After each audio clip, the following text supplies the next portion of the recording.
Alright, let's see here. Let's see if my phone takes it up. Thine ours. Thine ours. If you don't, let's actually see what is up. What is up here?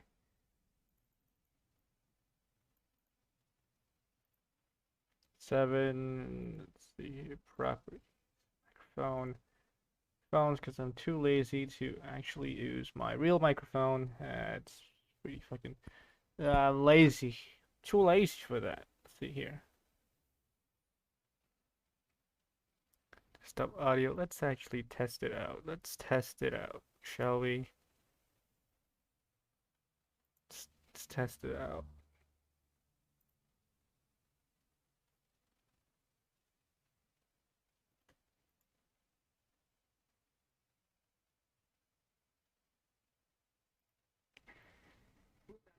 No, that's not good. That's not the right audio channel. Oh, there we go.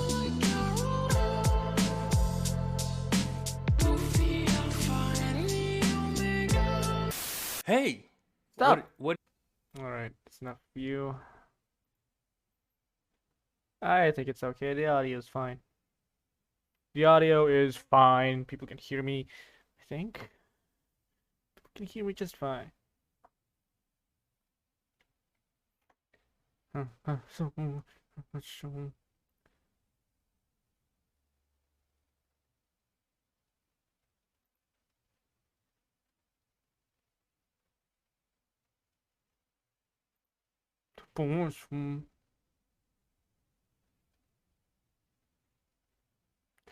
right, testing, testing. 1, 2, 3. See if the audio is up, just all brother? right, So, bros. It's good enough. I think the audio is fine, just fine.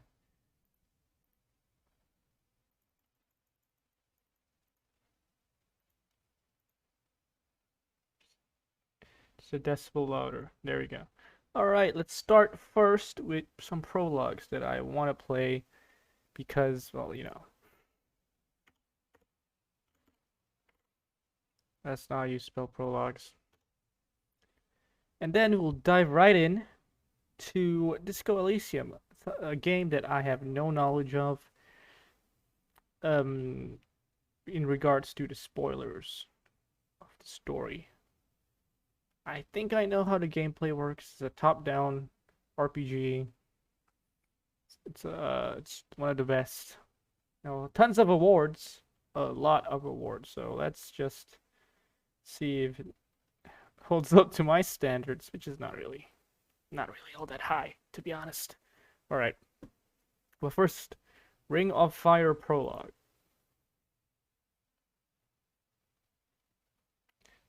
Sinful. The fuck? Okay, fine. Sinful. Windowed. Sure. Sure. I don't know. Oh, that's not good. That's not what I want. Hold up. No windowed, please. No windowed. There we go.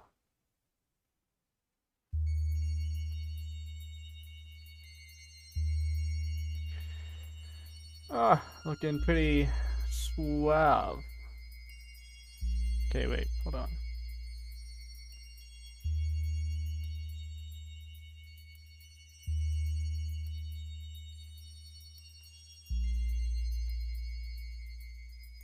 Oh,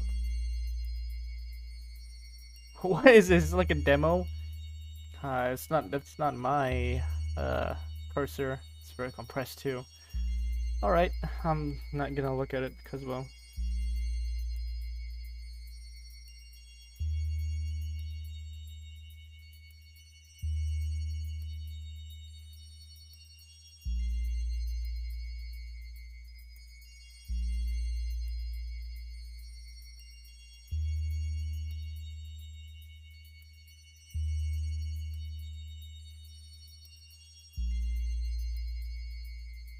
Alright, always the jibber jabber.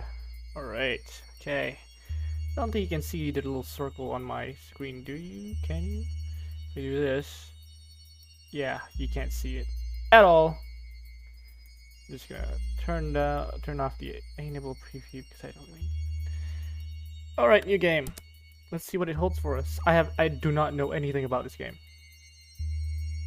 Alright, I search prologues and let's see what comes up, and this game requires real deductive work. Uh-oh. Fuck. Pen and paper. Uh-oh. Not good. I don't have a pen or paper. Okay, now I have one. Shit. Write it down, folks.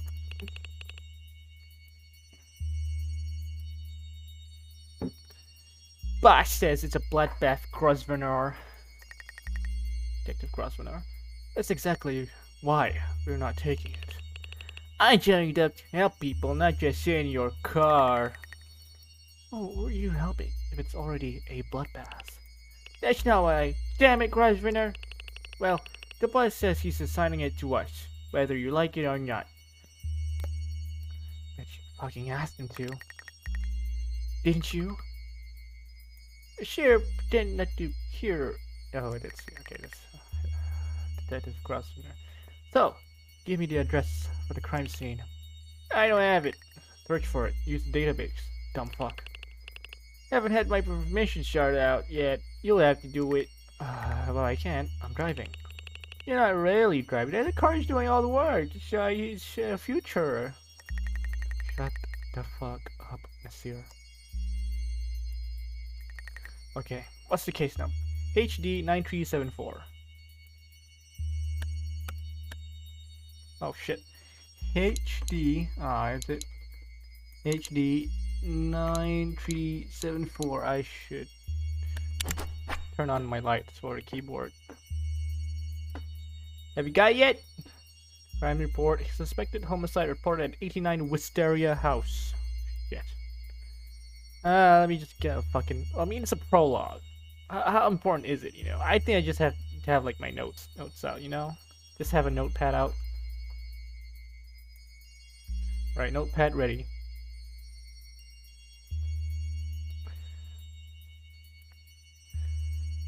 All right, so homicide. Oh no.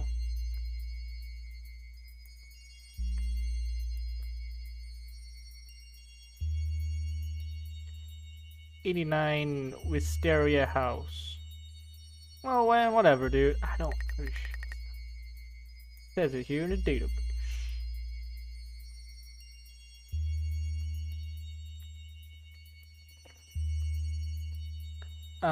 It's probably not important. Yep, that's us, Grosvenor and Detective Nasir. Need me to get directions? I can handle putting a street address into a sat nav. Not that old. Uh-oh. Number 89. Road name, Wisteria.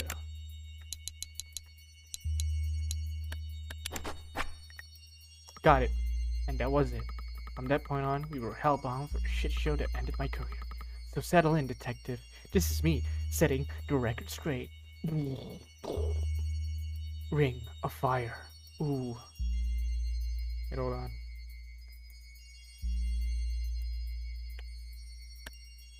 Oh, this is very stylish.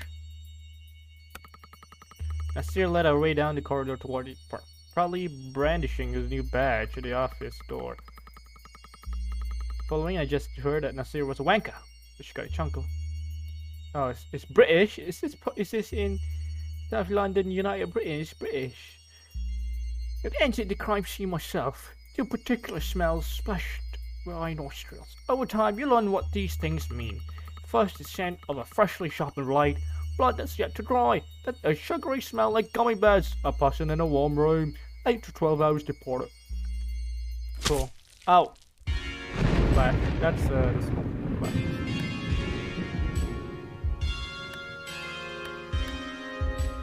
Alright, let's observe bookshelf. Victim. Witness. Bloodstain. Let's examine the bookshelf.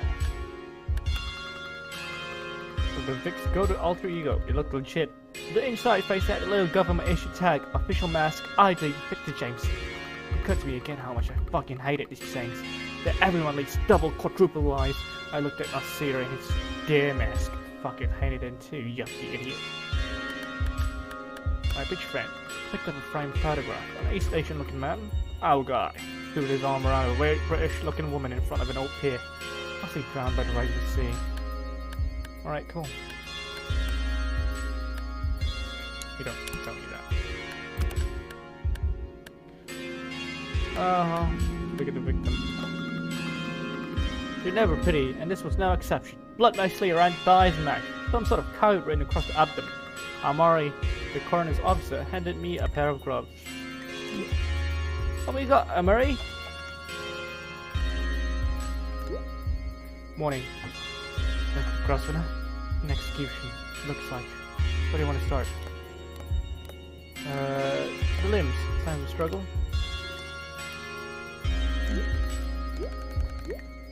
Ligature marks on the wrists and ankles, as well as mid-thigh, but no other signs of struggle. The victim was either drugged or voluntarily got tied up. Toxicology should come through within the hour.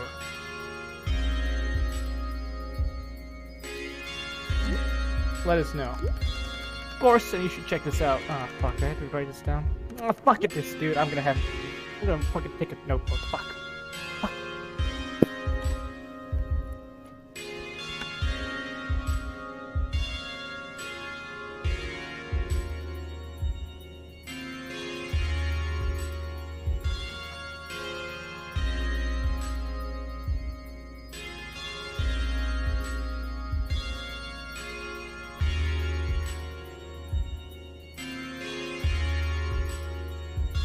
Now, what I have here is a bank manual. Not exactly a notebook, but it's the best thing we have right now. So let's resume our whatchamacallit.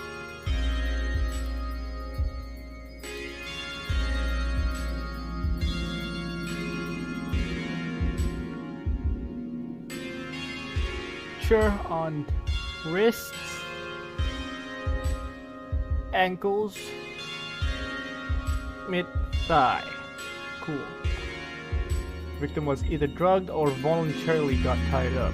So, okay. Drugged or into some kinky, weird-ass shit. Alright, that's cool.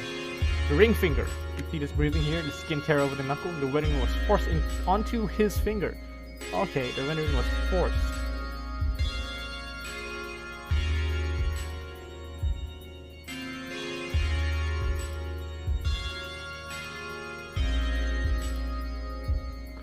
Force, you say? That's very interesting.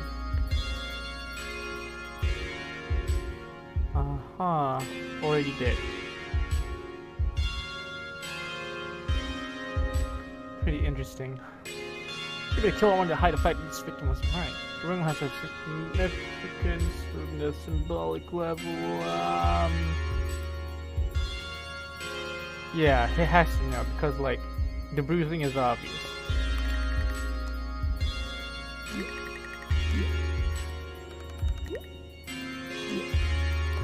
Tell me about the hit. Not like you say. Thirsty. Oh wait, no, that's 30. Okay. 30. Male. East Asian descent. Bone structure. Oh man. Can it happen to these Asians? They get mutations. I don't know about bone structure. I don't know about this world, man. Seems kind of racy. Not 100%, I'm afraid. Mouth is going through to be intact. No lesions. Perhaps he bit his attacker. Could explain the handprints on his face. But I found no flesh on the teeth.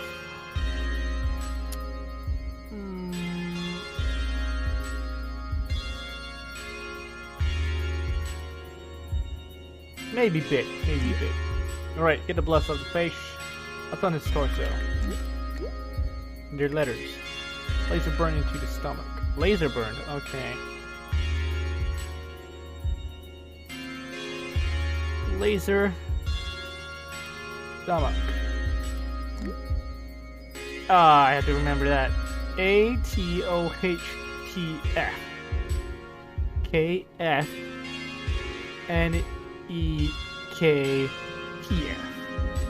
Cool. Wonder what that means. We have to we have to sort it out. Could be yes, or the killer could be aiming at this at a fourth party. Perhaps someone close to the victim. Anyway, what's going on with the crotch? I examined the area myself. The prisoner ship.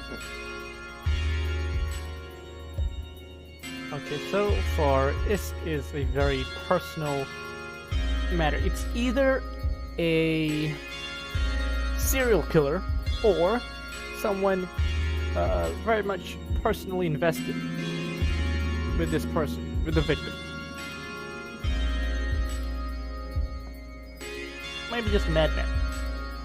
Alright, par for the course, Marty. Oh boy.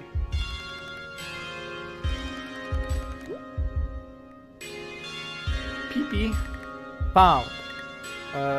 Cuts clean and sees that the fading will use on entries.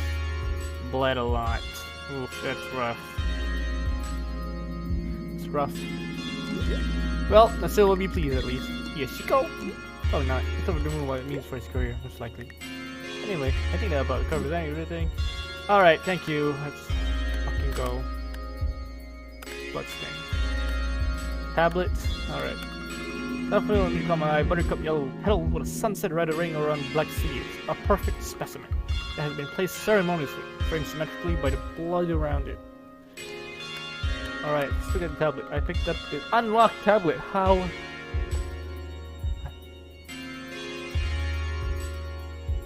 good of it to be unlocked for us.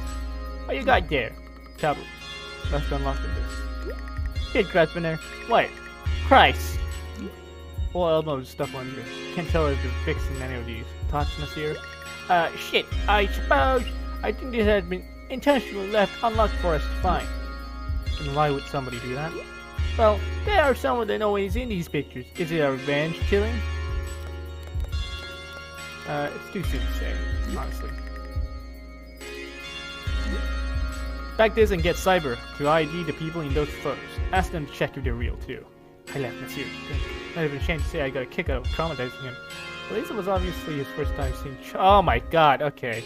Ooh, it's not good. That's not good. That's not good. That's not good. Okay, witness. Oh wait, cupcake. It was real deal, not gift shop shit. Reading metal for the flagpole. Ooh, it's like what you find at the embassy. Okay. East Timor. Bruh, we got. Do we have here? What do we have here? An Indonesian? East Timor?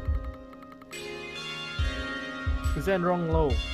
This was discarded. Probably maybe in Sarawak person. Okay. This is the apartment I found myself stood in. I flipped over to his receipt screen. Wait, what?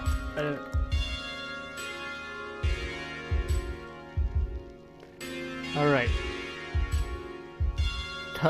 Stellar Bar from an Elephant and Castle.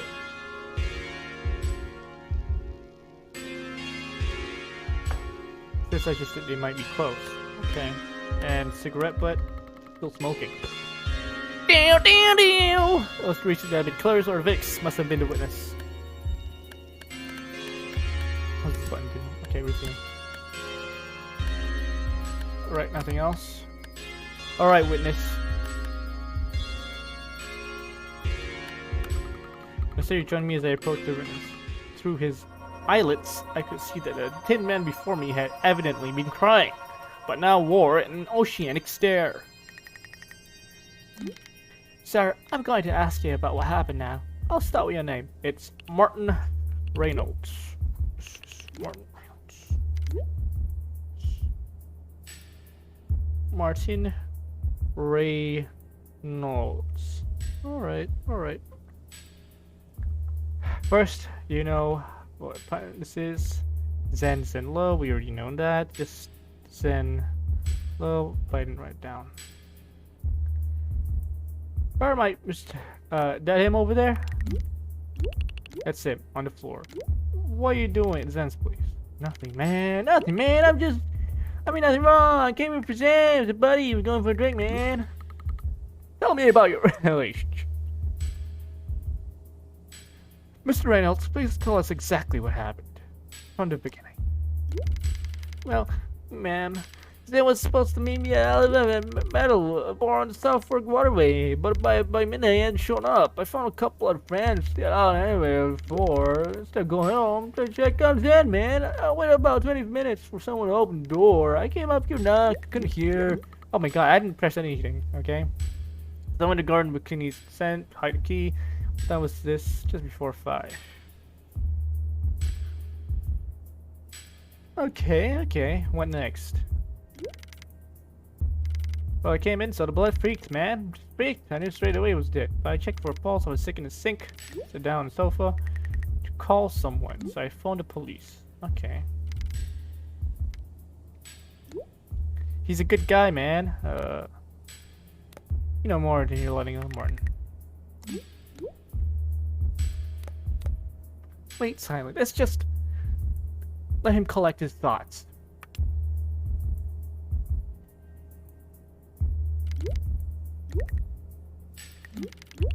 He wasn't killed at random. Somebody was making a statement. Okay. Statement, huh? My fucking friend just died! He just wants to find out why. You or her. It just seems choreographed. Choreographed. Body cutting, the towels on the floor, the lights, everything. People are killed by, like, people they know, right? Yep, that is true. Most likely than not, a killing or a murder is most likely done by someone the victim knows. He knew you. Not that well. He got a wife though. I don't know her. He didn't seem too fond. So maybe her. What's her name? Ellie. Wife. Suspect. Eli. Oh, Yu Kofumo's playing Warhammer. Of course. Your friends met years ago, knew each other at school, met again at a bar, fell back into it, and never met Zen's wife? Come on, Martin. Zen kept that shit separate, alright? Adultery, you know, he doesn't want to fuck up his personal life, so he kept adultery separate. You know, it's separate. Expect a call. Yeah, let's not push too hard, Martin. I don't think he killed our guy.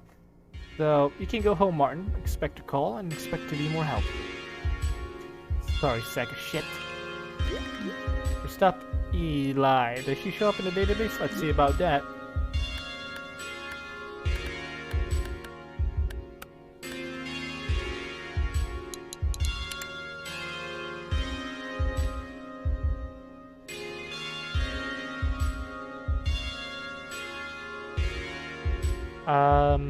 Yeah, no. Does not show up in the database at all. It's only Elia, that's me, and person Elizabeth Lowe, that's not me. Wait. Alright, let's write it down. 54 Castro.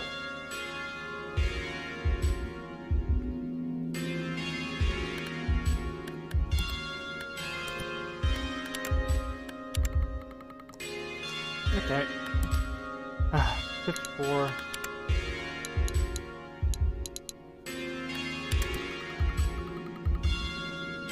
Oh my god, Kestrel Street.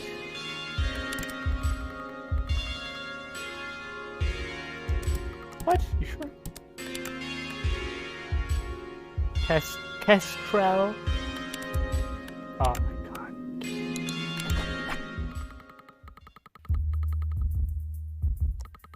I took the wheel of my car and spun us toward Elizabeth Lowe's place for the suburbs. So what's the approach? You tell her Zen's dead. Watch your face. Okay, you want me to tell her? You'll watch. I'm not a child, Grosvenor. I've been under force a few years. I can handle a death knock. You came to me to learn. Yeah, I did. Then learn. Don't fuck my case up. Do what you're told, dipshit. Nice sheer beige tongue. Wait, what? Okay, that's the realest tongue. Smart kid after all. Maybe. Gotta be a bitch when you're hunting killers into there. You'll see. Sure, why not? Zenlo kept his wife at arm's length. Their home wasn't even that far away. Would have been a manageable commute, but Zen had that partner anyway. And again, it's not so unnormal these days. Couples marry but living apart. We pulled up beside a house, street floors for themselves, no high rises around, replacement glass roof, blah blah blah blah. Oh, wealthy. We kinda endured the heat wave in the back pockets of all my money families. Where's the heat wave, huh? Okay. There she said something stupid about how nice it was. Nothing to do. Hello? Elizabeth Flo. Who's asking? Detective Grossman Nasir. Metropolitapo Poliso. You'd like to speak with Elizabeth about Zanlo? Yes, me. Well, you need to come in. Yeah, whatever. Miss Lowe, you need to take that headpiece off. You can't legally ask me to do that. She's my guide for now. Elizabeth, listen to me very closely. If you care for Zen at all, you want to hear what I have to say. Help me clear this up, and we can avoid a visit to the station. Elizabeth. Somebody cut it. Zen's body was found. Her eyes went wide, her hand grasped her mouth, hair became immediately disheveled. Oh god! Oh god. Ellie. Did you kill him? Kept sneezing, shook her head, half-formed didn't know. She didn't stay long. I told her we'd be back in touch. Hoped we could count on her support. She said nothing else. Police are used to seeing themselves out. Cool. Nice.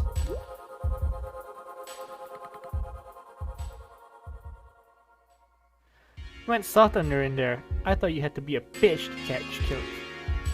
You are sure she didn't do it? Nope. Alright, so next place is... place called...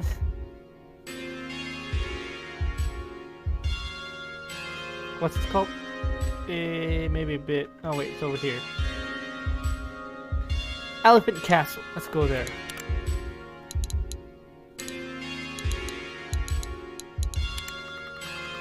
Are you kidding me? And what about the Stellar Bar? Can't go there?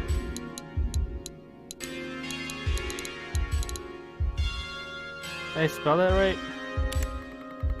Ah! What the poo-poo?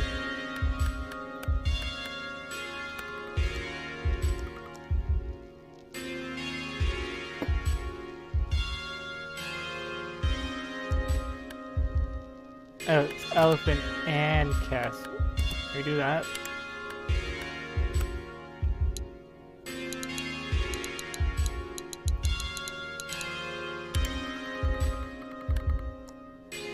Fine.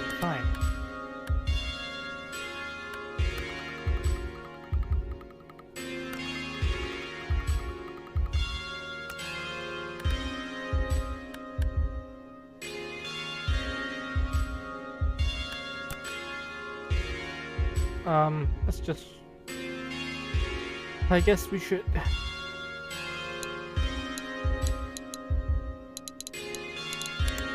Oh, there we go. Cool. There we go. Oh, God. Elephant and Castle. That is the nearest place. So, 3 Atwood Street. 3... Street! That's how you spell street! No car needed for this one. We dropped into the tunnels, crossed the tube station, and took the Jubilee to the Elephant and Castle. The Stella Bar perched in a glass dome on the rooftop of a partly sunken Victorian-era building. On a clear night, the amplifying effect of the glass negates the need for electric light. Ooh. Atmospheric. The bar turned over their security footage immediately. The scan didn't find Zen Lo or any of our suspects or their known masks, but he was there. We knew that. Zed must have had an unregistered mask. Ugh, the sneaky bastard. We searched the apartment for it when we got back, but found none. What? It's right over there.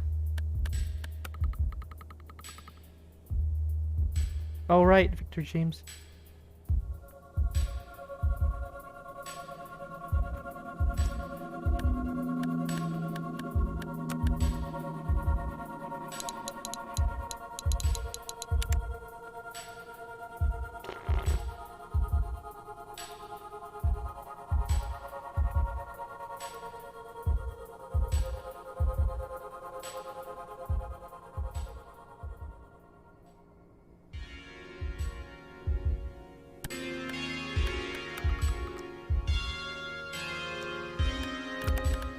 Wait, so we just went to... Bow, bow, bow. Oh, then what?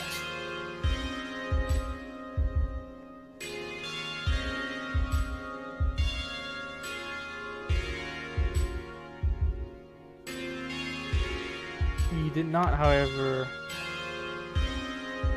search the actual, you know. God damn it. Too short. Fuck, I forgot his name. I didn't write it down. I didn't write our victim's name down. Wrist, volunteer, wedding ring.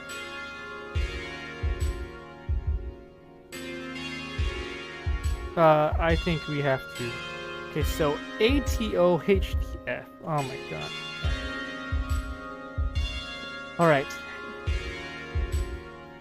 I think there's a site where you can like put down words and it will make a sentence for you. ATOHTF.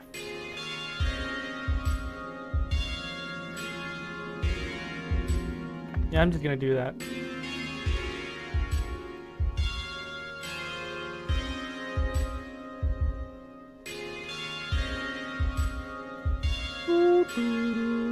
Wait, let me just see if there is one.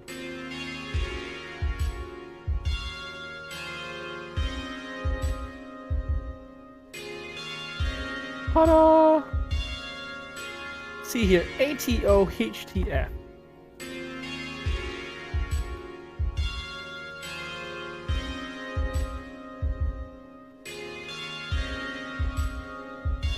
Okay. Oh wait, no, that's not a wild card. I don't want one. K F M E K P F. Search.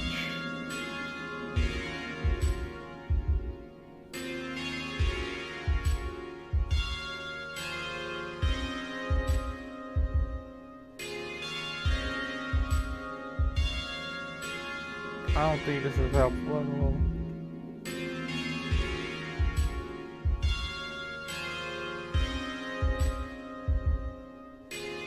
Take off.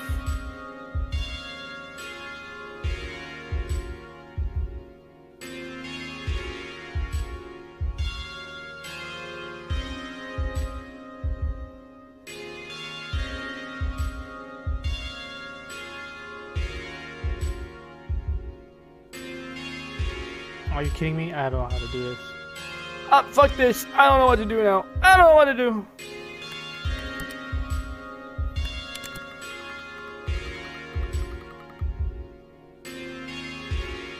Okay, so why didn't the footage pick him up? Then what? We just go to a different bar?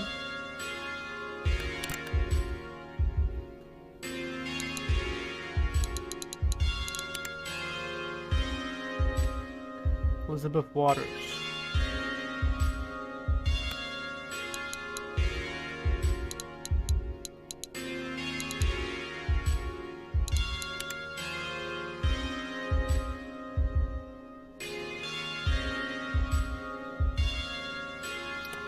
Elizabeth Waters government mask ID protected class. God damn it.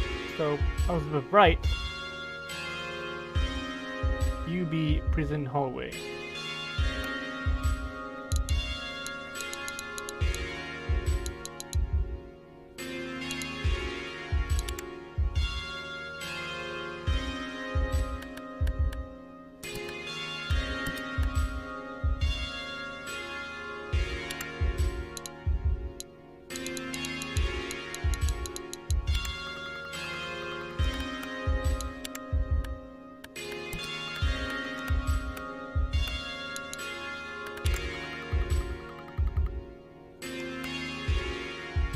Well, I don't know what the fuck to do. Yeah.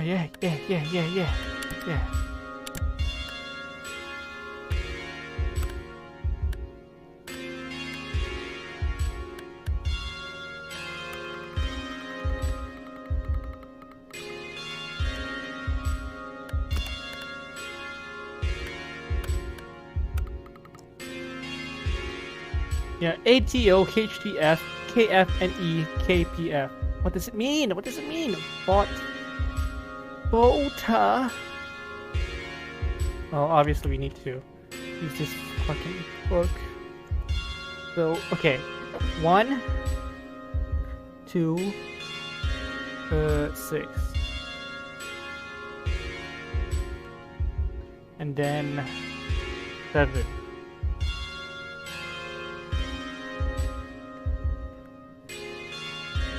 Alright, 1, 2, 3, 4. Alright, so the two words, one 6 letters, and the second 7 letters. So we have A, E, O, H, E, F, K, F, N, E, K, P, F. We could just like fucking search that in the database, why the fuck not?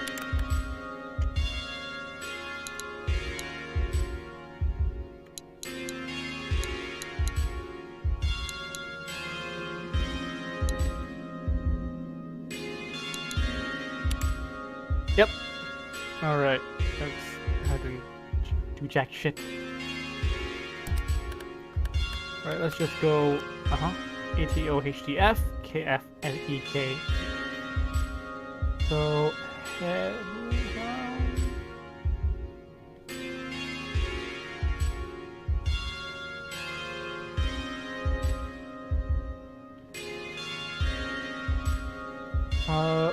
at oh hey, the A.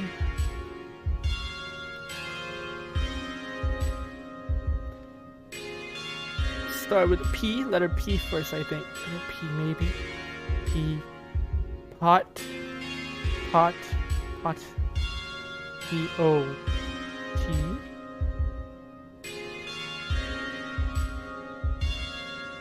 Okay.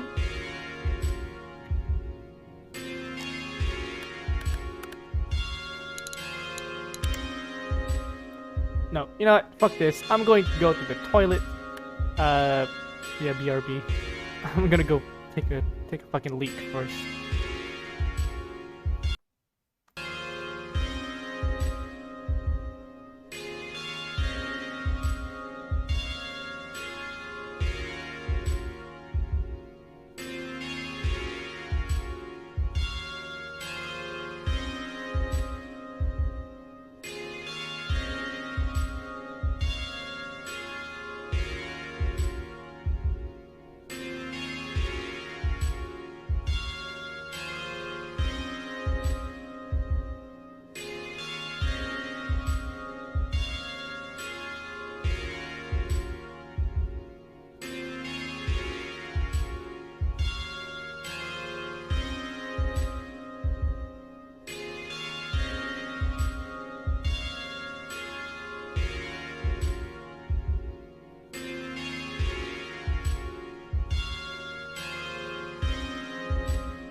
Oh god.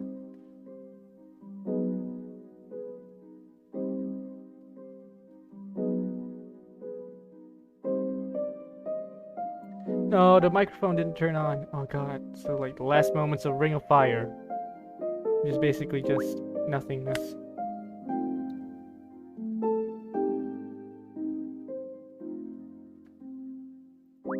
See if the settings stick. Alright, okay, nothing. Okay.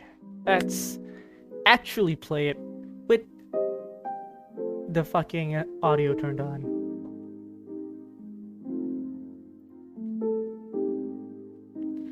Lasting spiritual derangement. New game. Yeah, I have no. Oh, seizure warning, guys. If you're don't like seizures.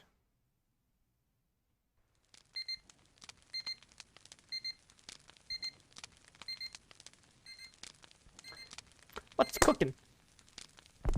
Flap.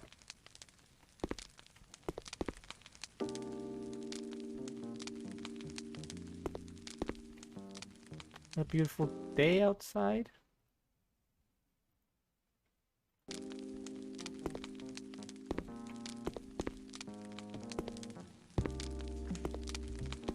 Oh, nice fire.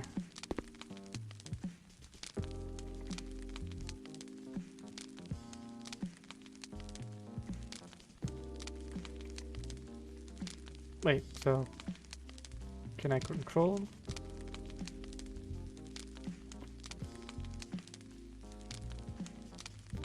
Alright, nothing. Okay. That's cool. A beautiful day in the abyss, as always. This is a really spacious fucking bathroom.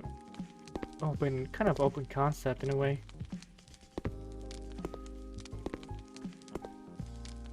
Fucking no mirror. It's for inspiration. Alright. What good is looking at your face when you can look at a beautiful view that gives you hope for the future? Uh-huh. I do a lot of cooking. It's pretty good. Alright. Don't resolve. I'm a hacker. I do the hack. Or like, I'm a programmer.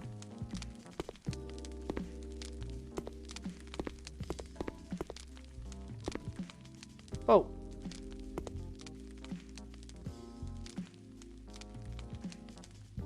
Cool.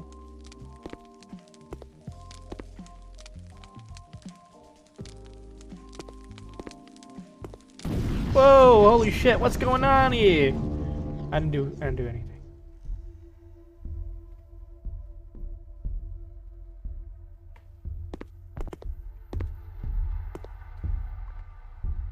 Uh-oh. Oh, that's not good. It's never a good sign when your bathroom turns into a portal to the fucking shadow realm. Alright, let's go. Oh. Not bad.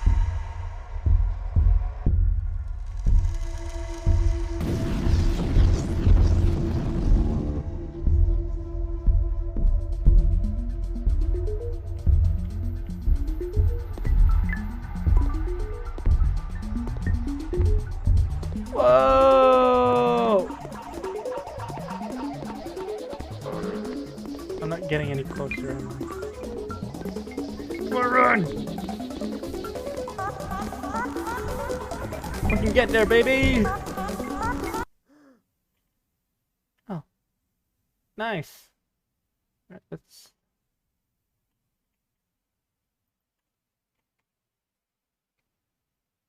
get there. Slowly but surely.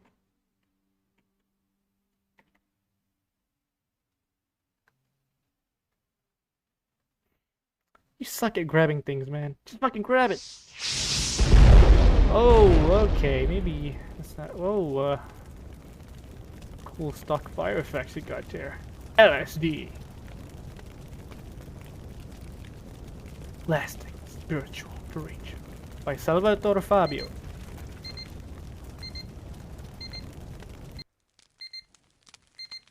Cool. That's a beginning, all right. Slap that fucking alarm clock.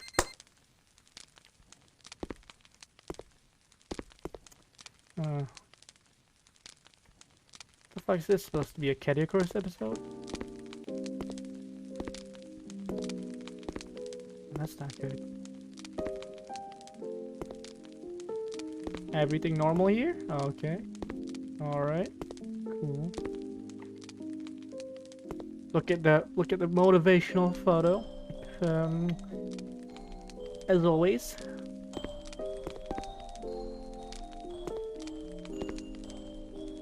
You know, get to work coding and hacking and such. Patch buffer unpacked. Module. Get module file name. I'm sure it's nothing. I'm sure it can be sorted out, right? Oh, well, looks like I found a portal.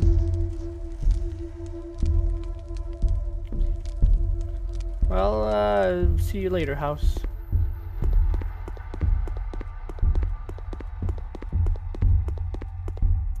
Oh man, it's not real. This is my home. Maybe it is. Uh-oh. It's not real? Come on. Why did you enter my home?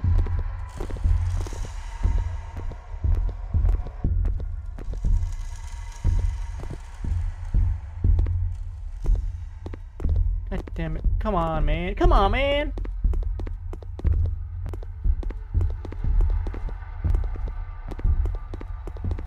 God, now we have stairs? Seriously? What are you expecting? What are you looking? Who do you want me to be? What are you running from? The fourth one. Who let you in? Uh-oh. I don't know, man. I just kind of stumbled inside. If you don't want me, I can, like, you know, gladly go away. Uh-oh.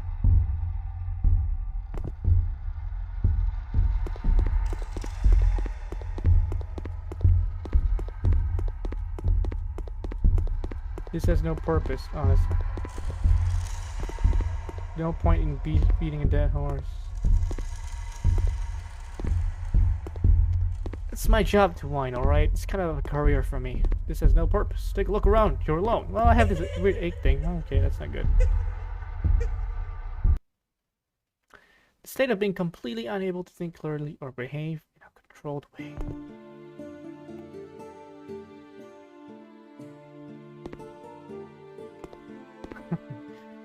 Skyrim. Or is it Oblivion? It's more Oblivion than Skyrim.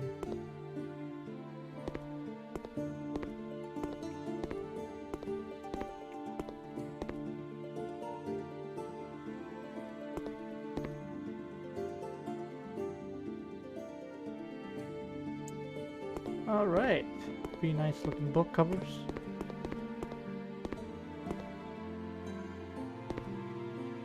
Some you fucking butter churner. You remember these things? Churn them fucking butter, dude. Okay. Boxes, crates. Get out there and live a fruitful life in this... not... fantasy. Hello, little guy. Hello, okay. Don't go, little buddy. I'm here for you, right? We're all friends.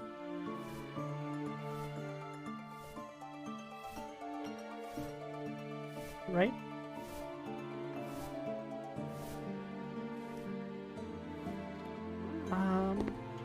Okay. Please follow me, traveler. Alright. Thank you. We're friends. Actually friends. Go. Bit empty, huh? Oh, I'm sorry for taking me. Okay. Alright.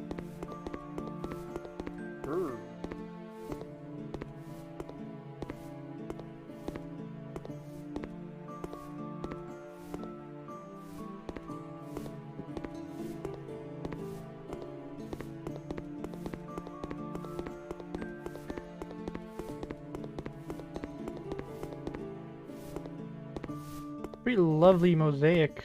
Not mosaic, like a fucking painting. Sorry, I'm not allowed to tell you anything. That's fine. Alright. Some choices. I love choices, dude.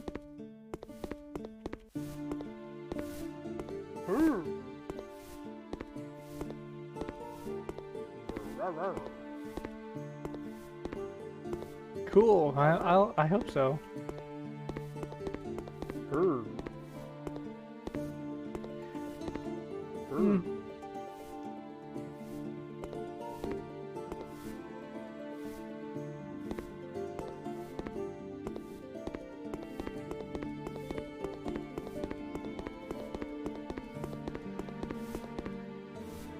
Cool.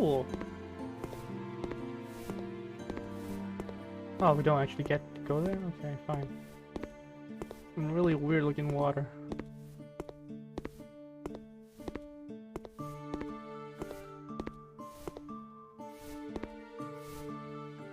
What's up?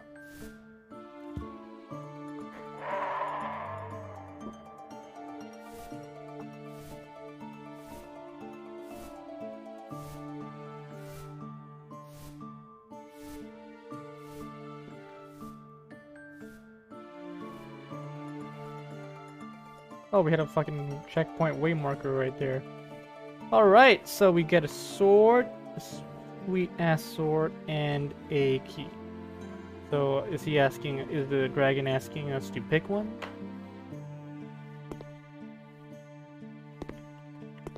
I like, okay, no, alright. 16. Alright, let's get to the palace and see what's up. Kidding me?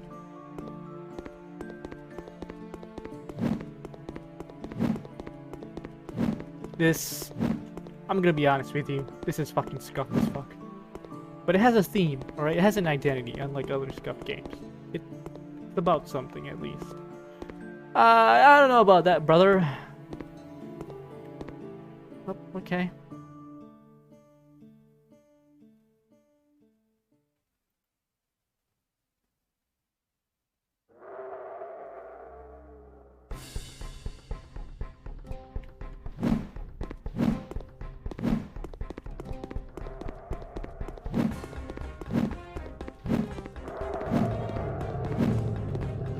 Go for the back. Ow! Go for the back. Keeps turning around like a fucking Beyblade, man. What the fuck am I supposed to do?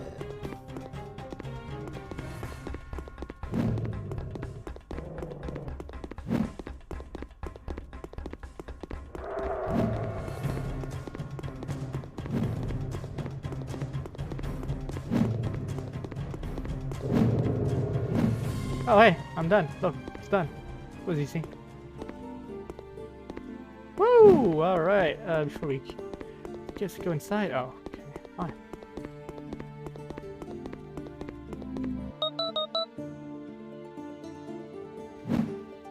Oh, okay. Oh, that's not good.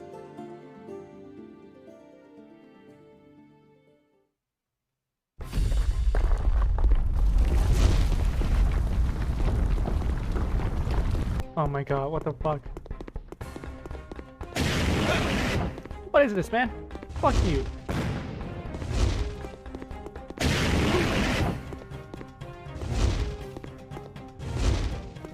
Keep missing.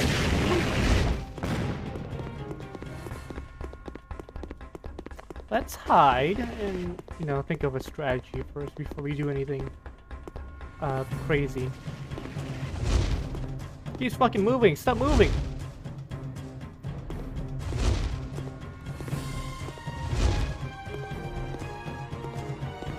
What the fuck?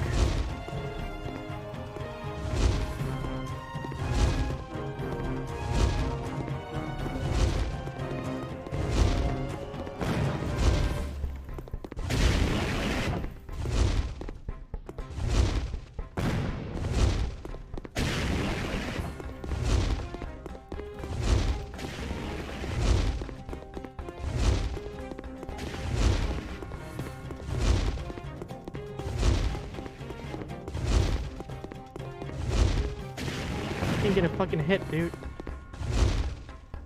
Pretty agile for a big fucking dragon.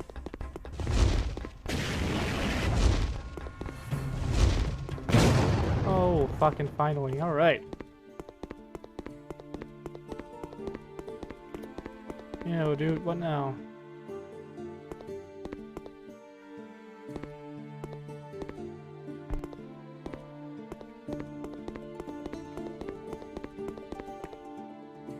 Finally, we get into the monastery. What's up?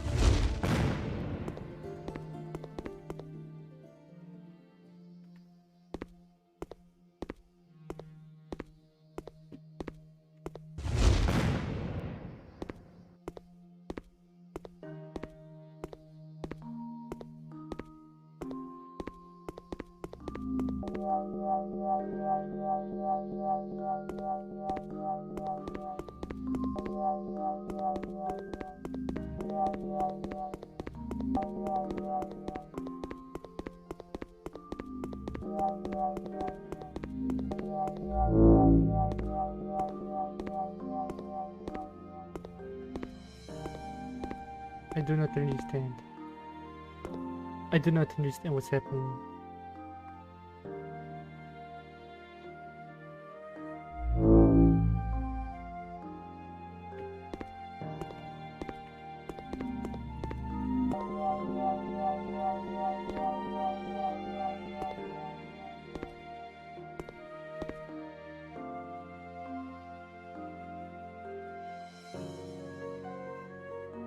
Fucking music's popping off though. I don't know. I don't know. I don't know.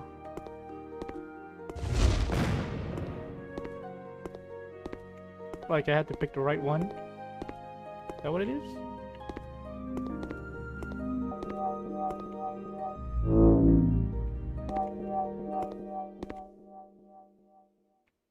Or do I have to do it like all at once? Because that's what I think what I have to do.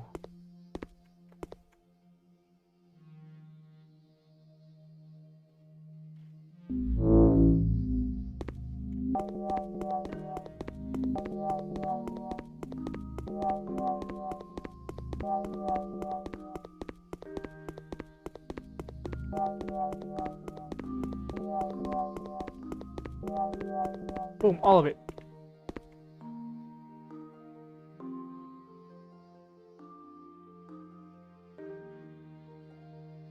So it is in order. Okay, cool. Yeah, boy, woo! Oh, wait. Shoot it?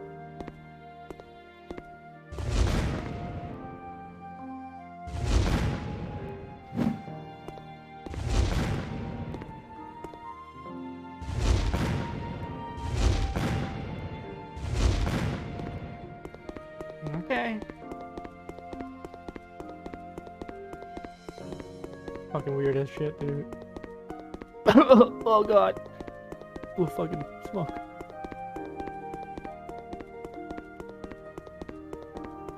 We're going up, boys. We're going up. Into this cube thing. Oh.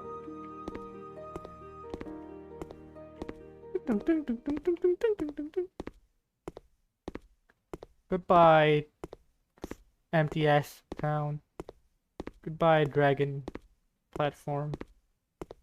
So I'm guessing this is the good dragon, good boy.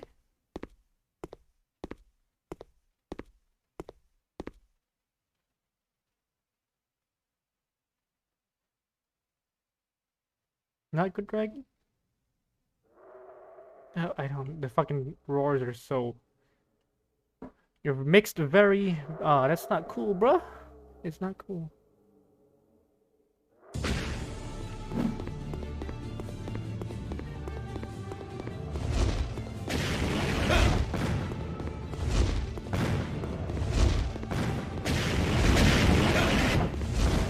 Oh my god. It's way too much for me.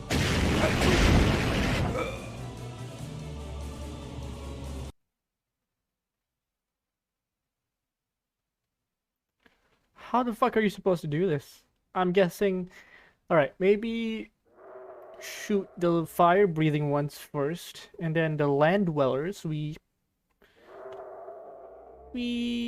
avoid for as long as possible while we take down the fire breathing.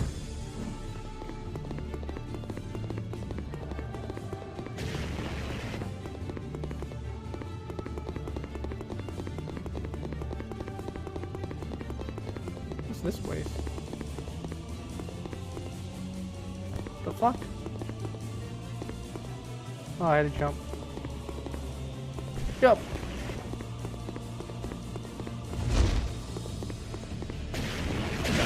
Fuck this. Fuck you guys.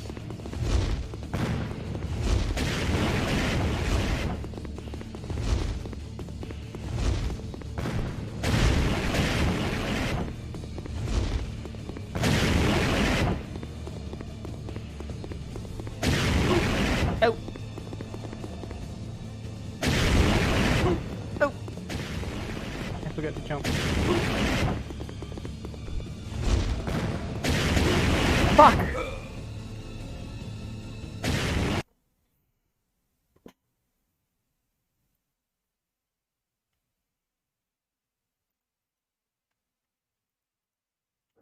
Okay, alright, let's do it.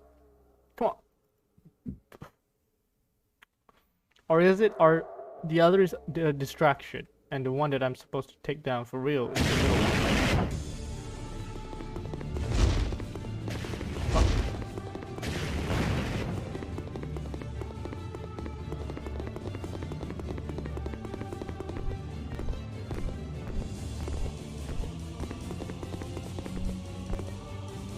Are you fucking shitting me?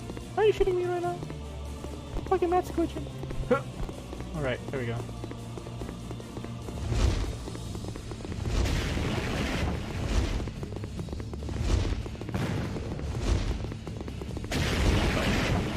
Oh, is that... I hit the fucking wings. Did you really have to hit the body?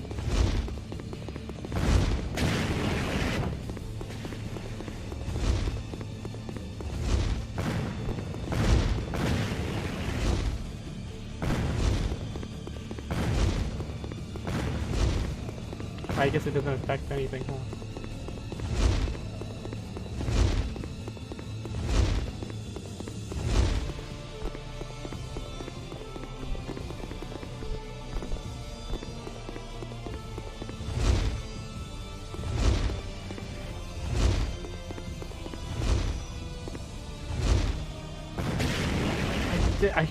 I so hard to hit.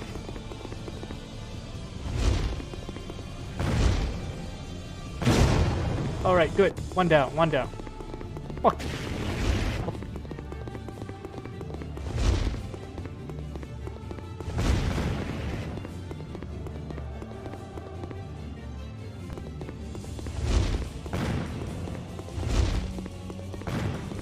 Wow, do I really have to slice them?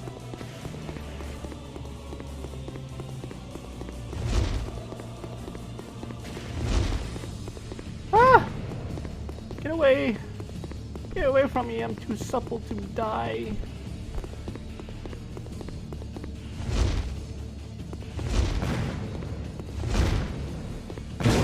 Alright. Fuck you. Fuck you.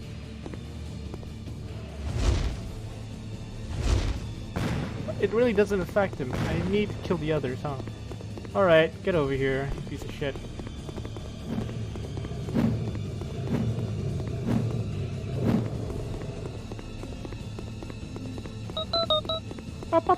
Oh, get away from me! Oh, I had to kill these bastards first, so it'll be more easier, I guess, to... Get over here, piece of shit. I hate how my projectiles do jack shit with them. Not even a bit, see?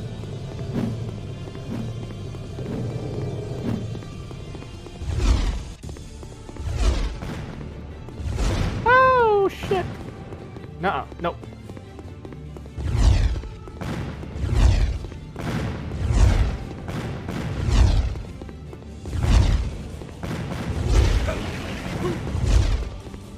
No, if I die here, then fuck it, dude. I'm just gonna fucking watch a YouTube gameplay video of this. It's too high of a risk. Oh, what the fuck? Little boy! Little baby dragon, help me!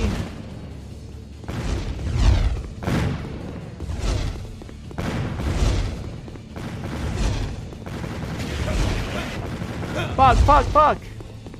Oh, not good.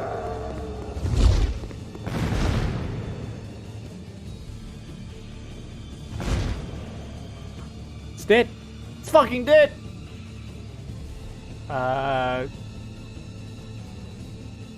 Who are you? Sir? Sir, are you in the right game, sir? What the fuck is happening? Oh, fuck. Get over here!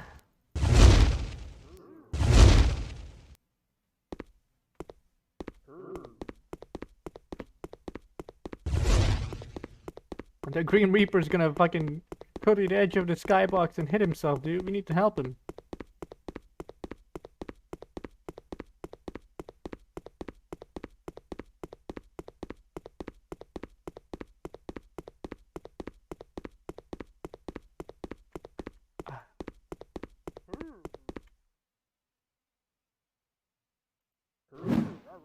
Cool. What, blue pill, red pill time? What the fuck? What? I don't get. What's the context here, buddy?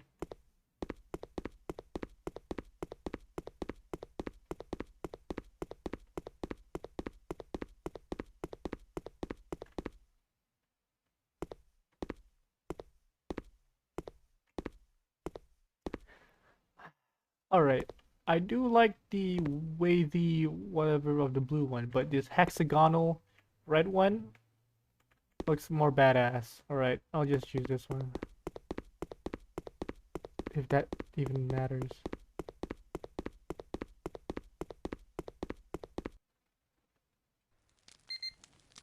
Ah, man, bad choice. Uh-oh, that's bad. That's a bad choice. That's a bad choice. Pop the fucking alarm clock.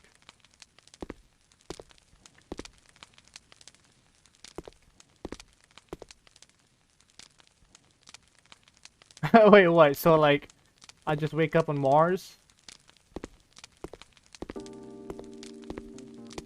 Not bad, that bad. Honestly. Oh no, oh shit. Oh, I had to play it again? Oh, hell no. Dude.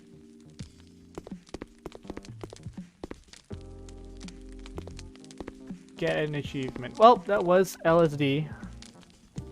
I think the good choice or bad choice won't really matter all that much. Just a different skybox outside, I guess.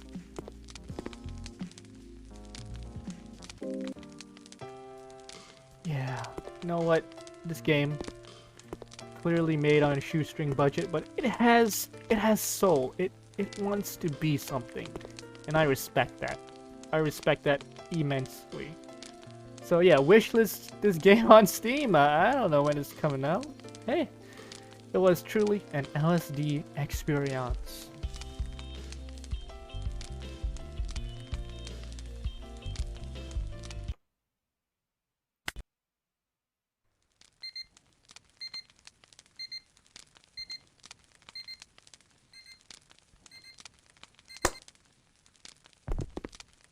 Oh.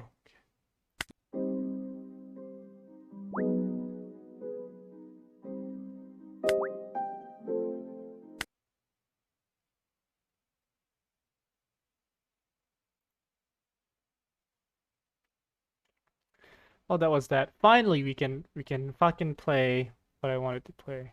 Disco Elysium.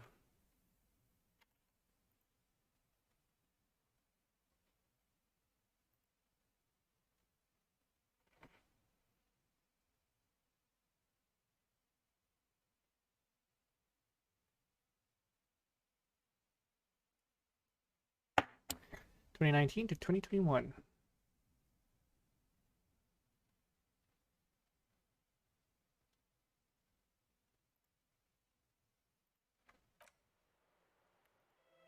It's not good.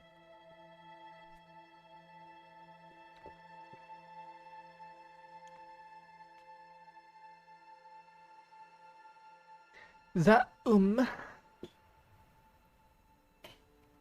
Let's see. I see the options here. Full.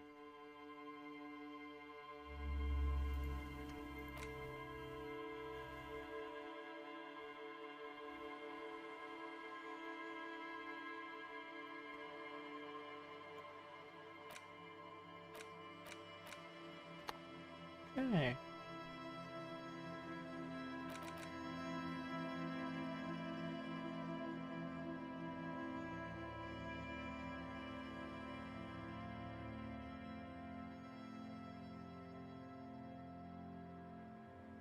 Oh hell yeah! What's this touch integration? Nah, I don't have any viewers. All right.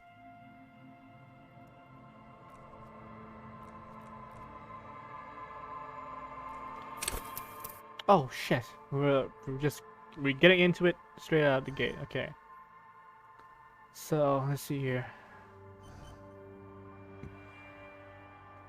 Thinker, extremely intelligent, very bad with people, knows interesting facts, comes up with original ideas.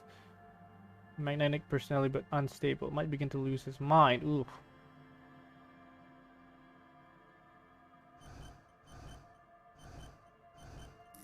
What's this? So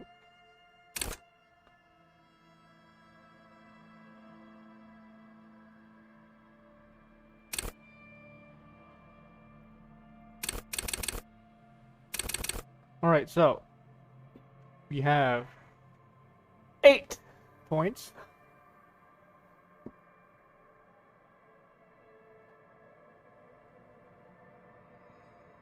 Let's see.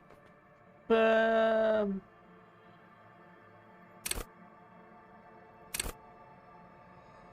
average motor skills. Physique, absolutely terrible. I'm like a fucking paper. Psyche. I am very good. Emotionally, very good.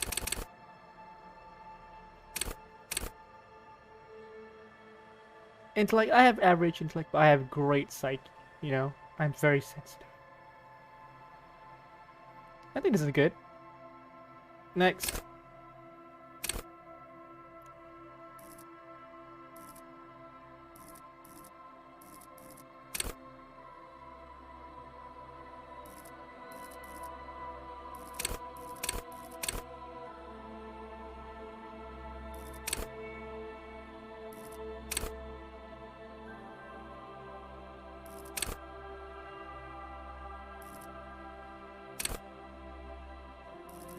I think shivers.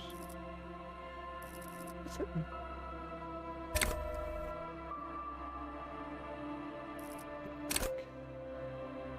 Next.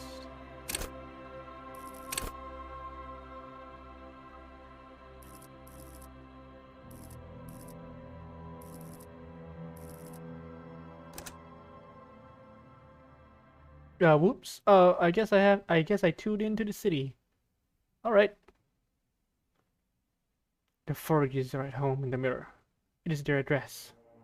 Even the clearest water, if deep enough, can drown. Our stumps. There is nothing. Only warm primordial blackness. Your conscious ferments in it. No larger than a single grain of malt. You don't have to do anything anymore. Ever. Not bad. Never, ever. Never, ever, ever, baby. An inordinate amount of time passes. It is utterly void of struggle. No ex-wives are contained within it. What's that about the X something? An awareness creeps up on you. A mass lies hidden in your dead angle, soaking in some lurid acidic sauce. It's bloated and shameful, a ball of meat surrounding you. This is a terrible line of questioning, and it will only lead to more awareness of the meat thing. No, what's the X? Ex-love. Ex-tenderness. It is foolish of you to resurface to the loss. Not after all the damage you've suffered to get here. Some of it irreversible. Stay. Sail with me through the abyss of Pelagic Zone. Alonzi, never let me go. Alright. Nothing down to fuck all, Borough. Woo! Not you. Your days of giving a shit and being that type of animal are over. Wait, no, I need to belittle myself Do you instead. really? Don't be naive, of The course song not. of death is sweet and endless. But what is this? Somewhere in the soul, bloated man meet around you. A sensation. Like a fly to the ointment, your conscience sticks to it. The limbed and headed machine of pain and undignified suffering is firing up again. It wants to walk the desert, hurting, longing, dancing to disco music. You can take it. You're a champion.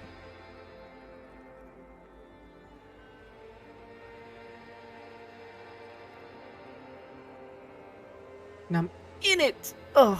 The stench of liquor rises from your mouth, and with it, an ungodly headache. A fiery streak penetrates your skull, trying to force your eyes open.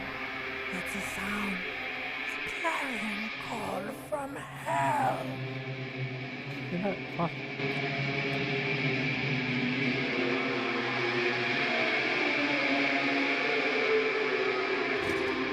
Dude, you're naked. Kinda. You have some tidy whities on? Okay, that's good.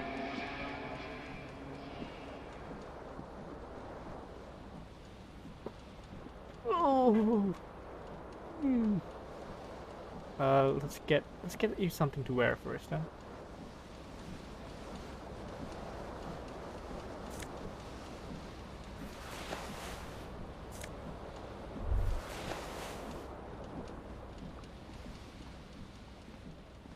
This fan has two chain pull switches. One ends in a tiny fan, the other in a light bulb. A truly horrific necktie has somehow attached itself to one of the blades. Or has That's it bad. been consigned there as punishment? You feel as though this creature is your friend and wants to reattach itself to your neck so that you may continue your adventures together in this strange world. Level fair. Even. Sure, why not? You reach out to grab the tie, but what's this? Diffuse, radiating chest pain. Doom comes over you. Oh, grab your chest. Ah!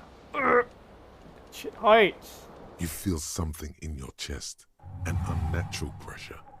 It's spreading to your left arm, your jaw. So I'm guessing this Very. is bad. Very bad. This is the end. Bad. Oh, let it all go. There's no shame in surrendering now. We all do. It gets so dark. You don't even see her face, like you always thought you would. You only see pain and fear.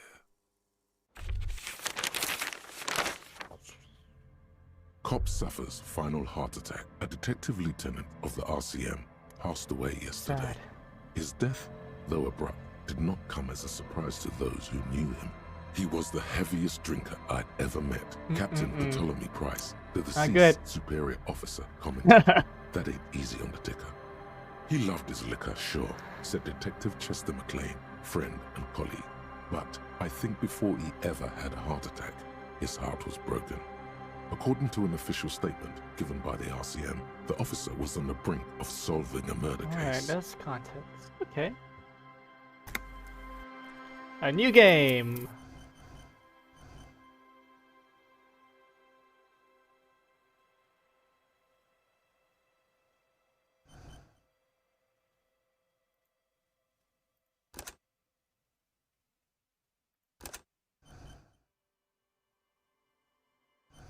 You know what? That's actually fucking sensitive. It's like, it's not thinker. But also, I don't want to be like physical macho. Magnetic personality. Let's try this one.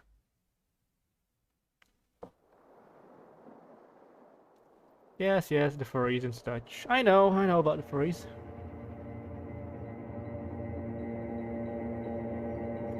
There is nothing. Yep. Ever, never, ever. So let's actually just fucking Never, wake up. ever, an inordinate amount of time for An awareness creeps up. ex-love. Do you really? Let me off. You wouldn't like it if I told you what was back there. Why'd you think you had to bludgeon yourself into did, huh? oblivion? Oops. Or did you not sense yourself marinating? Poured so much on yourself. Got a bit carried away, did we, Chef? A whoopsie. Fear and apprehension. You should ask what's out there first. I don't care. I'm an idiot. A brave idiot. Somewhere in the sore, bloated man meat around you. A sensation. Like a fly to the Yep. ointment. You can take it. You're a champion. I'm not scared. The I am a stench of champion. liquor rises from your mouth, and with it, Alright. an ungodly headache. Help. Someone. Fiery streak penetrates. Yep. Alright. Now we wake up. There we are. Again. Let's not grab the tie this time, huh?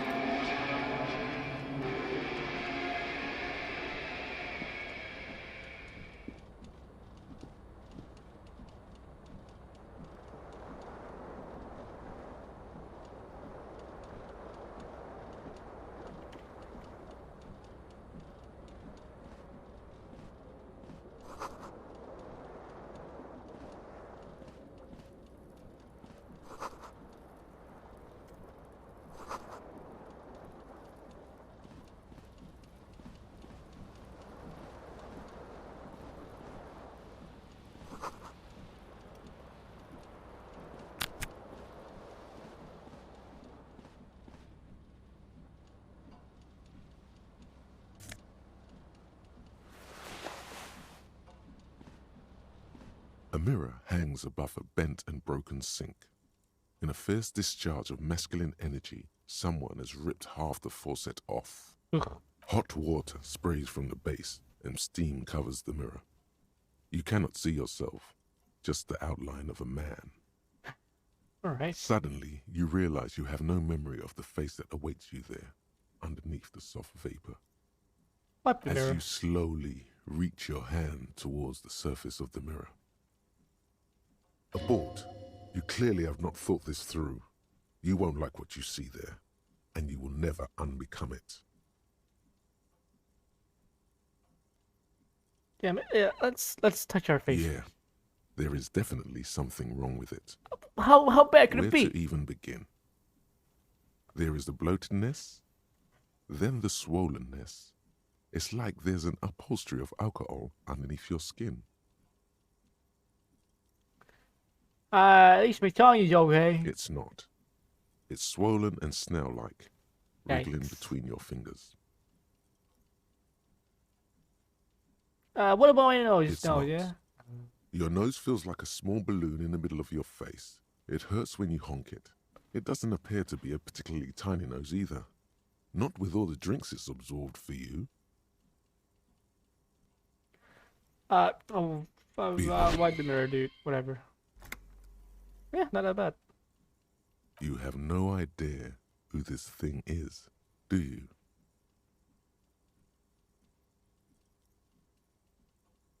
I'm a fucking superstar. It appears you're also dead. Oh, There's clearly rigor Thank you, mortis Mara. on your face. Oh wait, is that an expression? Are you trying to make an expression with that face? Why? I'm not making it. The face is making it itself. Please stop. It's horrible. You're scaring yourself. No, it's what superstars do. You can't, can you? It's like it's not even voluntary anymore. You have worn that grin into your face, and now it won't come off. Cool. What does it even mean? What is the emotion you're trying to convey?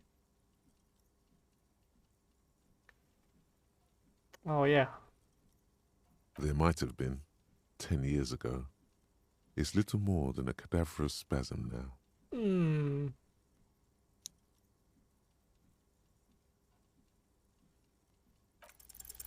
It's too late. Fuck. Like an image on film. The expression belongs to your primary motor cortex. It would take a minor neurological miracle for you to cease producing it. Fuck it. Let's do it. Like the rest Fuck. of you, it comes from a bad place somewhere in the past. That's all you know for now.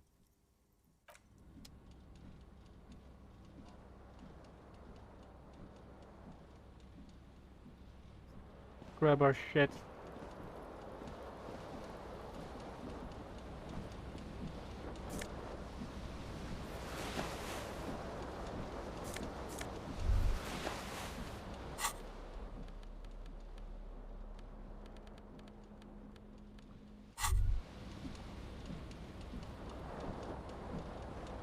Before we take the tie, let's do something.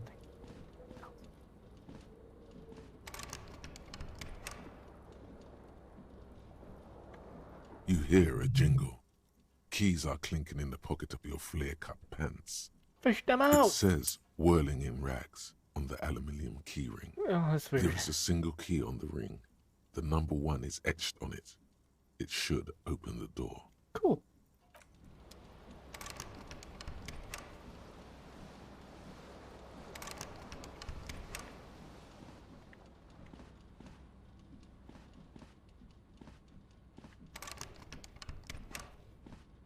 Can I?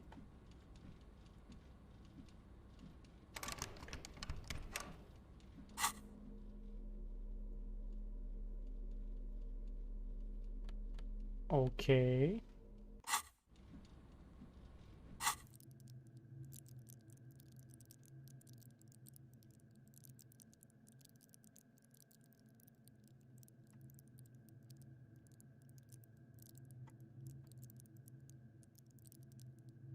I don't like the sound. You hear that? Holy shit.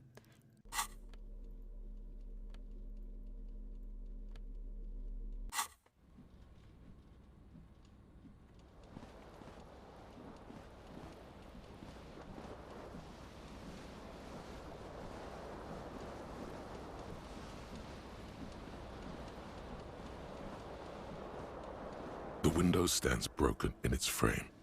Cold wind blows in. The shards face outward.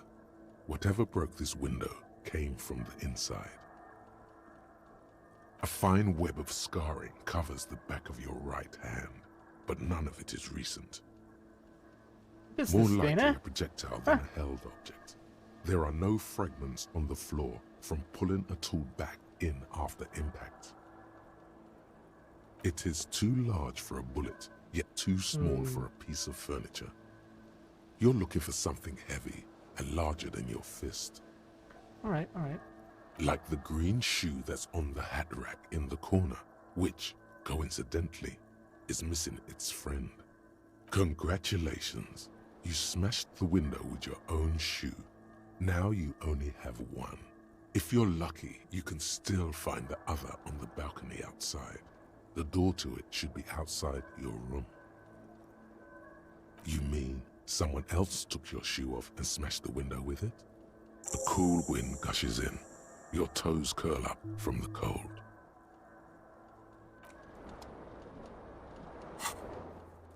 Seems like you grew your green snakeskin. Oh man. Okay. Cool.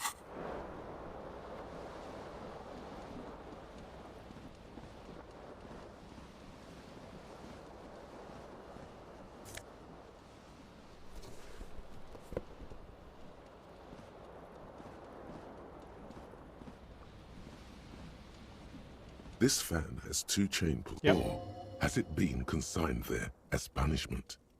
You feel as though this creature is your friend and wants to rear the blades come squeaking to a halt. It should be easier to reach the tie now.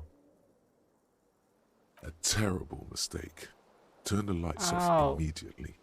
You can practically feel the photons burning a hole in your brain. It's just a little hangover-induced photosensitivity. Oh, really? Don't overreact. Bring it on, little baby! Black spots dance on your retinas. It's almost pleasurable. Cool. Alright, let's grab the tie. You swoop up and catch the tie. Snap. It's released from the blade. Warning, warning, the necktie is no longer contained. What you have in your hand is a fantastically colorful tie with 4 or 5 different patterns. The knot reminds you of a noose.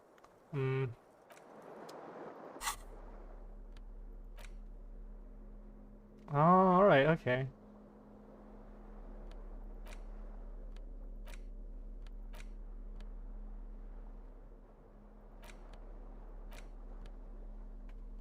Oof.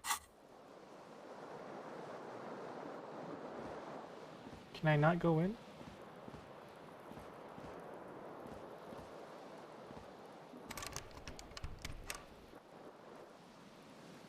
Guess not.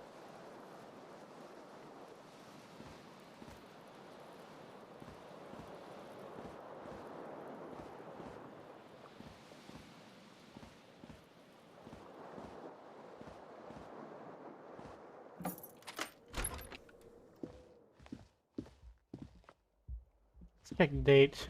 Hello, officer. The year is 51. No. Hello, lady. The young woman raises a cigarette Hello. to her lips. Hi. No. There's only one solution to this. You're a businessman. The young woman shakes her head slowly. I don't know what I'm doing. Chief. Technical. No. You're a police officer, sir. You're shitting me. I'm not. Unless you've been shitting us all this time. All this You've time? been here for 3 days. On official police business, no less. And what business is that, lady? Couldn't say. In truth, so far, mostly drinking. Come on, baby. Come on. The words have already left your mouth.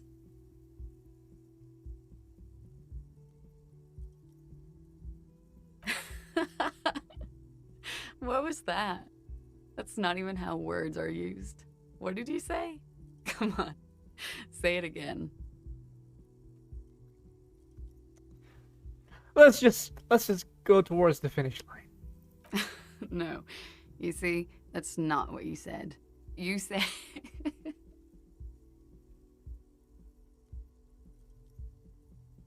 Come on, man. Pretty, please. One more time. What are you saying? Don't back down now. Say what you said again. Proudly. Okay. Okay, authority. If that's what you want me to say. Goddamn right you did. You crazy asshole, you.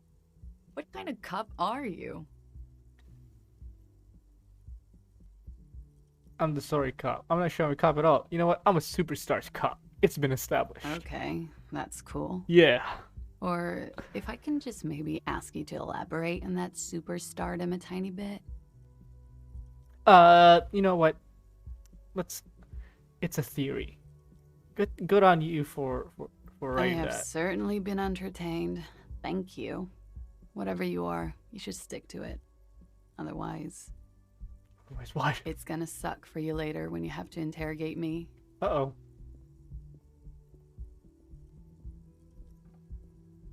And for the record, no, I didn't do it.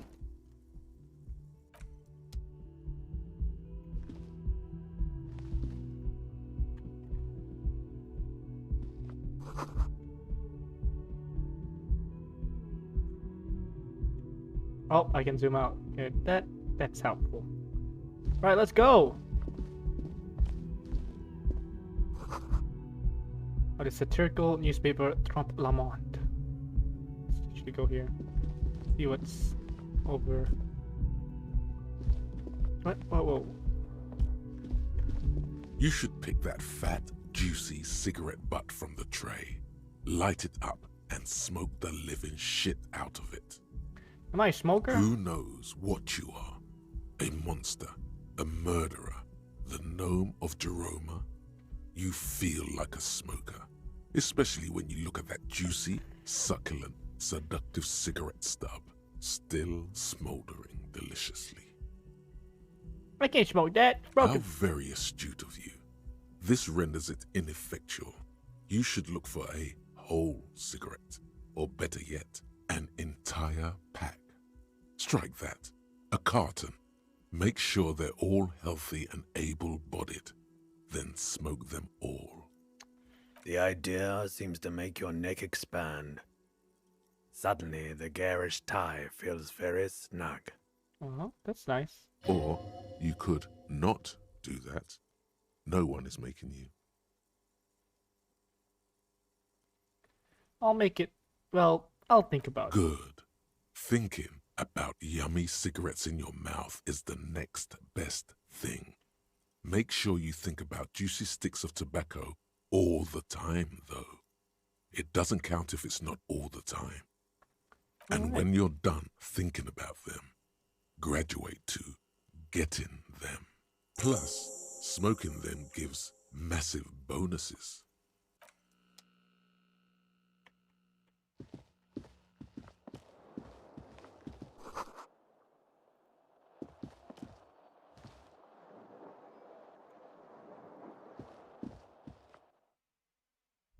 I'll be heading up.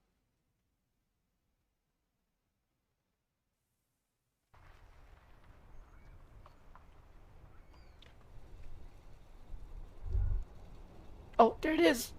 Oh, Elliot!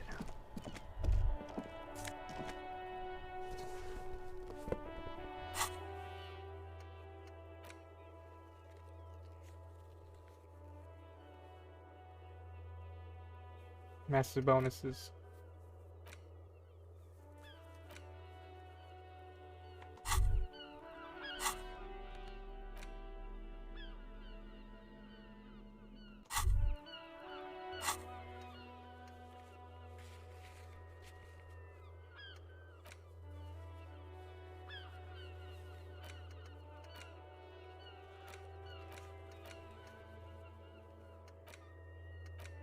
Already united them.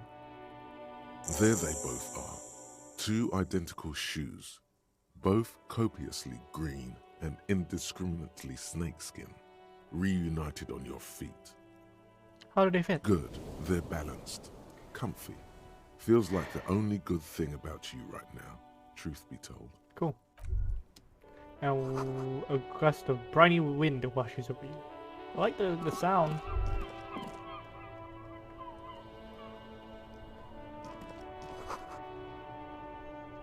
Yeah, it's normal.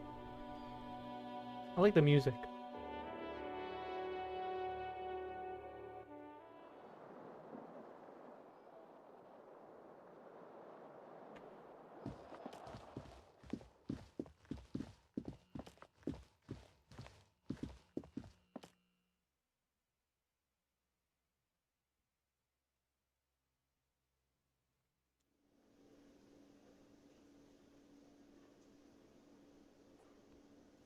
A bunch of people.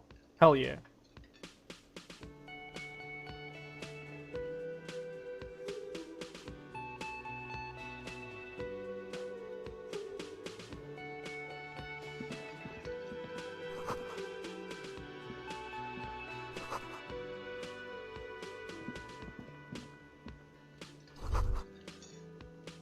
You should totally sing karaoke here, the first chance you get.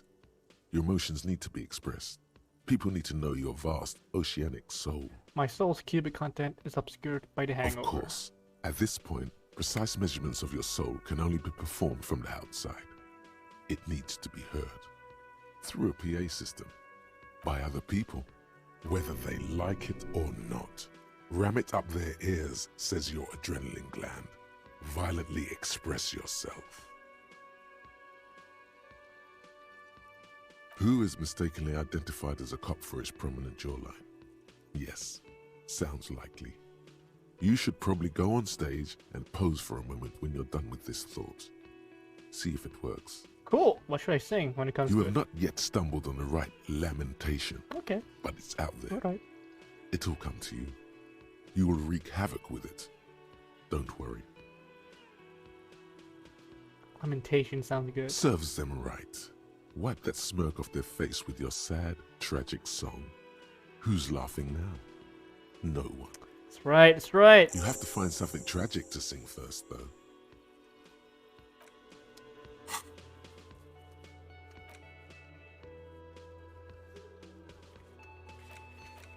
We have to get this done. Wait. Oh, stop.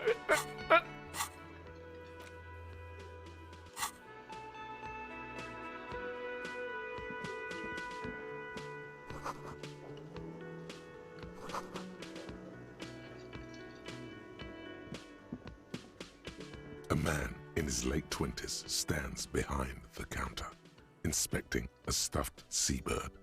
As you approach, he gives you a sideways glance, then looks down again. See what he has. That was disdain in his eyes. Even now he is purposely ignoring you. Looks like he's not a fan. I sense you're not a fan of mine. Oh no, you're a hero. A real hero cop. So not only am I a cop, but I'm also a hero. That Yes, sounds you good. are. A real decorated hero. What did I What do? did you not do? First you took the body down, then you solved the murder, then you didn't trash my hostel room. Maybe you even negotiated the strike. You're right, you didn't, and it's only taken you 3 days not to. What I've been doing all the time. Have you seen me around? No, I haven't seen you around. I'm not always here. Alright, let's look at A stuff. competent work of taxidermy. The white and brown seabird lies among piles of coasters and drying mugs. One of its wings broken.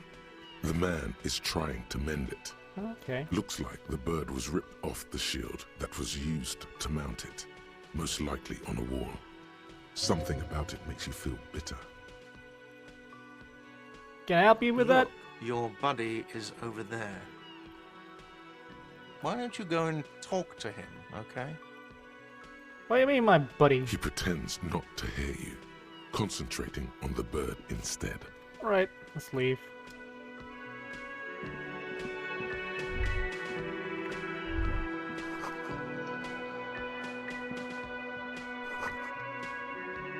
Okay.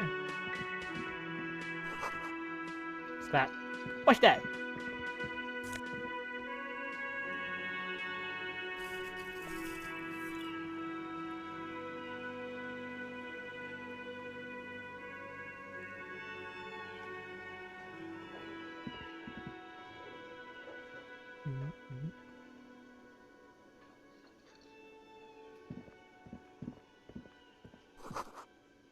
Oh, damn. Hello, sweetie. Lena, the cryptozoologist's wife. You shouldn't keep your colleague waiting. What the fuck is this colleague of mine? God damn it. A bespectacled man A in an orange bomber jacket is tapping his foot on the floor. Looks like he's waiting for someone. You. What's up, Kim? As you approach, he narrows his eyes and extends his hand in greeting.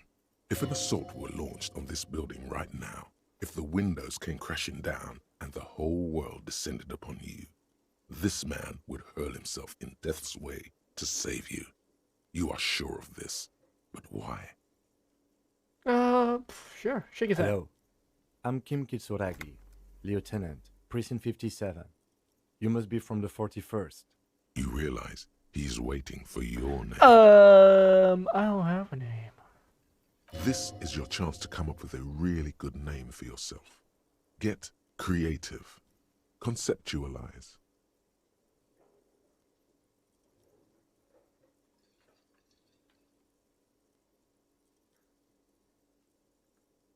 I don't really know my name. Okay, then.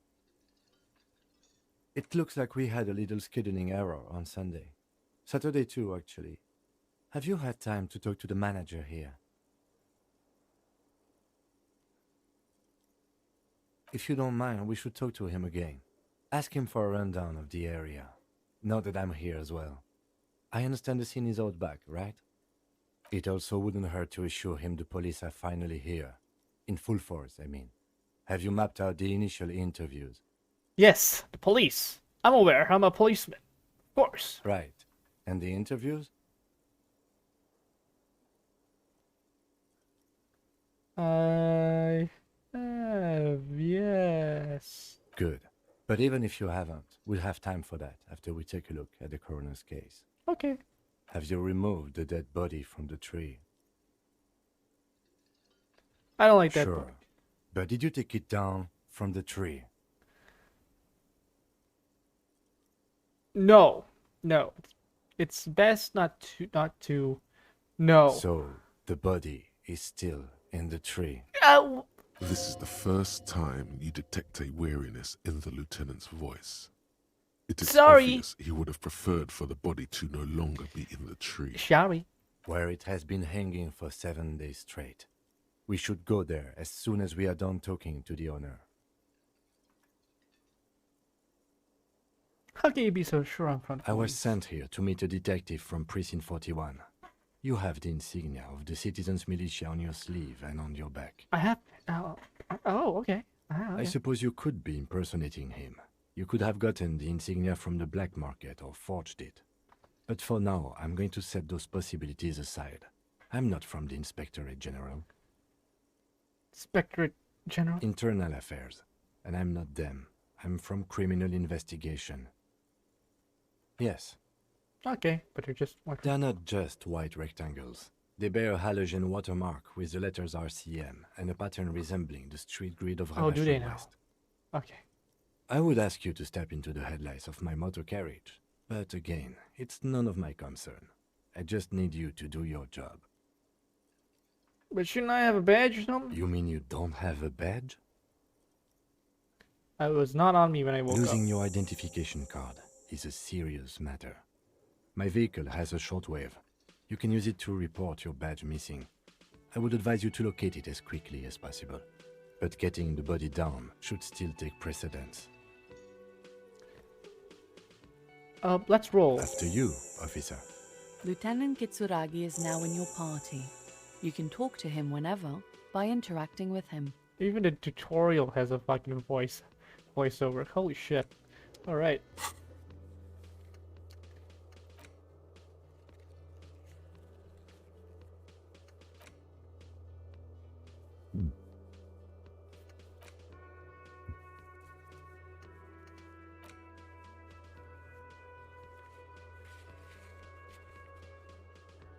Okay, alright.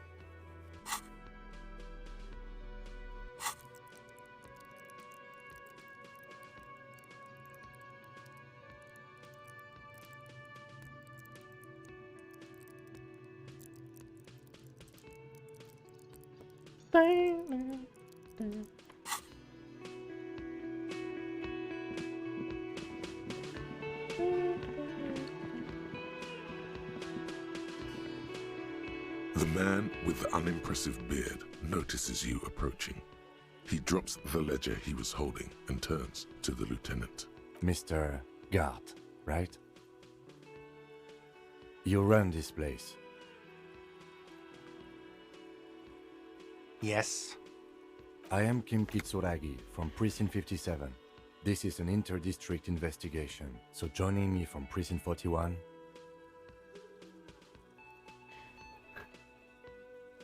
Fantastic.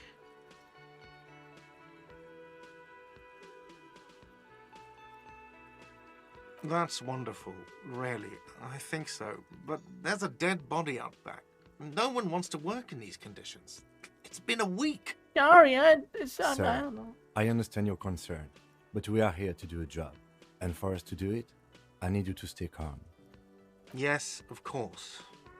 For a moment, the man fidgets under the lieutenant's gaze. Then he gives in. I know it took us a while to arrive at the scene, but it also took you a while to call us. It was you who placed the call, correct?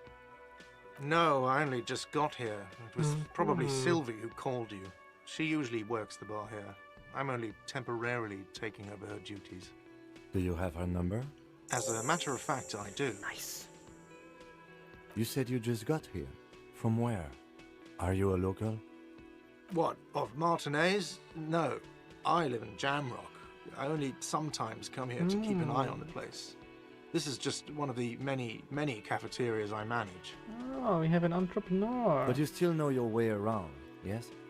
In case we need directions. Yes, I know where some things are, but as I said, I don't live here. I just used to work here. And I'm not going to start working here again, if that's what you think. I didn't imply that. Detective, Yes? I have everything. You?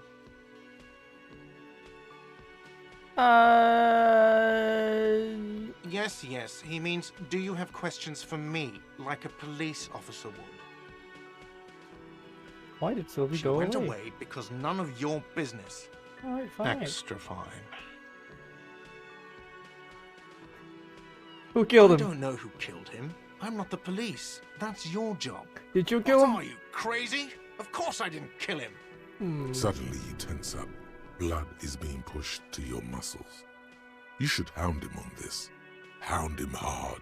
The prey drive says. Did you kill him, Carter? No, I didn't. I didn't. I don't appreciate this. What is this? Why did he have to Do kill I him? have to answer him? Is this mandatory? The lieutenant stands motionless, his expression unreadable. He hurt you? Is that why? What are you, an idiot? I told you I haven't killed anyone. Anyone? Have you killed someone else then? He ignores you. Oh, that's all. Let's go. Oh, Not that's... so fast. You owe me 130 real. What? Fuck off. No one is saying the multi-pattern necktie you found tied to the ceiling fan can talk. No one. It must be merely imagination. But... Let's bail! Time to push the eject button! Sounds like a responsibility! You don't like those! No, don't listen to him. It's madness. Just talk. What's real? Oh, excuse me. You owe me 130 real. The IIR, or Inter-Isolary Real, is the global reserve currency. Whatever part of the world you're in right now, God. it's safe to assume he means you owe him some money. By real, do you mean some form of street No, cred? you don't owe me street cred. You owe me money. You owe this establishment 130 real. Who does that clown think he is? Arrest him!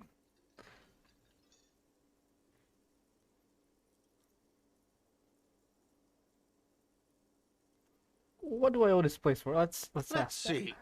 3 nights at a tariff of 20 real comes to 60 real. Then there's the window you annihilated. The hole in the window was the first thing I saw when I came to work. So don't try to tell me you didn't. That will be 40 real in damages. Another thing you've annihilated is half the bar. You've run a tab of 30 real. Actually more, but we'll round it down to 30 for your hard work maintaining the stability and order of Revachol. That's 60 plus 40 plus 30 equals 130 real. And yes, real is still money. But what exactly is money? What are you, a philosopher? Actually, I might Money be. is what grown-up people use to pay for things. Things like this hostel room or 8 bottles of potent blend. And Oh, 9 is that what I packs got? of Royal Extra. Oh, is that what I We did? use it for everything. Oh, really? Okay. Interesting. Where do I get Are it you from? serious? From your work? I don't know. You can take bribes, I guess. Oh, I I'm see. All sorry. right. Okay. I don't think cops can take bribes. Some do take recompense, but only to survive. I can't. I don't think I have any money. There's a shuffle of nylon as Lieutenant Kitsuragi looks for something in the pockets of his orange bomber. That's cop 4. I haven't offered to pay because I don't have any money either. What I'm happens sorry, now? but he has to pay. I can't let him stay here any longer if he doesn't. Whoopsies. If he doesn't have the money by tonight, then... Officer, maybe you are better off working this from home for now. You live in Jamrock, right? It's not that far away. I don't have a home. Officer, you really need to take this up with your station. I have a shortwave radio in my car. Call them, ask for assistance. We have to get this investigation started now. Good Sorry. luck.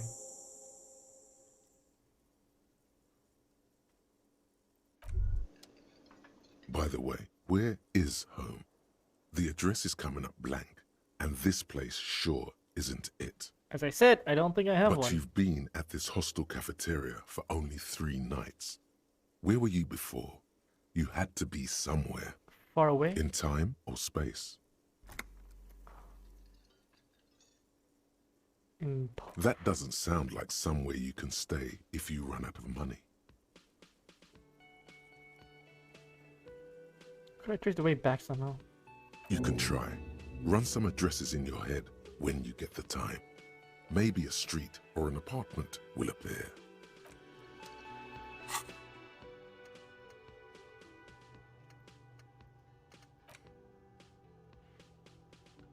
Oh my god, Yuriko Fumo is still playing Warhammer. It's crazy.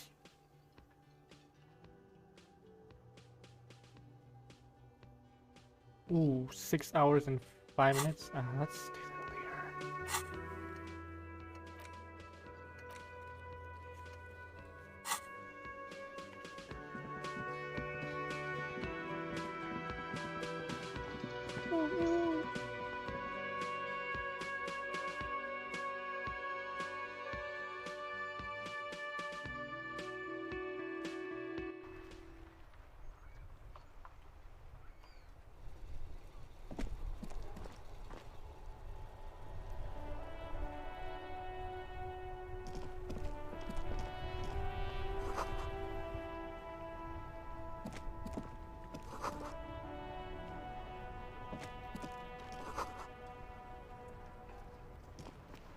The RCM in Martinez. What can I help you with? You sound surprised. We don't see a lot of police around here. That's all. Here's a Of question course. about you. What can I help you with? What is this fucking police business? Excuse me? She's uncomfortable. Maybe you should drop this line of questioning. The street sign says fuck Oh. police. Well, I didn't write it there. I'm just sitting here. What about the other sign? Pigs go home. Who are these pigs? I don't know anything about that either. As I said, I didn't write it. Okay. Even if she didn't write it, she should clean it. I'm just asking. Okay. We need directions. Since the street sign's messed up? Okay. What do you need? Where am What I? do you mean? I'm, Yes, you sir. know. District of Martinez. Alright. This intersection is called Roundabout North. Okay, okay. He knows where we are. He just wants directions. There's the pier, the Cape Side apartment buildings, some more tenements. Not a lot, really. The harbor gates. Some kind of commotion, I think. I don't follow the local politics. A fleet store, too. Some shops and a bridge. The canal bridge leads to the coast, but it's broken, I think. Some kind of accident, probably. Just coast. There's a little fishing village there, and a fish market. But that got closed down ages ago. Rows of stalls under a broad roof, where silvery fish were heaped on newspapers. Water, water everywhere, pouring from the heavens in the shadow of the old church. Anything else? In the west. It's just water. No, actually, I think they call it the Martinez Inlet. There are some islands in the bay, but they're hard to reach. Okay. In the west is the miracle. Oh, that's right there, in the yard. She's relieved someone has come for it, finally. Thanks. No problem. Who are you? Me? Exactly. I am just a gardener. Cool. I am pleased to meet you too, officer. I have to. Of course. I won't hold you back. Her gloves. You get the feeling that you need them. You have a dead body to deal with after all. Sure, keep them. I have another pair. Woo!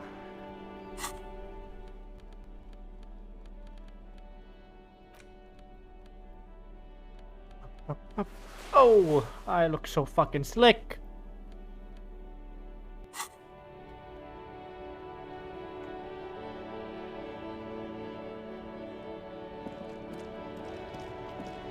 Before you stands a motor carriage. The bodywork is covered in blue and white livery, bearing the number 57. Looks fucking cool. Vapor emanates from the large engine on the back of the vehicle. It hasn't had time to cool off yet.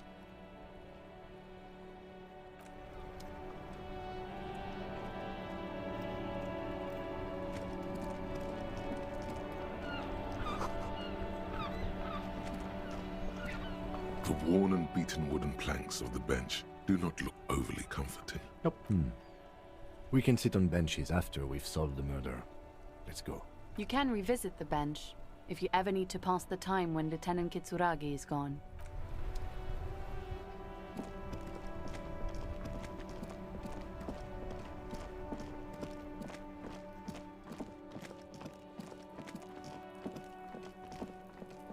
Hold on. I checked it out.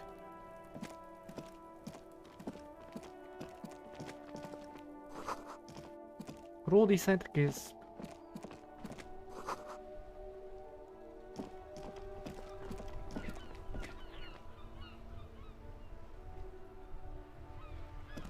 Okay, let's deal with the dead body. Ooh.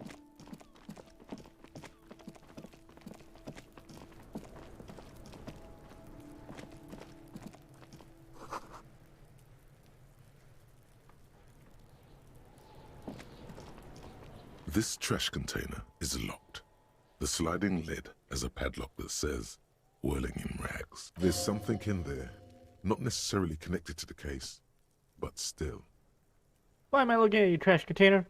You're just a trash container. The body is downwind from here. Maybe you prefer the smell of garbage to the smell of death.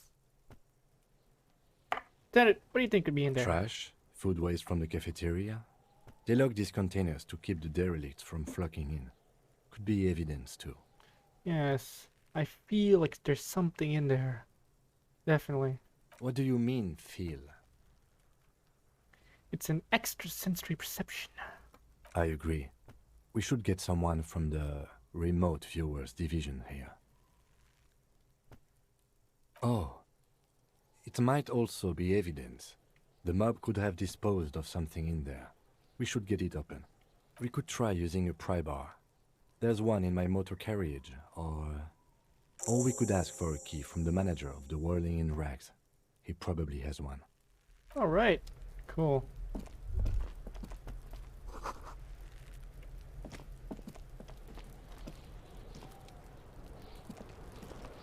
Kuno's got this. Oh yeah, nappa gumpy, Kuno. Right in the dick, Kuno. Get him right in the dick. Oi, dick, working out. Love it in the dick.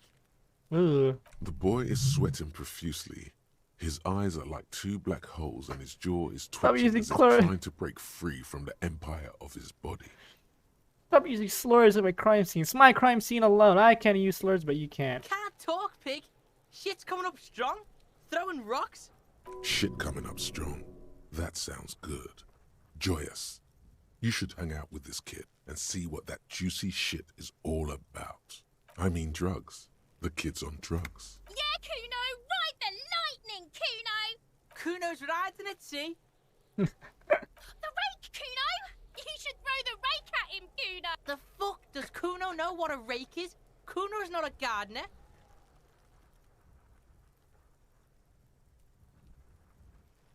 Kid, wanna hang out? I'm a narc. I'm not a narc. Sorry. Fuck no. Kuno doesn't buy that shit. Fucking entrapment shit. What should we do? We shouldn't do anything. I don't tempt such forces. What forces? You will see. Alright. Alright, let's get the fucking body down. The corpse looks at you with bulging white eyes. The face around them does not look human. It's swollen and ready to burst. His lips are fish-like and his tongue like a ball gag in his mouth. You seem to be holding your breath. A cargo belt twists his neck at an unnatural angle. The body below appears stiff. It's letting out an ungodly rot. The smell seeps in even through your clenched nostrils. The smell is repulsive. It pushes in from your mouth, more instant and more familiar than anything you'd expected. More fever than odor. It fills your mind, flushing you from within. Let it out.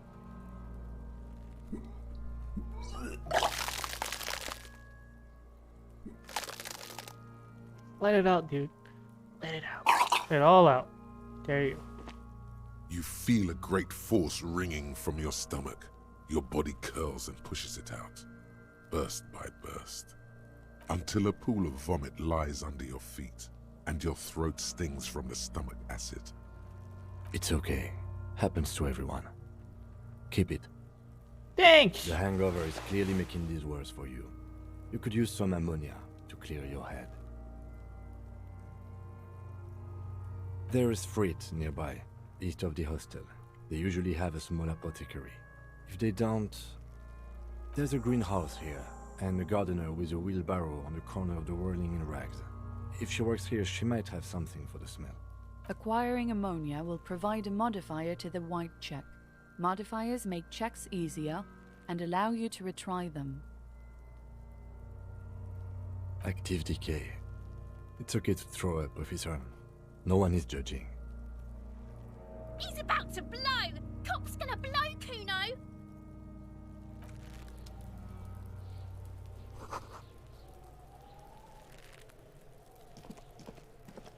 There are several footprints in the mud. left by work boots. Anywhere from 6 to 12 pairs have walked here. Heavy workers' boots with reinforced toes and hobnails all over the yard. What do you think you are? A super detective? You're hungover. These are just dents in the mud. No pattern emerges for the time being.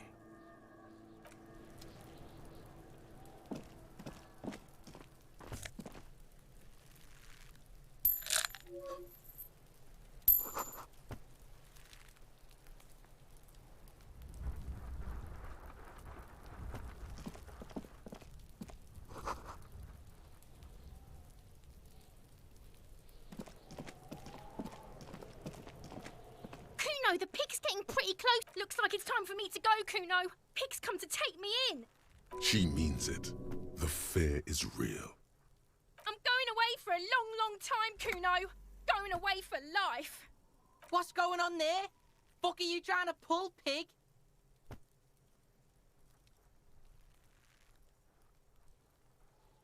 I come from the woods, good Davidu. You don't want to go there with me. You don't want to see what I've seen. Don't be traumatizing here. Get the fuck out of here. Get the fuck out of here! Alright.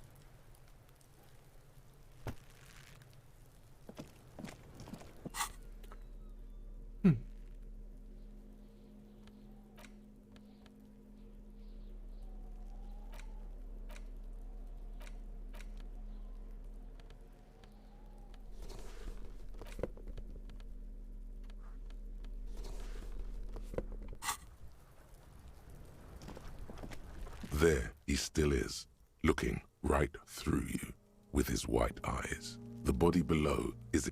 Alright, okay. Oh.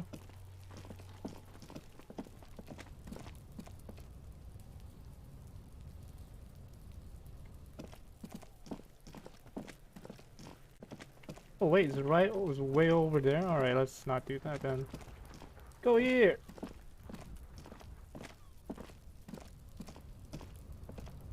An inconspicuous pile of the roofing material, Eternite. It's nothing. Someone just left some roofing material slanted against an old shack. Because there's a secret door hidden behind the panels of Eternite. That's why they're too orderly. There it is. You see a shabby little door.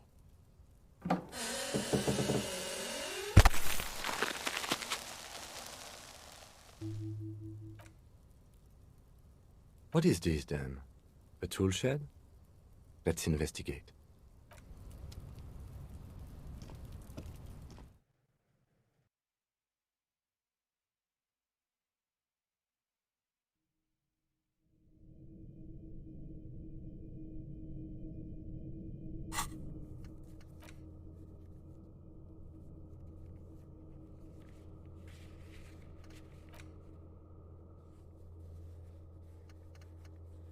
So many tasks.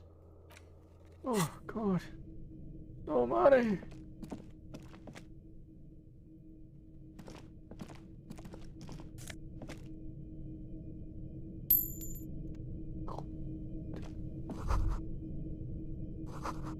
Be still, my beating heart. It's amphetamine. Sweet amphetamine. The lieutenant isn't studying the powder in the mirror. He's studying you.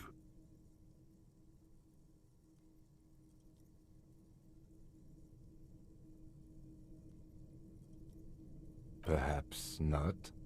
This is below our pay grade, detective. However, see that ladder there?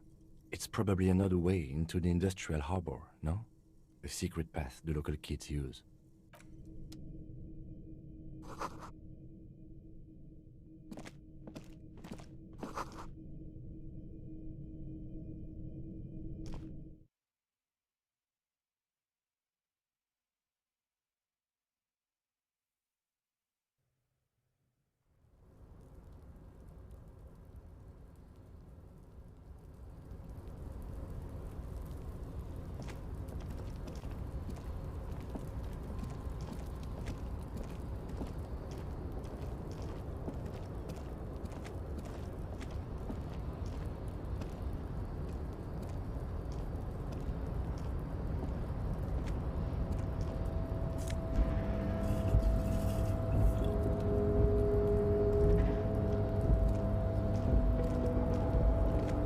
looks like someone left his tarpaulin cloak hanging on the railing here. Man down, a trooper has been left behind the enemy lines. You could swear it's more of an instinct than anything else, but you know it's a cop's cloak. The cop's cloak? Yes, it's probably yours. It bears the RCM insignia, and you have a habit of being careless with your equipment. You could probably make the jump. You look like you've done some track and field in your day. The cloak? I do think it's yours, yes. As to whether you should go for it? Well, it doesn't seem too dangerous. 2 meter stops. Whenever you're ready to do it, I'll be right behind you. The wind is aggressive up here. The lieutenant Whoa! looks at the enormous crane towering in the distance over the container yard. The look in his eyes is a mix of the engineer-like interest and the wonder of a 6-year-old seeing a horse for the first time. That's a huge crane! His eyes trace the crane's contour, as if trying to memorize its majestic shape. Then he notices your gaze. Yes. We were in the middle of something. Your cloak. Fuck it.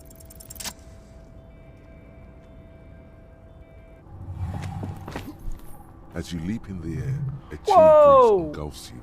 Check success! sharpening Cool! your senses. Ankles tingling from the tension, blood roaring in your ears. You are ready for your rendezvous with the concrete pavement below. Martinez goes about its daily routine as you soar through the air. The loud voices of protesters mix with the engine sounds from the traffic jam. Waves crash against the pier, and dense, salty sea air fills your lungs. He's so on the money, Breton! Just imagine yourself dual-wielding a bottle and a flaming cigarette whilst airborne! The corpse is dominating the yard, and the stench is nauseating. Even so far from the epicenter, it brings tears to your eyes. We'll take care of that body too. We'll take care of all of it. Thank you. As the concrete floor welcomes you, you realize it's been a while since you felt so alive. Alert, capable. Must be the adrenaline. Nice. I knew you could do it. My climbing down might not have been as disco as your jump, but at least we can explore the harbor now. With your feet firmly planted on the concrete, the noise of the harbor rushes back in.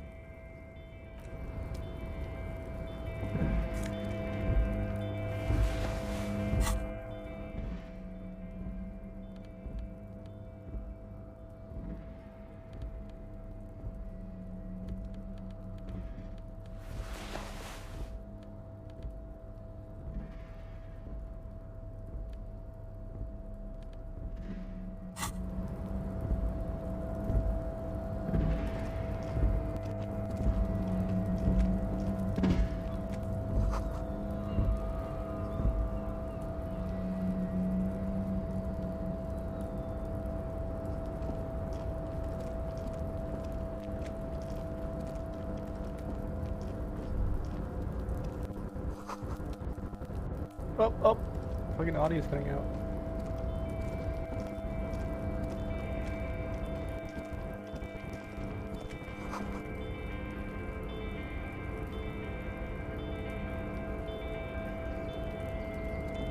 Yes? Me? I don't see how my life is pertinent to the investigation.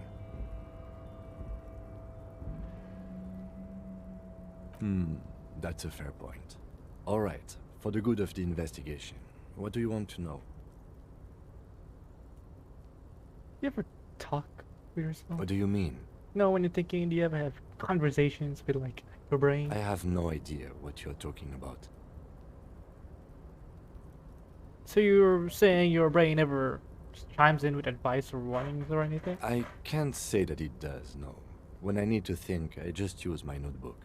The lieutenant produces his small blue notebook and idly thumbs through a few pages. That's where his conversations with himself take place. You're super lucid, yet psychedelic. You don't need office supplies to connect to your nervous system. You're special.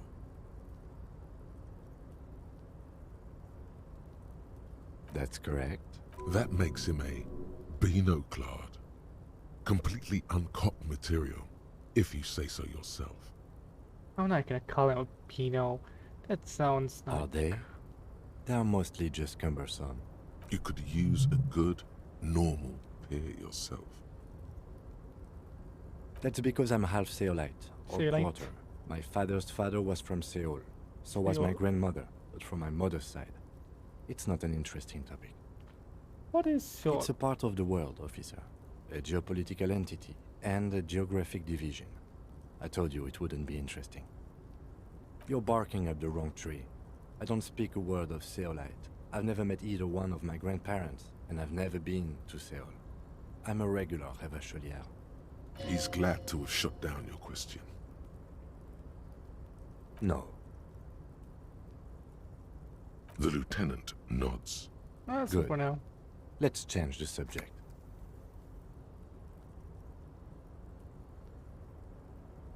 No response. He just arches his brow.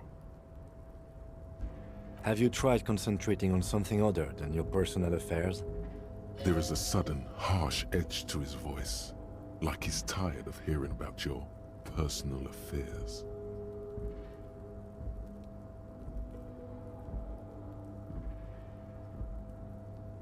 Really? You look fine to me. Focus on other people's troubles, not your own. That is a relief. Your heart beats twice like a fist. The serotonin deficiency makes your teeth clench. The lieutenant glances at his electronic wristwatch. A moment passes. The lieutenant glances at the sports watch on his wrist. What do you want to know?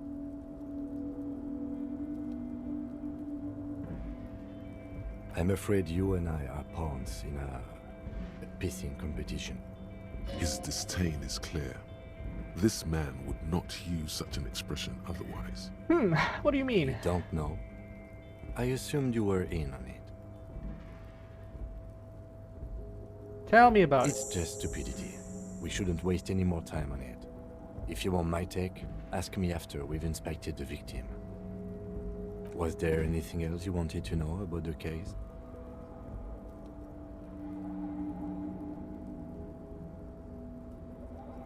No, it's not a particularly mysterious case. Wow. The deceased is a security guard for a corporation involved in a labor dispute. It doesn't take a DeLorean polymath to put the pieces together. I just don't see the case getting more mysterious than that.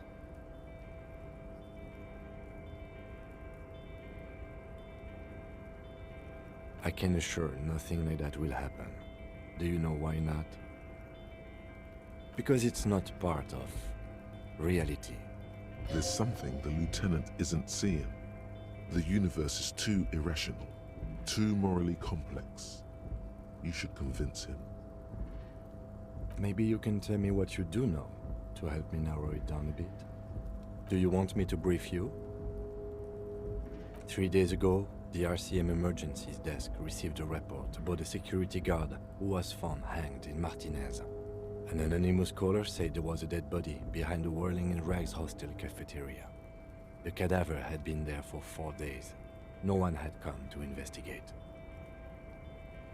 During that time, the victim had been stripped of his belongings. The caller did not identify him, but used the word lynching. There is an ongoing labor dispute between the local dock workers and the logistics company Wild Pines. I was told we should approach the death as part of this dispute. They didn't identify themselves in any way. The tone was muffled using a device of some sort.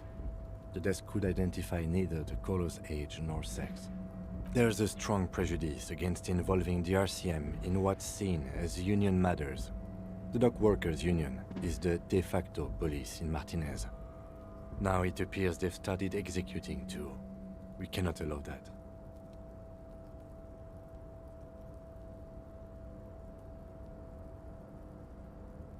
That's us, the Revachol Citizens Militia. We're the police in this city. Just to be clear, we are police officers. It's our job to find the killer. That's the case. Uncover and arrest the killer. Good. Only banal things strike you.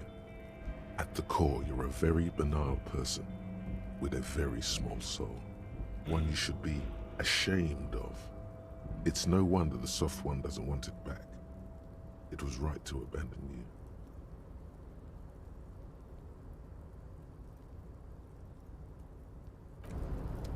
Damn it!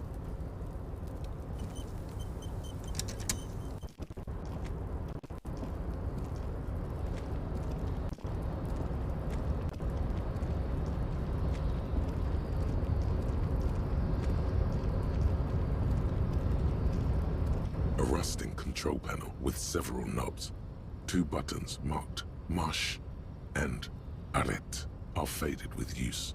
It seems to control the large crane above. A container is attached to its hook block.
Container, container, I'll turn you nice and red. Container, container, put the logos on. Container, container, used to be Wild Pines. Container, container, now belongs to Everard. Everard, Everard, Everard, he looks after everyone. Huh? Well, hey there. How can I help you, mister? The look in his deep blue eyes is as sincere as you've ever seen. Kind of makes you feel like an arsehole for no apparent reason. I see you are not a union man, mister. Did you get lost? You're not one of them scabs, are you? I mean, I don't personally mind. Folks is just folks, you know, and folks gotta eat. Just some of the other guys don't look too kindly on the scabbing kind, if you know what I mean, mister. I don't. The container's for someone. Do you work here? What's in the container over there? Oh, that one. That should be empty as far as I know. Lots of containers here have nothing in them. They're just waiting to be loaded up. Oh, I'm just making some covers for them containers here. Yes, I am. Yes, I am. So it's easier for the crane operators to spot them. Sure, mister. About what? Oh, most of the guys are down at the gates, keeping the scabs from coming in. We're on a strike. The whole union is. You don't have to work when you're on strike. Ha! We haven't worked for 2 months now. So no one is working? Not everyone is down there, of course.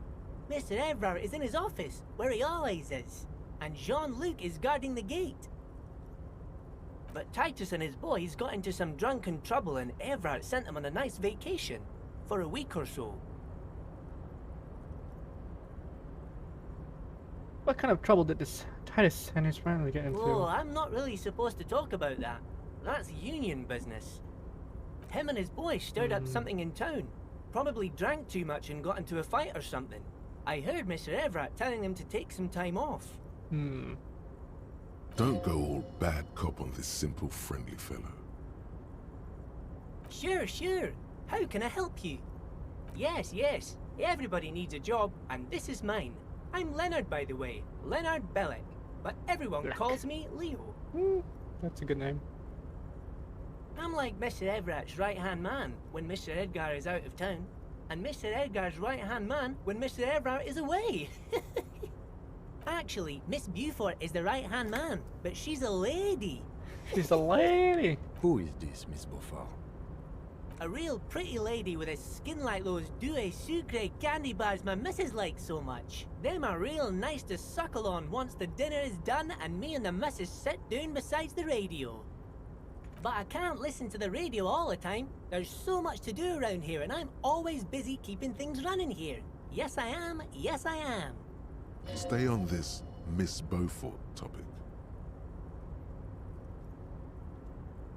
Hold on, who's this Miss Beaufort? Oh, Lizzie? Yeah. She is a real sharp tool. Mr. Everett put her through some fancy school and everything, east of the river. 4 years she was gone, and when she came back, she was all fancy and lawyerly. But she's a real nice girl. Grew up in this here neighborhood, knows everybody and gets along with everyone. Real pillar of the community one day, I'm sure. All right, okay. For a fraction of a second, there's sadness in his eyes. If me missus and me was to have a child, I'd be real happy if she turned out like her. But she can't have kids. Dr. Lemaitre said so, and she knows about such things. Been a doctor for almost 50 years she has.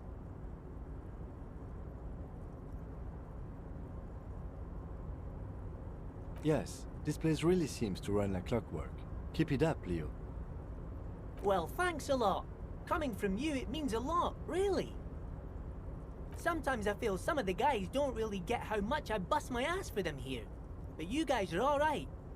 The white rectangle on your clothes might not mean an awful lot in Martinez, but the recognition from an authority figure made Leo's day. I'm looking for a leader of dockworkers. Oh, you want Mr. Everett then? He's an awfully nice fellow, he is. Him and his brother are both nice fellows. They've lived their entire lives in this here neighborhood.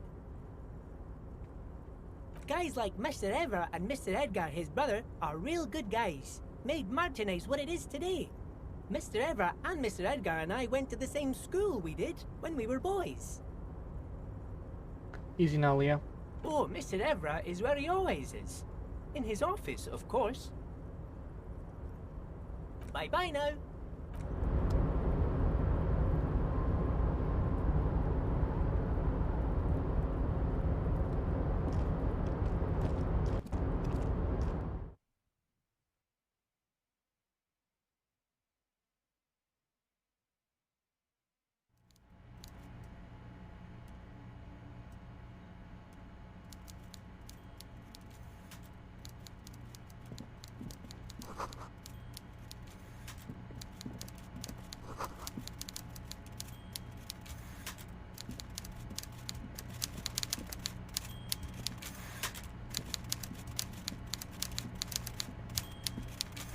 Before you is a walrus of a man seated behind a large desk.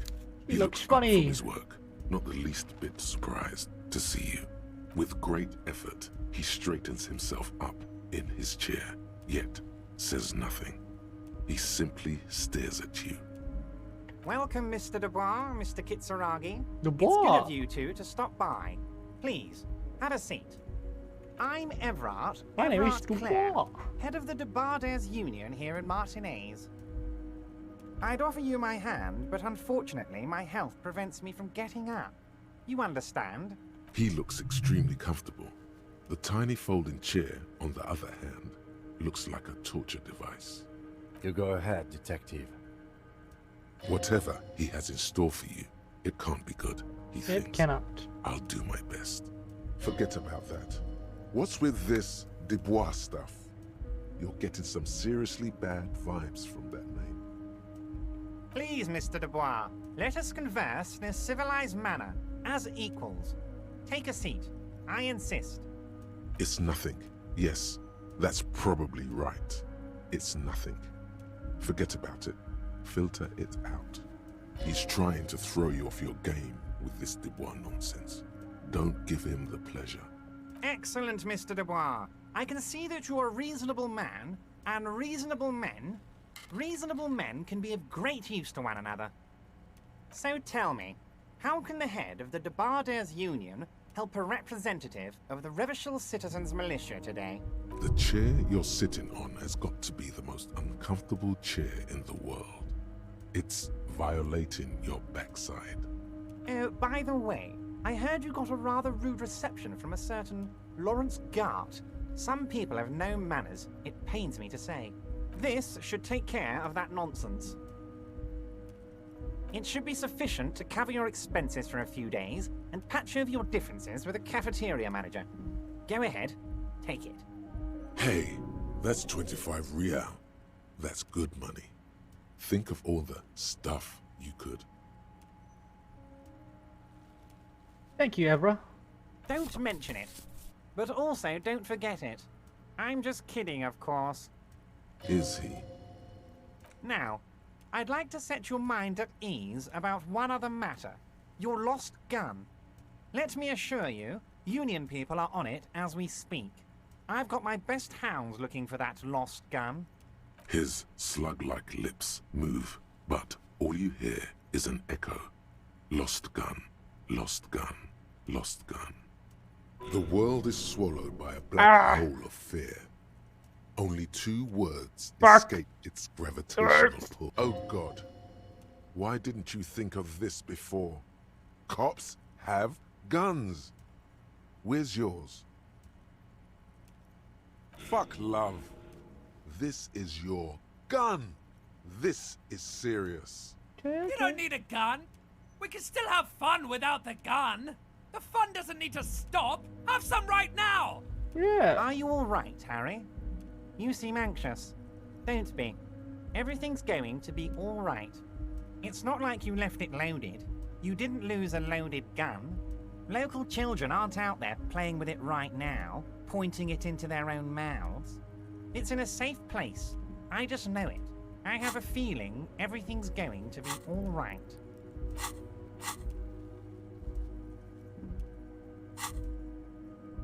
Officer, we will deal with this later. We don't need Mr. Clare's help with this. I wouldn't be so sure about that. God, you're sweating. Your knee is jerking. You're about to cry, aren't you? Yeah. You're about to cry because you lost your gun and those children are gonna shoot themselves with it. You want to cry? God, you're weak. Whatever you do, don't cry. You'll think you're disgusting. Mr. Dubois, you don't look so good. What is this, Mr. Dubois? He keeps repeating. What is he trying to pull here? You need to cool the fuck down. Chill. Mr. Dubois! Mr. Dubois! Harry! While Everard is distracted by your odd behavior, the lieutenant's eyes are mapping everything around you. The folder, desk, papers on the wall. Mr. Dubois, are you okay? Can I get you a glass of water or something? Are you having some kind of medical emergency?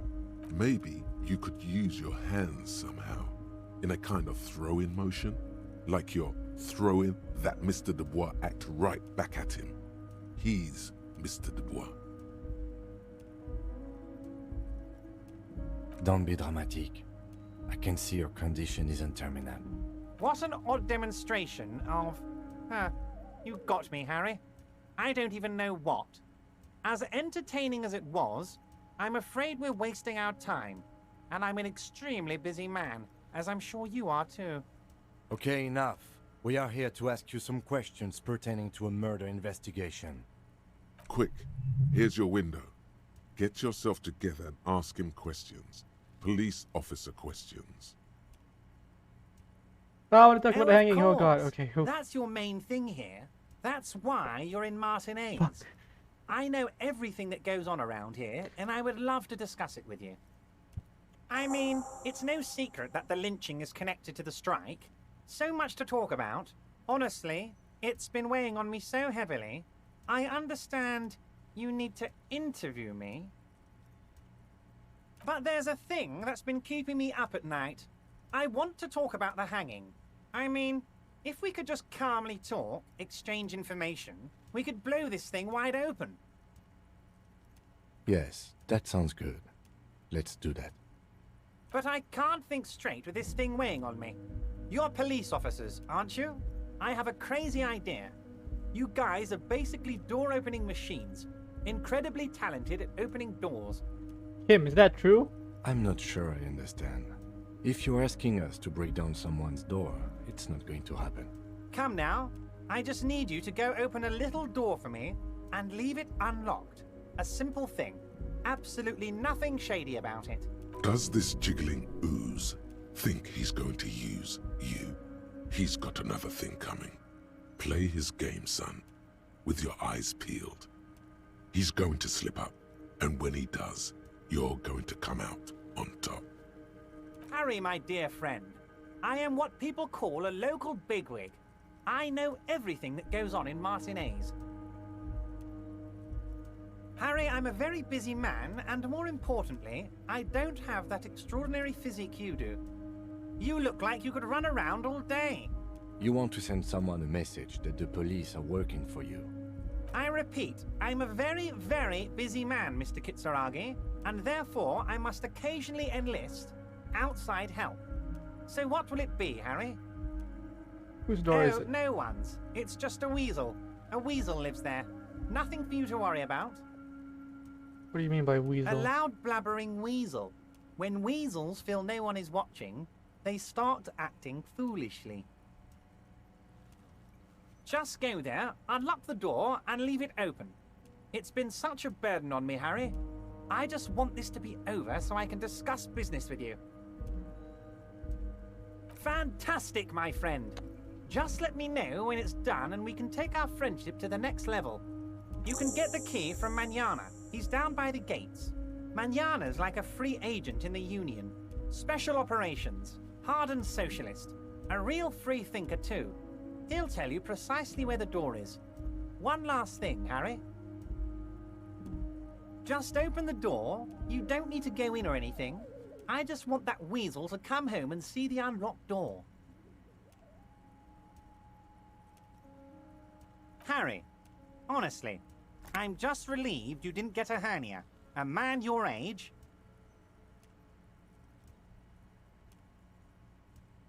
Yes, Harry. You are obviously in peak physical condition, and I salute both your initiative and your physical prowess. Very impressive, Harry. Very Yes. impressive. Absolutely. Anyway, I assure you, I am a very well-informed man. Information reaches me before I even get the chance to request it. Of course, let us dispatch with the formalities. You call me Everard, I call you Harry. My God, so it's true.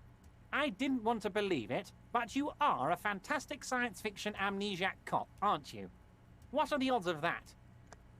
I think the odds of that are very low. So good to hear that, Harry. Apparently my sources were wrong. However, if you did have a spot of memory trouble, I could help you out. With my big fat folder. Are you trying to tell me you've gotten hold of some of our documents? Mr. Kitsuragi, would you mind? Me and Harry are talking about his lost identity right now.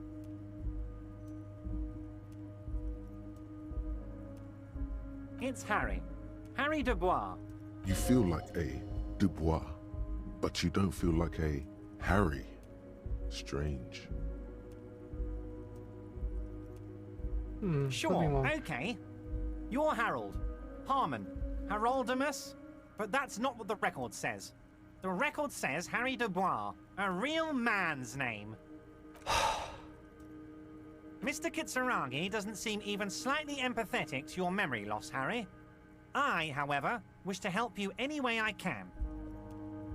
Where'd you get that for? This? My friends in your organization gave it to me, Harry. I find that very suspicious. May I have a look? I'm afraid this is meant for Union eyes only, Mr. Kitsuragi. I'm sure you understand.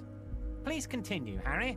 What kind of cop does it say I am? You're not simply a cop, you're a star. A bright shining star in the drab law enforcement sky, outshining all other stars. You're a superstar. That's what I like about you, Evra. You get me. Of course I do, Harry. And I'm gonna help you shine.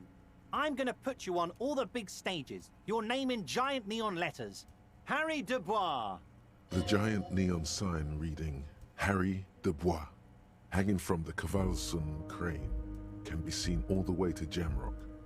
Somewhere in Mirova, a beautiful woman sees the bright glow on the horizon and says to herself, "Oh my God, I shouldn't have left him." But of course, Harry. Your precinct is the 41st and you live in Jamrock. You're a Jamrock boy. A long way from home, but that's okay. Right. Of course, Harry, of course. Let's not linger on personal details and amnesia. You wanted something from me. Yes, your lost gun. My best men are on it. They're turning every stone, searching every playground, asking kids, grandmas, everyone. Your gun will be found, Harry. Let me assure you of that. It's just a matter of time and effort. The only way to find it seems to be working with him. He might even be holding your gun hostage. Who knows? Only one thing is certain. If you work with him, you're going to get it back. And working with him might be the only way to do it. Damn it, Harry. That's exactly what it means. I'm only kidding, of course. He is not. Of course. I understand. We help you, you help us. Wait. You need this to get in and out through the gate. Here, you're one of us now. A real red and white Union man. Take care, Harry. As you turn, a bright light catches your eye, making you squint. From a distant sunset, a stage light, flash photography, nowhere in particular. It's just what superstar law officers do. They squint at lights, and they solve shit. That's me. Yeah, you have. You're a big dick cop, Dick Mullen. Salam Rocky Baye, badass on the edge disco cop. Time to recede into a ludicrous fantasy world. Here we go. Camera, lights. Action. With a sudden flash, the world freezes around you, and you along with it. In an iconic monochrome solution, a black silhouette against a rasterized orange world. It's on.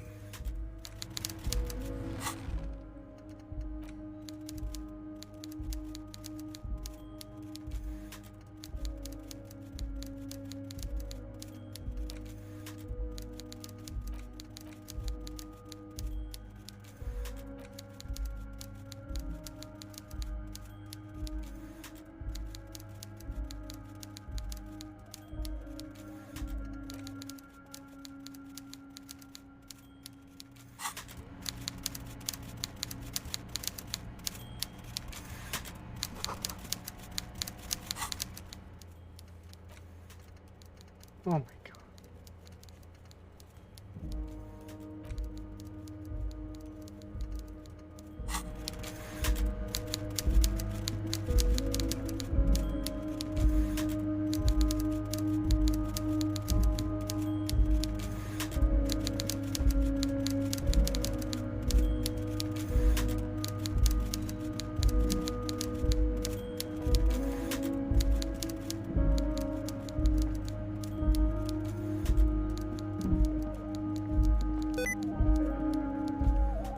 That's not what I want. Oops.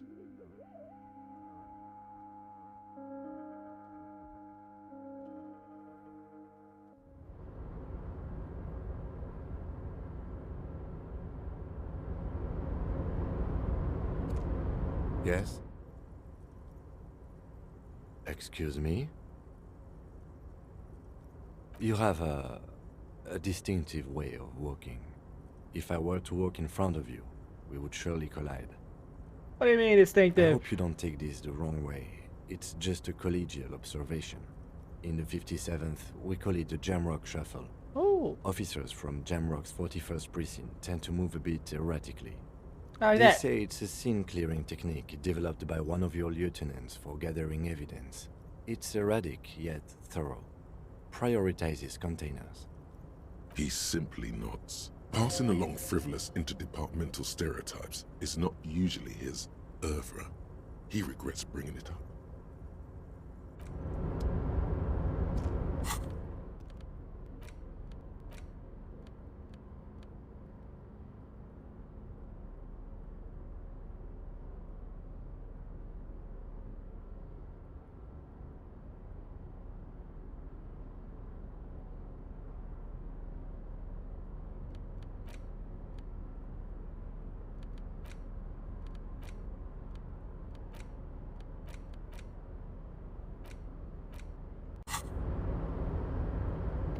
All right.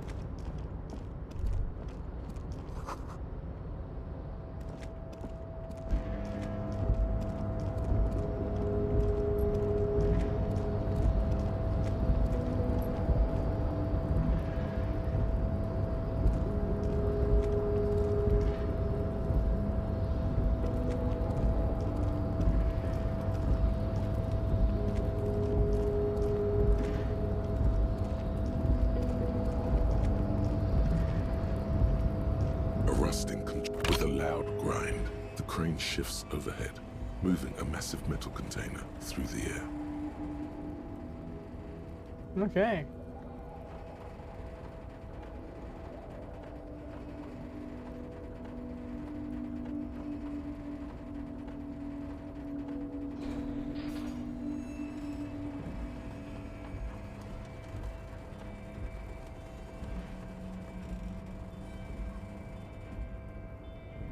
And, with a surprisingly quiet thunk, the crane places the container down. This crane was built with a purpose, which has now been fulfilled. To move this container. Who can say? All you know is, it's special. I can't see how that was worth the ruckus, except for seeing the crane in action, which I admit was satisfying. The crane does not return to its original position. It does not move at all. Oops. Oopsie, oopsie, oopsie. Oh, let's go.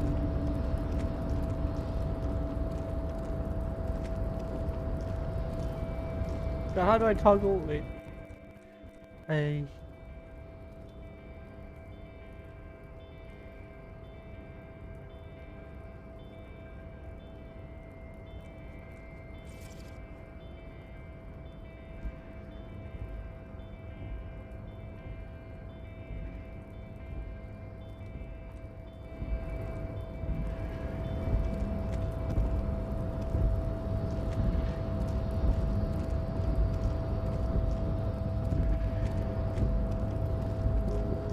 Before you stands a cargo container, just one of many in the yard.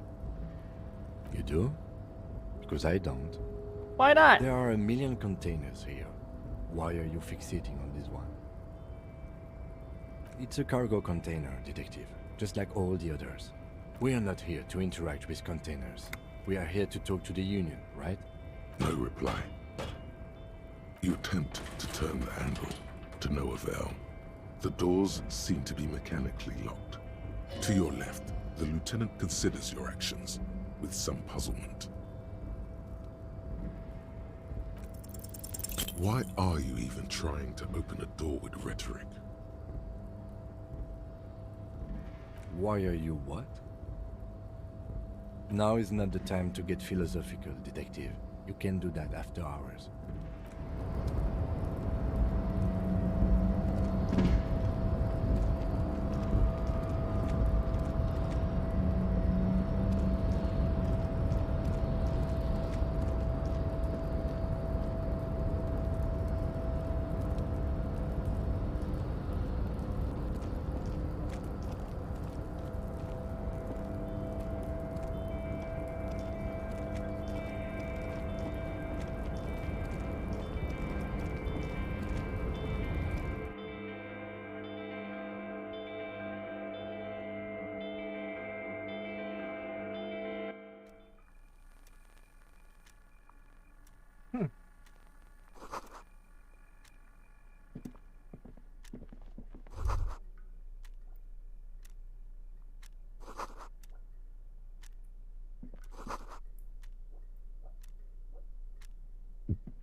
Every worker, member of the board.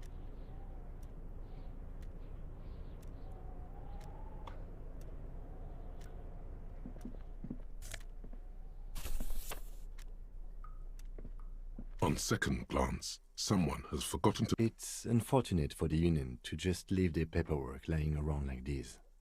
Let's see what's inside, he thinks. The drawer opens smoothly. Inside is a well-organized selection of brown folders. Browse. Hundreds of documents containing logistical data. Two kinds of transactions stand out. Materials coming into Revachol from the outside world, from Muindi, Grad, and even Ilmara.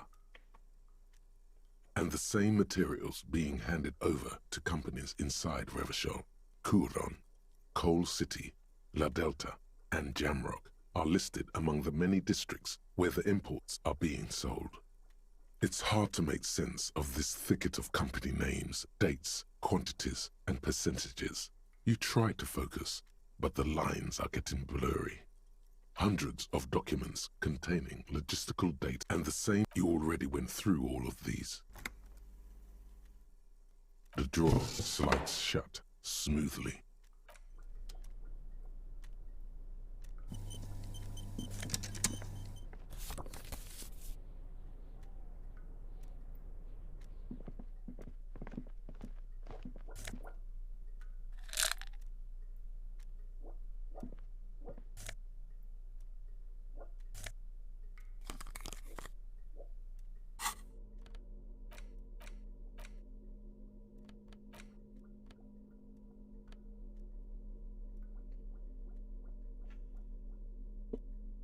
The front of this quarterly journal features a large satirical portrait of the late King Friesel. From the sides of his head, a pair of white antlers spread to the corners of the cover. Because white antlers are one of the symbols of communism, they represent a society in accord with the natural world and at the same time above it. Why Friesel? Because Friesel was incompetent, foolish, and cruel. In short, the embodiment of everything the communards wished to overthrow. It's satire, you see. To your disappointment, there aren't any full-color pictures to direct your attention. Oh, that's a turn off. Just column after column of closely set text, interrupted occasionally by little doodles in black and white. After rifling the pages with your thumb several times, you return to the table of contents. The magazine is divided into several sections: international development, Kunst und Kultur, and local concerns. Just inside the cover, there's also an editor's note. Comrade, as you know, this journal takes its name from Mazov's immortal expression, du cristal à la fumée. This was his way of describing the way the rigid, crystalline structures of capitalist ideology turn to smoke under communism.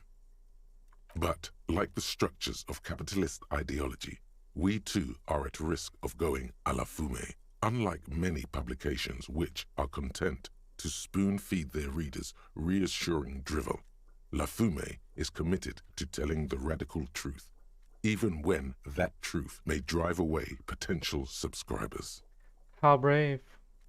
So please, if you value our radical Mazovian perspective on contemporary politics, culture, and international affairs, please consider subscribing today.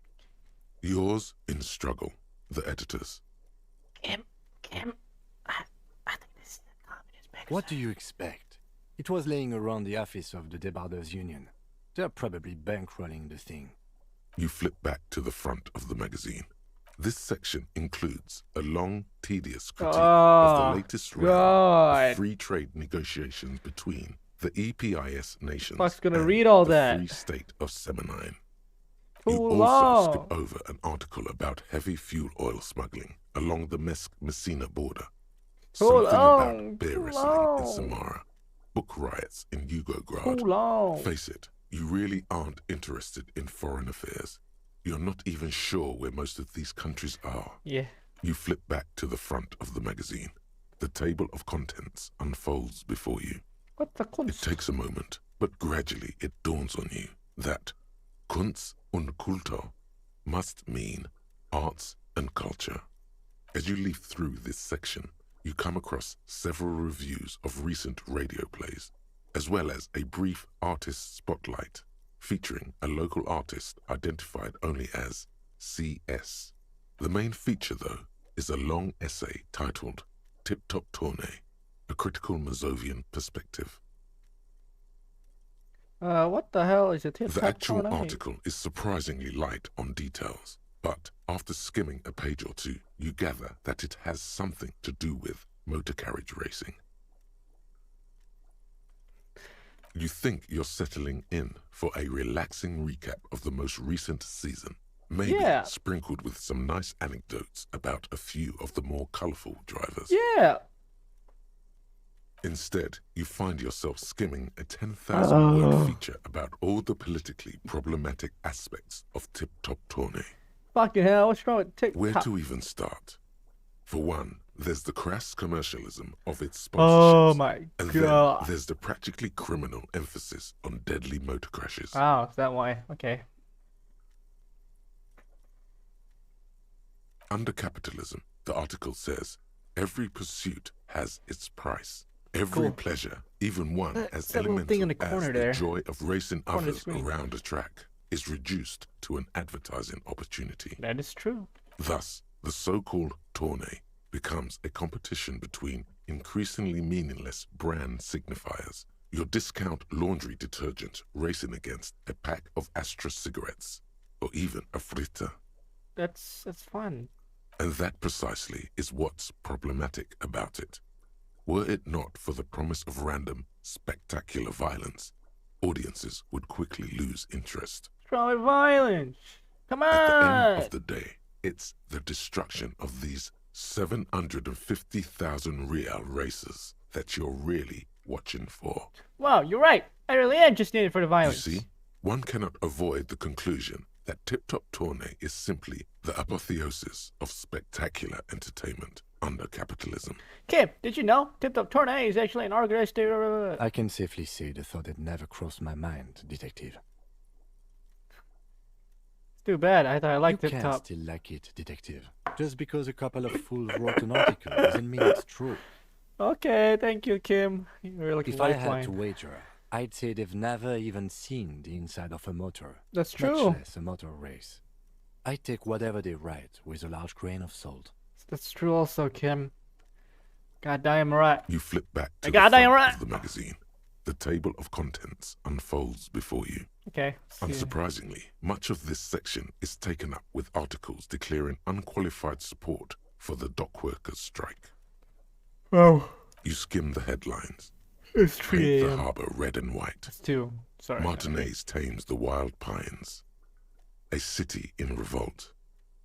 First we take Martinez, then we take La Delta. It's really ambitious. Finally, there's a brief article by the writer G. Martin accusing the owner of the Cape Side apartments of illegally attempting to evict certain communist tenants simply for not having paid their rent. Wouldn't it be better for everyone if labor and capital could reach some reasonable accommodation? According to these editorials, there can be no accommodation with the forces of international capital or their mucilaginous allies in the coalition. Okay. Why do communists love puerile insults? And they wonder why they're always being left out in the cold. True. Judging from the context, it's something very large and fundamental. You should probably know about it already, honestly. You flip back to the front of the magazine. The table of contents unfolds.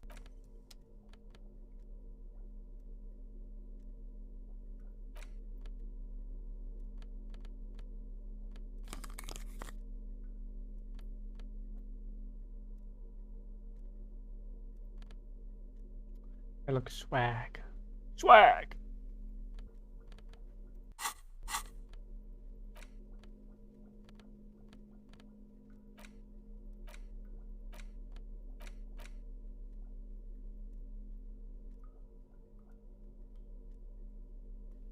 Yeah, it will. Alright, let's go. Wait, no, this thing. An imposing combination of a punch clock and a payphone is looking down at you from the wall. A note on the side says, "Tokens unavailable due to strike. Use change." Nah.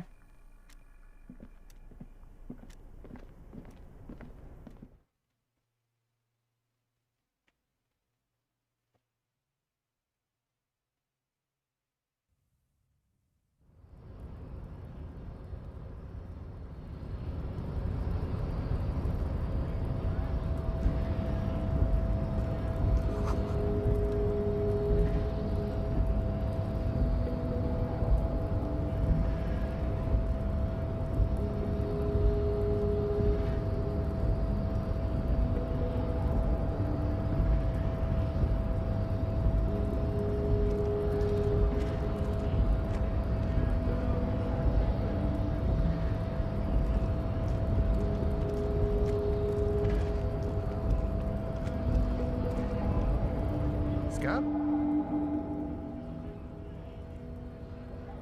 A kind of a worm, content with mere survival. They come, they want to do our job for shittier pay, screwing over both themselves and us. Everybody loses. Hold on, where did they all come from? It's me. Somewhere in the ground, I think. You don't seem to like them. Gotta be bloody stupid or freaking evil to Scab. Or I guess scared, maybe.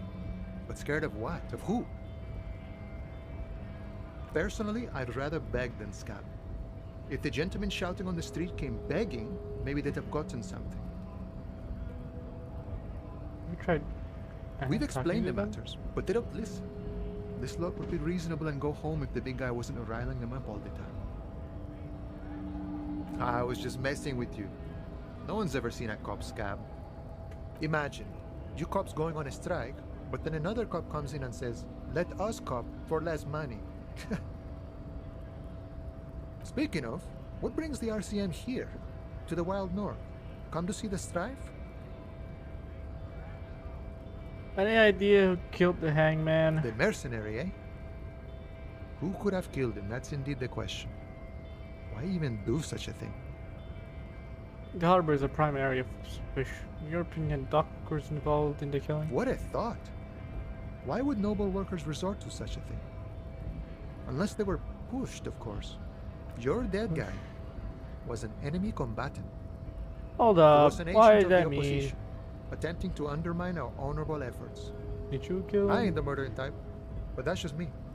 Large organizations like our union have all sorts of men, with all sorts of skills.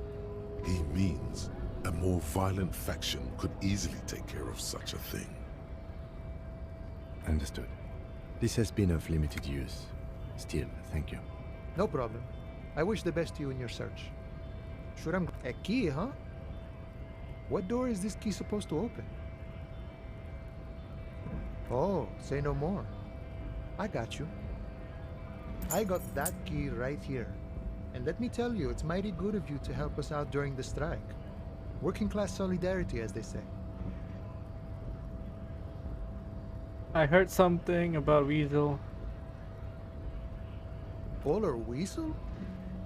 Oh, I know what you mean. I'm pretty sure he's actually Occidental, though. So you're gonna be committing fratricide, my racist friend. What you're looking for is a basement door behind the greenhouse. That's behind the whirling in rags. That's all I know. Our organization is what you call compartmentalized. Means we keep out of each other's business. Okay, but where did you get the key from? The janitor gave it to me. Nice fella.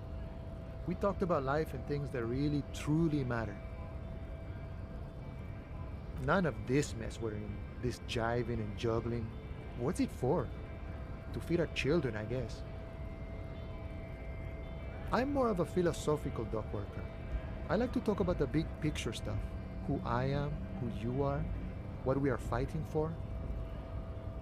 Who he is, and what they're fighting for? This is interesting. This is epic. We're negotiating our share. Your share. Aye.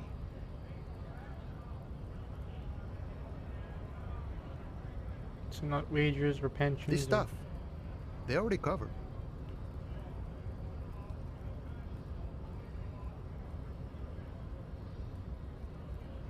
Never grateful.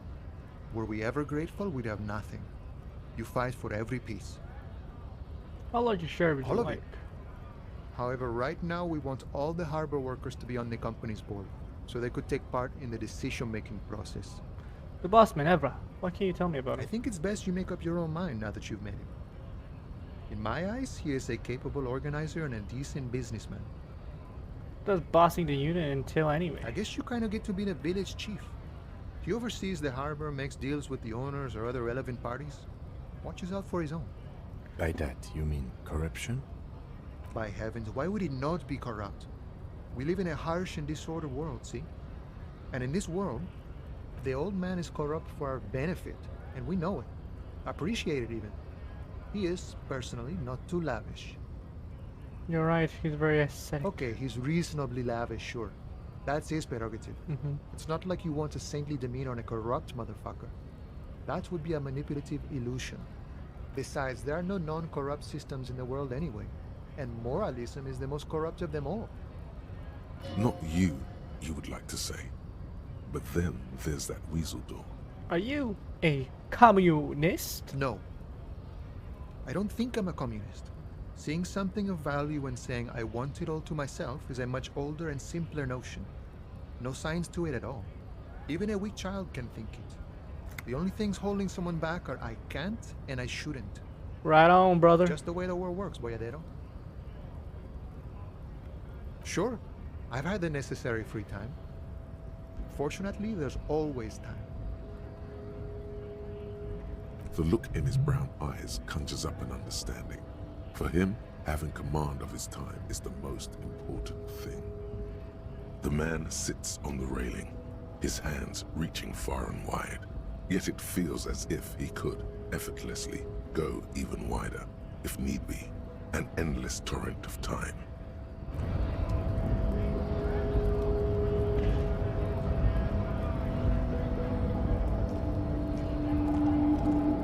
Why we do that?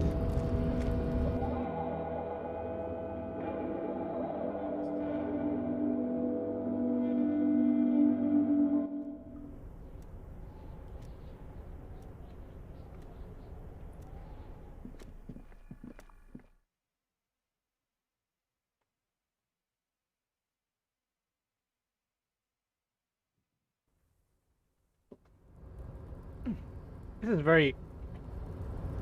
I know it's not to everyone's taste, but this is very, very interesting.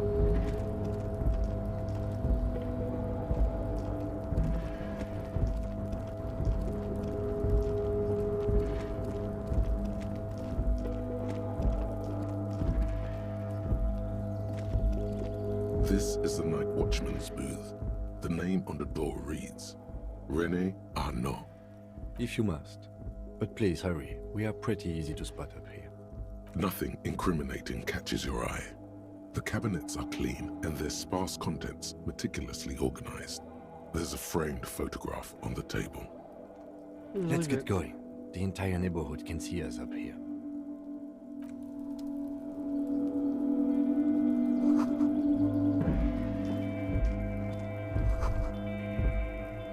All those empty wine bottles and cigarette butts on the ground. Someone partied really, really hard here. Well, yes, I think we can say with relative confidence that it was you.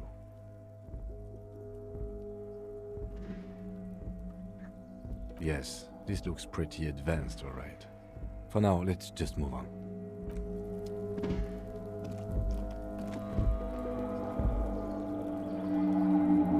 Can do that. Can do that. Oh.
Welcome to Frit. Feel free to look around or something. Everything is out on the shelves.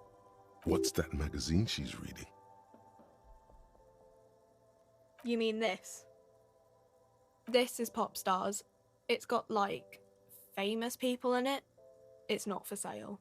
Looks like it also has something called Police de la Mode, featured on page 34. This speaks to you.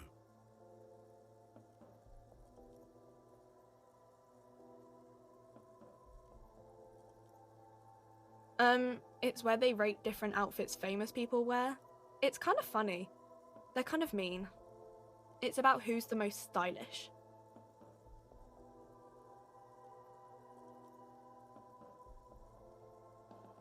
No, I don't think so. We are not the fashion police. We're the real police. Oh, go on. What is the? I don't know. Frit? Why is it we would treat? I think they think that the extra T makes it funkier. It doesn't. Right, okay. I'm not really supposed to be chatting to anyone, but... I need to exchange this lovely check for cash. Wow. I didn't know you worked for the union, sir. Anything else I can do for you? Blow the whole thing on speed and gin right now. Speed and gin. Great combo. Ask some local dealers, maybe. Do you have She any looks ammonia? up from her magazine, eyes filled with tired ennui. Yes. What we have is there, in the medicine cabinet. Go take a look yourself. I don't really know anything. I mean, I know it's there, but I haven't seen it, so... Do you know how the man died? Do you know the man? Not really. Does it mean you knew him a little? No. I didn't know him at all. How long has it been there? I don't know, really long. What do you think happened? I don't know. No need to worry.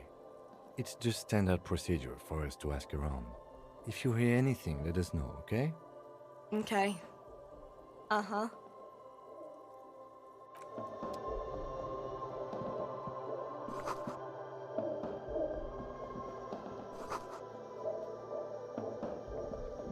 The tear machine stands in the corner. A sign says, 1 bottle equals 10 cents.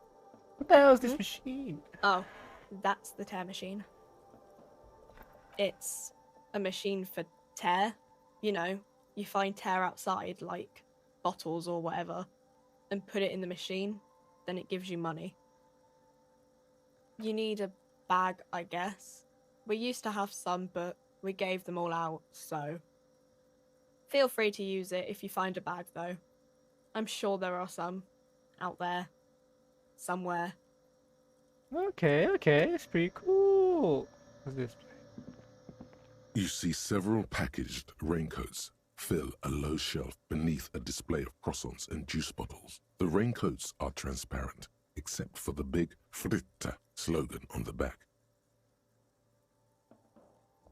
What is what? It's a raincoat. If you want to buy one, then it's only 4 real. No. A small cabinet on the wall is filled with various medicine bottles, nasal sprays, and blister packs. They all bear the Saint Baptiste Pharmaceutics logo. Cool.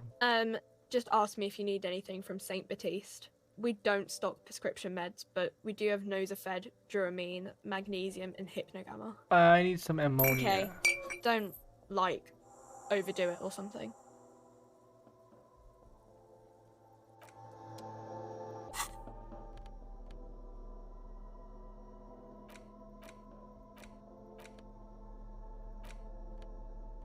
Thin glass tube wrapped in cotton.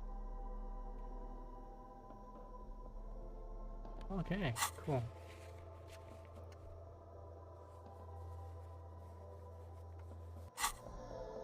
Now this is epic. A colorful display of cigarettes and alcohol bottles line the shop wall, inviting you closer. That's not good. There, in that dark green glass, all in vain. The great flowing river of warmth, wine, alcohol, beer, alcohol, love alcohol? Guess not, no. Good thing you're an unrecovering alcoholic then. I'm obliged to inform you that both alcohol and cigarettes damage your health, but I guess you already know that. Please tell me more about these products. The Pale Age vodka is special, Oh. I guess. It's stored in pale for a couple of years, which makes it super expensive and super strong. Okay. What will consuming this stuff do to my body? I mean, I already said it'd hurt you. I don't know what else they do. Substances give powerful bonuses to your main stats at the cost of damage to your health or morale. Cigarettes raise your intellect while damaging your health. Alcohol raises physique while damaging your morale. Use medication, like Nosafed and magnesium, to counteract the negative effects of substances. Note: consuming substances can have unforeseen consequences for you.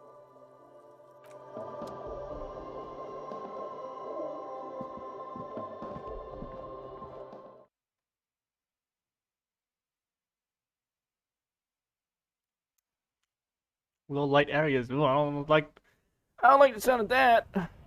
The low light areas.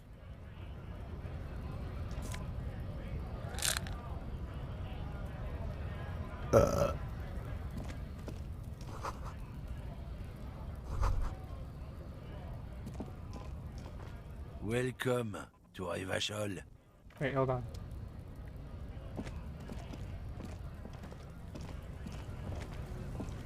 Where did my little thingy go? Wow. Alright. Welcome to Rivachol.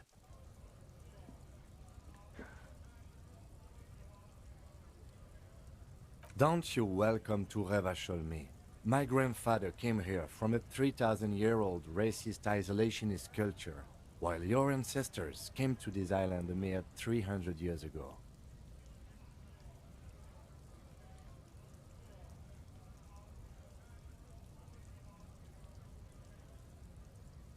Every school of thought and government has failed in the city, but I love it nonetheless. It belongs to me as much as it belongs to you.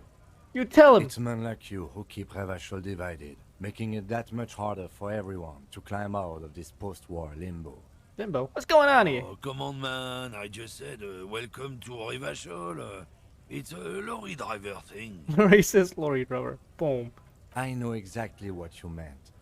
You think my kind doesn't belong here, that I should watch myself and behave. Ugh.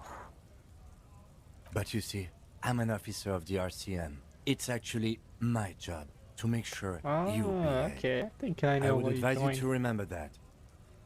Silence. The air between them becomes tense. Your partner needs backup. Now's your moment to shine. Fucking A, Kim. I've got your back. You two make a cute couple. You know that? Thanks. The lieutenant exhales and resumes his regular calmness. Whatever you say, officers. What are you hauling? Oh, not much anymore. I'm here to pick up some cargo, but the dock workers are on strike, so it's a sit and wait on your ass situation.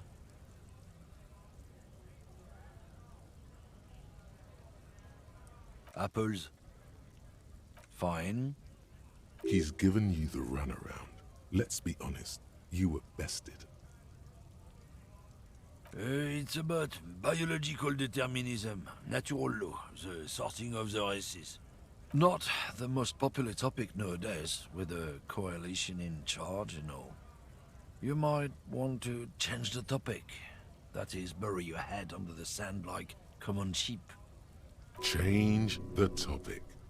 The way he says it makes it almost sound like a threat. I'll be honest, I can't remember what that means. Please explain. People who've studied these things say that you and me are superior by design. So, naturally, we Occidentals should be in charge. Obviously, you can see the merits in that. Yeah, I can really. You're a prime example. Open your eyes. Haven't you noticed something different lately? An unfortunate downturn, maybe? Huh? When members of the superior race cease to believe in their innate superiority, they stop competing for resources. This concerns you, policeman, so you better be vigilant. Sorry, the damn I kids really are get showing going. up good lately. Same with the mosquitoes. And the other intruder species too. They're on the precipice of cultural victory. What is this cultural It's what the victory? kids of Boogie Street are going for, right under our noses. Oh. And the others too, on the radio. Heard any chansons lately? Heard any motetos or leader? No. Dominating culture is how they plan to win. They say so themselves. It's true. Also, you need to realize the dangers of mixing races. Who knows what might happen if people don't stay in their birthplace? You might end up with a new sub-race, with unknown characteristics, leading to extra competition. That's why you've got to control the offspring. Don't push your luck, Runt. Let's go. Oh, what the hell? Yeah, that's where you won. That's why photo saved, I guess. What?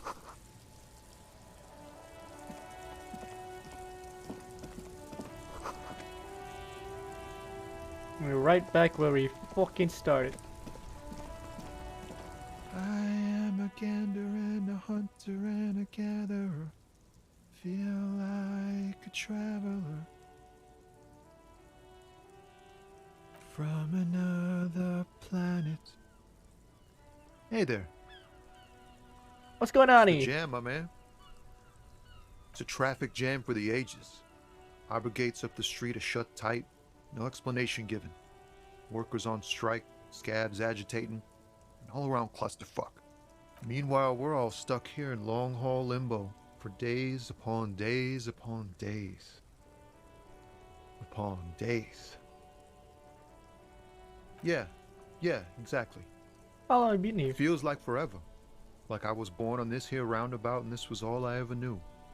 Just me and the metal and the tires, the oil and the fumes of mazout.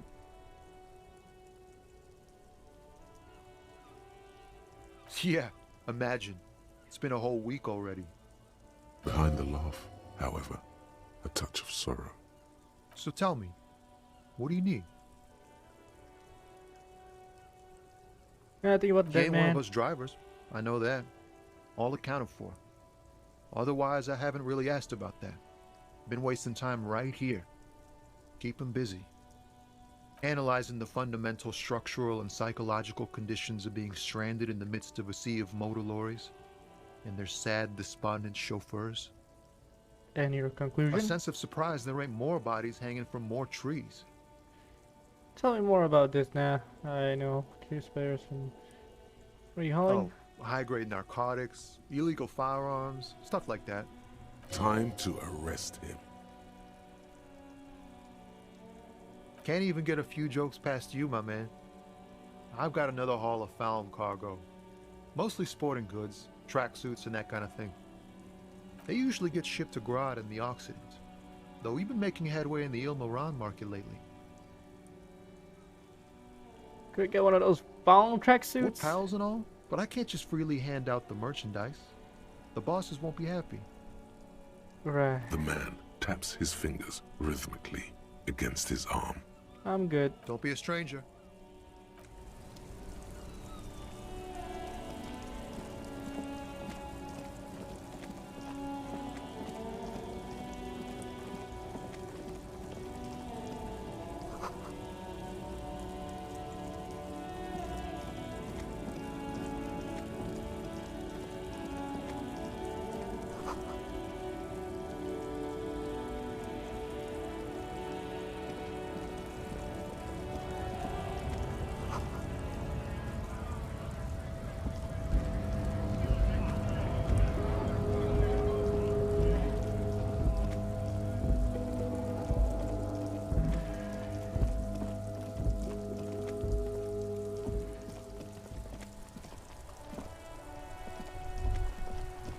All around you, rain falls on the great city of Rivershaw. Rain drips from the eaves and floods the gutters, washing the filth away. The spring thaw must be here. The snow is melting. Whoa, that's very nice zoom out. Looking up at the sky, cold water dripping from your hair. Grey sky like great battleships, clouds colliding with one another. Rain falls down on the world. Humid. Your coat shields you from the rain while the city shivers around you. What's in the west? Sheets of rain over the water, a flight of stairs leading into the ocean. Wave after wave washing the coast of Martinez, with its motorboats and gently swaying reeds. The ruins of a half-sunken sea fort crumble on an inlet beyond the Bay of Revachol. Ghosts rise into the sky. Your hair is an oily mess flecked with ash from neighboring coal plants. Smokestacks rise somewhere in the distance. The great gates of the industrial harbor are locked. A chill runs down your back. You shudder like an animal trying to shake water from its hide. You shudder looking down at your feet. Dirty rainwater runs veins into the plaza's snow. 2 green snakeskin shoes stand at attention on the mosaic paving of the plaza. Capeside apartments. Tower blocks crowd one another. 4.46mm bullets still lodged in their war-torn stone walls. Hallways collapse from the mortar hits of a war that was lost long ago. Clotheslines go to waste in the rain. Radios play. A yard. Rain falls onto the roof of a woodshed. Coal leaks into a puddle beneath a dead man's feet. He swings from a tree, bloated. Droplets of rain slip from his cold cheeks. A traffic jam. Rain thrumming on the roofs of motor vehicles. Inside, drivers watch water streaming down their windshields. The statue of a king shudders. He too is cold. The canal bridge has been raised. The road ascends. A raised motorway loops above the ghetto. Beneath its concrete columns, a sea of rooftops, woodwork, and tar stretches northward. 4-story buildings as far as the rain can fall. The snows melt in Jamrock.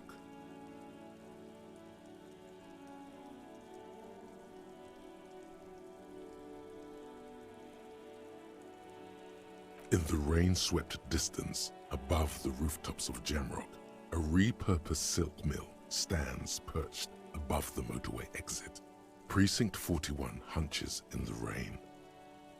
Satellite Officer Jean Vichmer rushes down the precinct stairs, umbrella in hand. It's unopened. He doesn't seem pleased about the spring rain. On the bridge, Officers Torsen and McLean are standing guard. Torsen wears jeans and a fishnet wife-beater. Satellite Officer Vichmer passes by, and the young man remarks to him, "Where's your homo, homie?" What? It's not like that. They're what is called heterosexual life partners. They have a battle-tested relationship. A brother-bond, if you will. Huh? Yeah. Sexual life partners. Note that down. Funny apery. Male-centric workplace humor. Have you seen him? Is there something wrong? No, nothing. It's just... Judith went to his place and found the Monday mail unopened. I think he's still there. You didn't drink with him over the weekend, did you? That would be irresponsible. With that animal? Never again, man. What is he, still down there? In, south of the interchange? What was it? In Martinez. He's in Martinez. Your vision blurs. You wipe your face with your hand. The rain stings your eyes, making you look up and blink.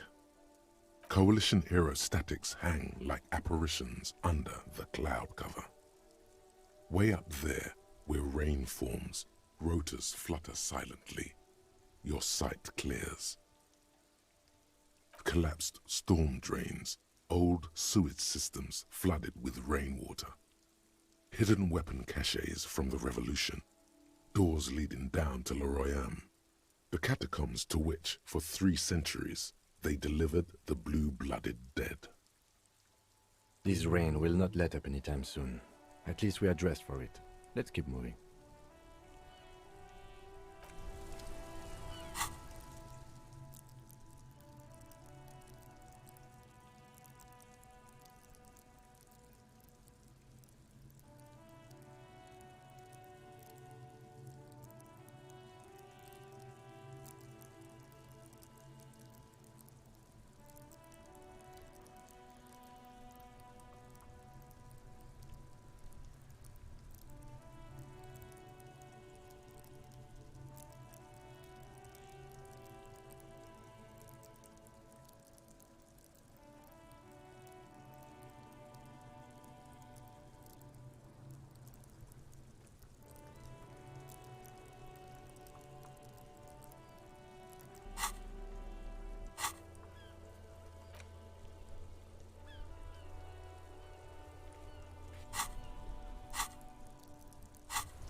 Inside, you see a set of steering levers, a radio microphone, a pull-out toolbox, and the soft glow of the fuel preheater gauge. Tim, what are we looking at? What is this machine? This is the Kupris Kinema, my motor carriage. You can use the toolbox and the radio if you'd like. Motor carriage, motor carriage. Something bad with a motor carriage. A dark lump rises in your throat. Nothing, nothing. It's probably nothing. Forget I brought it up. Sure. Please proceed with the carefree lollygagging. Okay. The Kupris motorcar does provide most of our patrol vehicles, yes. Okay. In the cabin, you see a set of steering levers, a radio on a hook, a pull-out toolbox, and the soft glow of the fuel preheater gauge.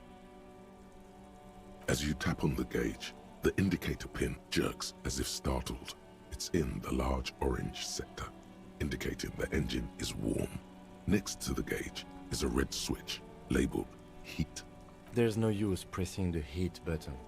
It won't start without the ignition key. Alternative translation. Don't even think you can drive my MC. The white suede feels luxurious under the touch, and the metal clutch handle so very familiar in your palm. The frequency tableau lights up, and the green button labeled Prime Line glows like a feline eye. And then you hear something. The soft purr of electrical kittens, radio waves cast far and wide over the metropolis. A woman's voice greets you through the static. This is Precinct 57. Hello, Lieutenant. How may I assist you? Hello, Alice. Please assist our colleague from the 41st Precinct here. I'm putting him on. Hi, Alice. This is the 41st Precinct speaking. Nice to meet you. This is Officer Alice Demetri, Precinct 57. How may I assist you? Could you connect me to 41st Precinct? I have something I need to report. Just a second, officer. 10-2, 10-5. This is 41st. Come in. Over. A scrawny old man sits in a dusty cubicle, smoking, with a large white rectangle sewn on his vest.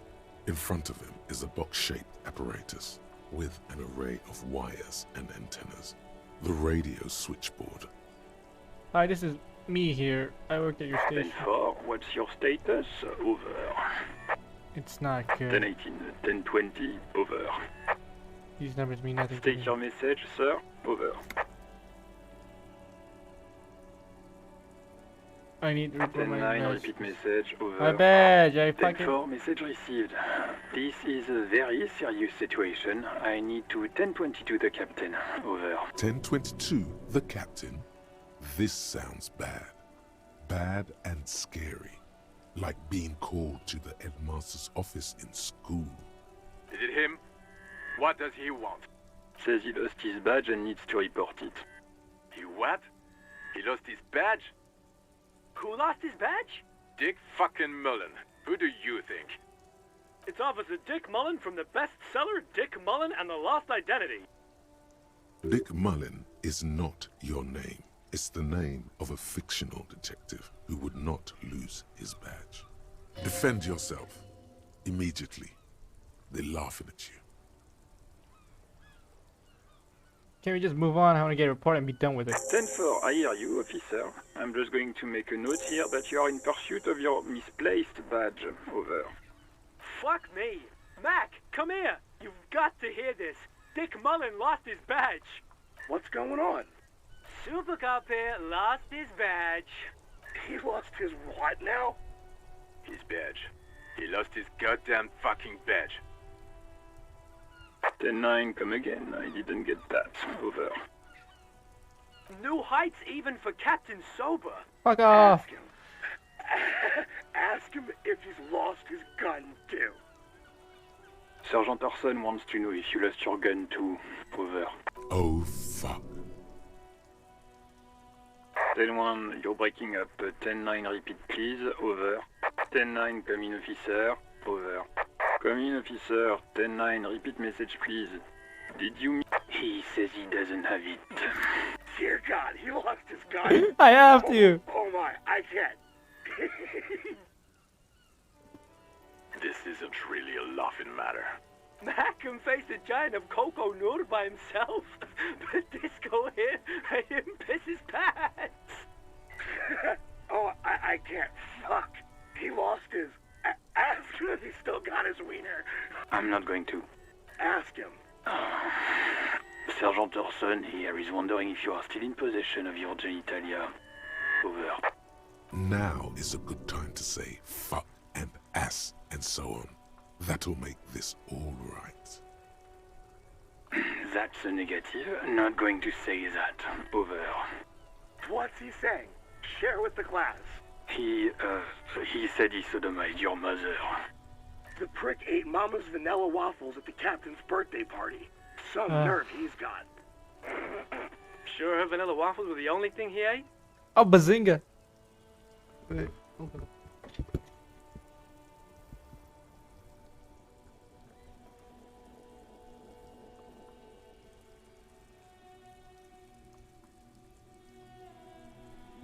Voice acting is really solid.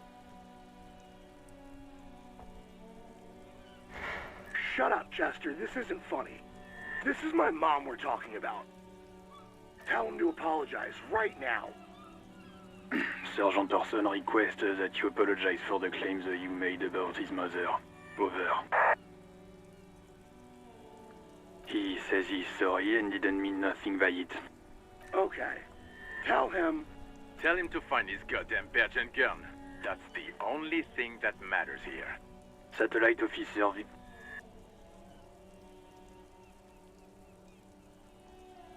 10-4, affirmative. Officer is in pursuit of his firearm. Oh God, Officer, do you need further assistance? Over. I need dire... 10-4, I hear you. I don't have the authority to grant your request, but... What does he want now? He's asking for money. Is he fucking kidding? It's going great, it's going great. I don't think he is. Don't give that asshole anything. He's just gonna drink it all. Alright, that's a negative on the additional funds, sir. Over.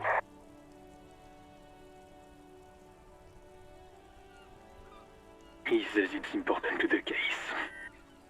He isn't getting a red cent. You can tell him that. Request denied, sir. Over. Nothing is working. He says he's in trouble. Doesn't have a place to sleep. Well, I guess he'd better crack the case before sundown then. Vicmar said... Who cares what this Vicmar said? Pull on their heartstrings. Enough, officer. This begging is below your dignity. I don't want to be here anymore. I want to go home. Please come and get me. Listen, it's okay. You can do it, sir. Over. What is he saying? Did you want anything else, sir? Many of your colleagues are also here. Over. Suddenly, The necktie feels like a boa constrictor around your neck, squeezing the dear life out of you. Hey, if you don't want to have the most intense orgasm of your life, fine, don't. What? He terminated the connection. I guess he was in a hurry. Help me! How do I heal myself? Oh wait. Oops. The radio falls silent and lifeless. The communications officer has disconnected the call. What was that? It's okay, detective.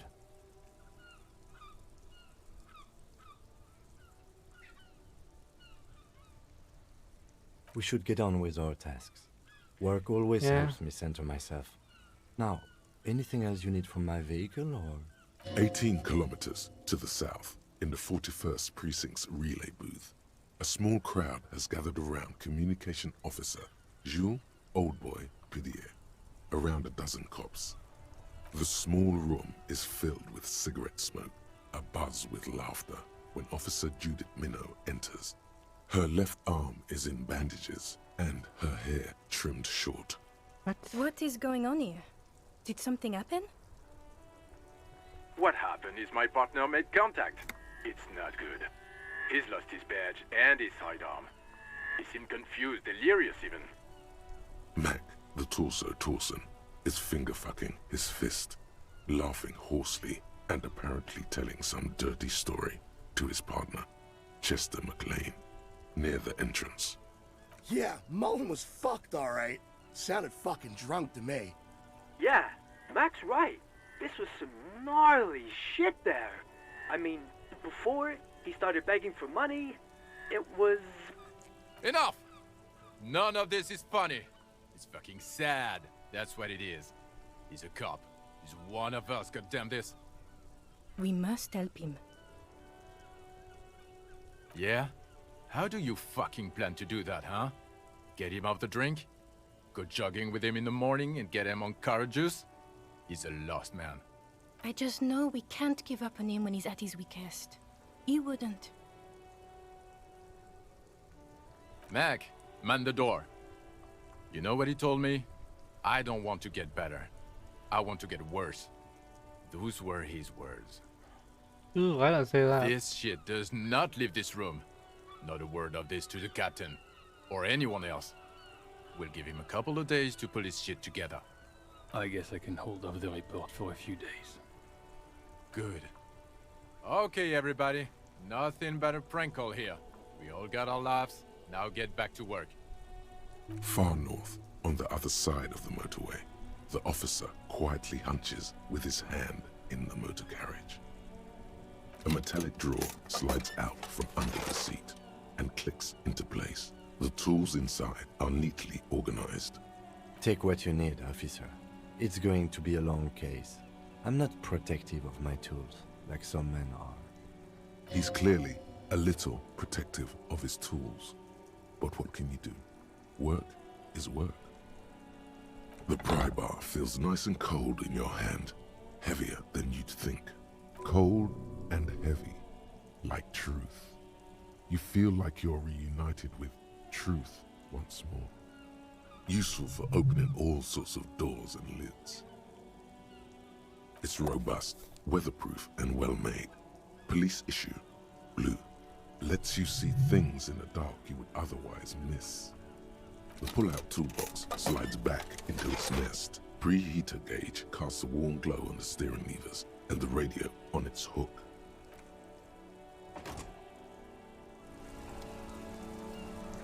Alright, let's actually get going on the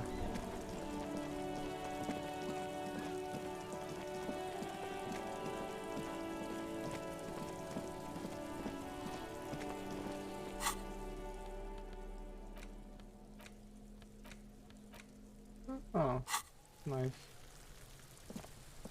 There he still is, looking right through you with his white eyes. The body below is entirely dedicated to that corpse smell. Emitting it is all it does now.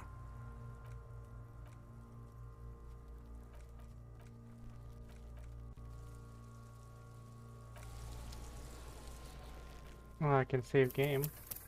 Hey. Okay. There he still is. Look, the ammonia only makes it worse. The combination forces tears out of your ducts. You manage to keep it in once. The second time, not so much. When the vomiting is done, your cheeks are wet with tears. Are you gonna get it hanging? Keep it hanging? Are you okay, officer? The weight is reassuring, like a krenel on solid fortification. Pat, pat, pat. You're facing tough odds here. It's aggravated further by alcohol withdrawal.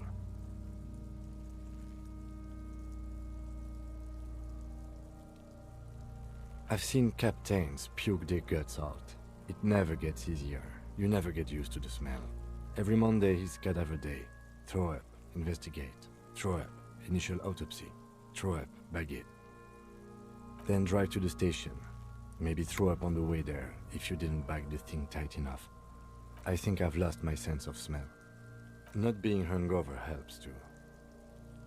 No. This is a two-man assignment because it needs 2 officers to complete. I need your help. You need to get your shit together. We should go talk to the locals. Find something else to do while the wind changes. It's pretty bad right now. You've gained a thought. When this dialogue is over, go to your thought cabinet and internalize it for special bonuses and effects. Give it half an hour. Get yourself together. Then come back and have another go. Okay.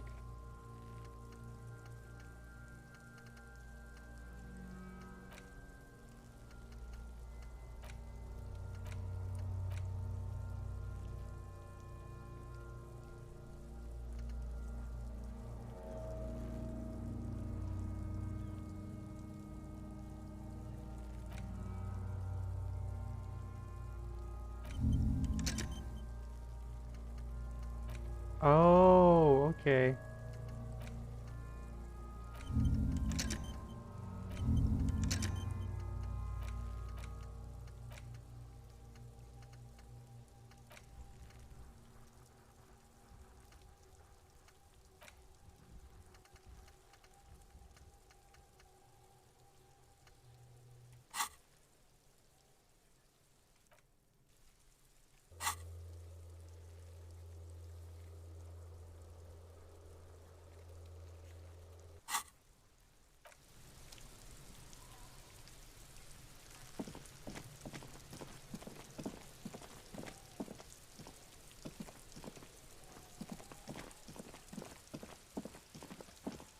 An old call box with a matrix of push buttons lists all the companies in the East Delta Commerce Center.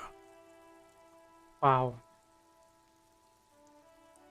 This button looks new, but someone has removed the name card.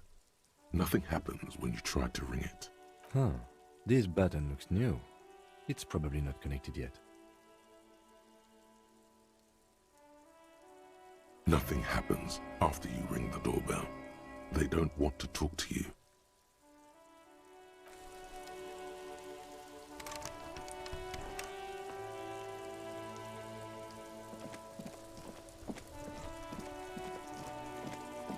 Hello, sir.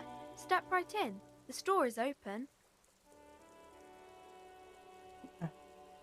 Hello. Are you interested in a new and exciting book? What kind of store is this? It's a bookstore, sir. We sell books, postcards, and some board games. It's called Crime, Romance, and Biographies of Famous People. Whoa, whoa, whoa, whoa. Hold your horses, little girl. That is a book. They have stories inside them. It's like someone told you a story in a really long letter. Alright, so what's a postcard? A postcard is a small cardboard picture. You can write a few words on the other side and send it to your friend or beloved. She is unfazed by your questions. She would consider it impolite to point out any perceived weirdness. It's a board game. Board games are like little games on a table, made to pass the time. There are several different ones, but sailors here mostly buy cards. Interesting, thanks. My pleasure. Anything else you'd like to know? It's okay. Okay, sir. I'll try to answer any questions you have. I hope they're about books. What is your name? My name is Annette, sir. My mum, her Like name the is movie. Plaisance. She owns the store. She's inside minding the register or organising the stock. Feel free to step in and browse our wares. And you're standing out here in the cold I'm cause? signalling that the store is open. Otherwise, people might not know. They'd miss out on the crime, romance, and biographies of famous people. A sudden gush of wind turns the pages of the books on the counters. She covers her face, smiling, but she's cold. Kind of you to offer, sir. What could you do to help her anyway? Pet her head. Thank you, sir. I'm happy to help Mum out with the store. Ah, it's Mom.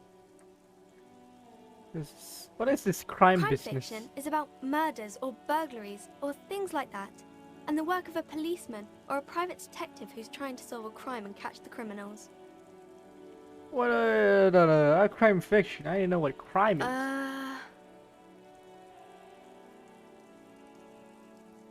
Crime is what we were solving before this conversation began. Why would anyone want to read about crime? It's exciting to people, I guess. They get to imagine dangerous things, and it's kind of like a puzzle, where you can guess who the criminal is, or how the good guys are going to catch him. I'll police myself, but You don't look much like a policeman. well, what does a cop look like? Didn't mean to offend, sir. Sorry, sir. It's just that you don't look like Dick Mullen.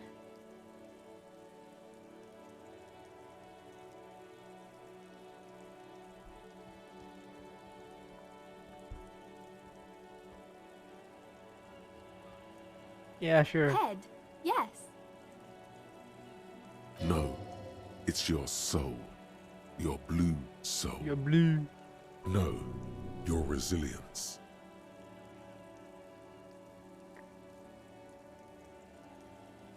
Grit, yeah. That's a bit childish. No, it's too much. Say what, sir? I'm not impressed with this You bit don't more. have to be, sir. He's just a fictional character. He's no match for you. Maybe you can show me some real police work, sir. Like in the books. Please, please. The girl keeps her hands folded, hidden. Why is that? Why do you keep your hands folded? What do you mean, sir? She knows where this is going. You can show them to me. I'm here to help. She looks around anxiously. Her hands remain folded in front of her. She doesn't want to show them. The lieutenant stands by, looking at the two of you with little interest. A facade of true professionalism. He is far more intrigued by the situation than his poise reveals. She brings out her reddened hands. Well, she said she wanted some the real nails police frayed, work, so I'm giving her nearly real chewed police down work. to the flesh. You bite your nails? And you knew this from me keeping my hands folded? It's super simple for a detective such as myself. Well, that proves nothing. Anyone could do an easy deduction like that. Fuck. She actually is impressed. Oh. This is more like a defensive reflex. Think so. Well, let's have a challenge. Let's have a little challenge. You're quite sober. The lieutenant does not flinch at the comment. He does not flinch even a single bit. He is intensely not flinching. It takes effort. I'm also sad in my head. I'm sorry, sir. I hope things get better soon. There she stands, swaying on her feet, assaulted by the early spring breeze. She smiles at you. The whole situation suddenly feels familiar, somehow.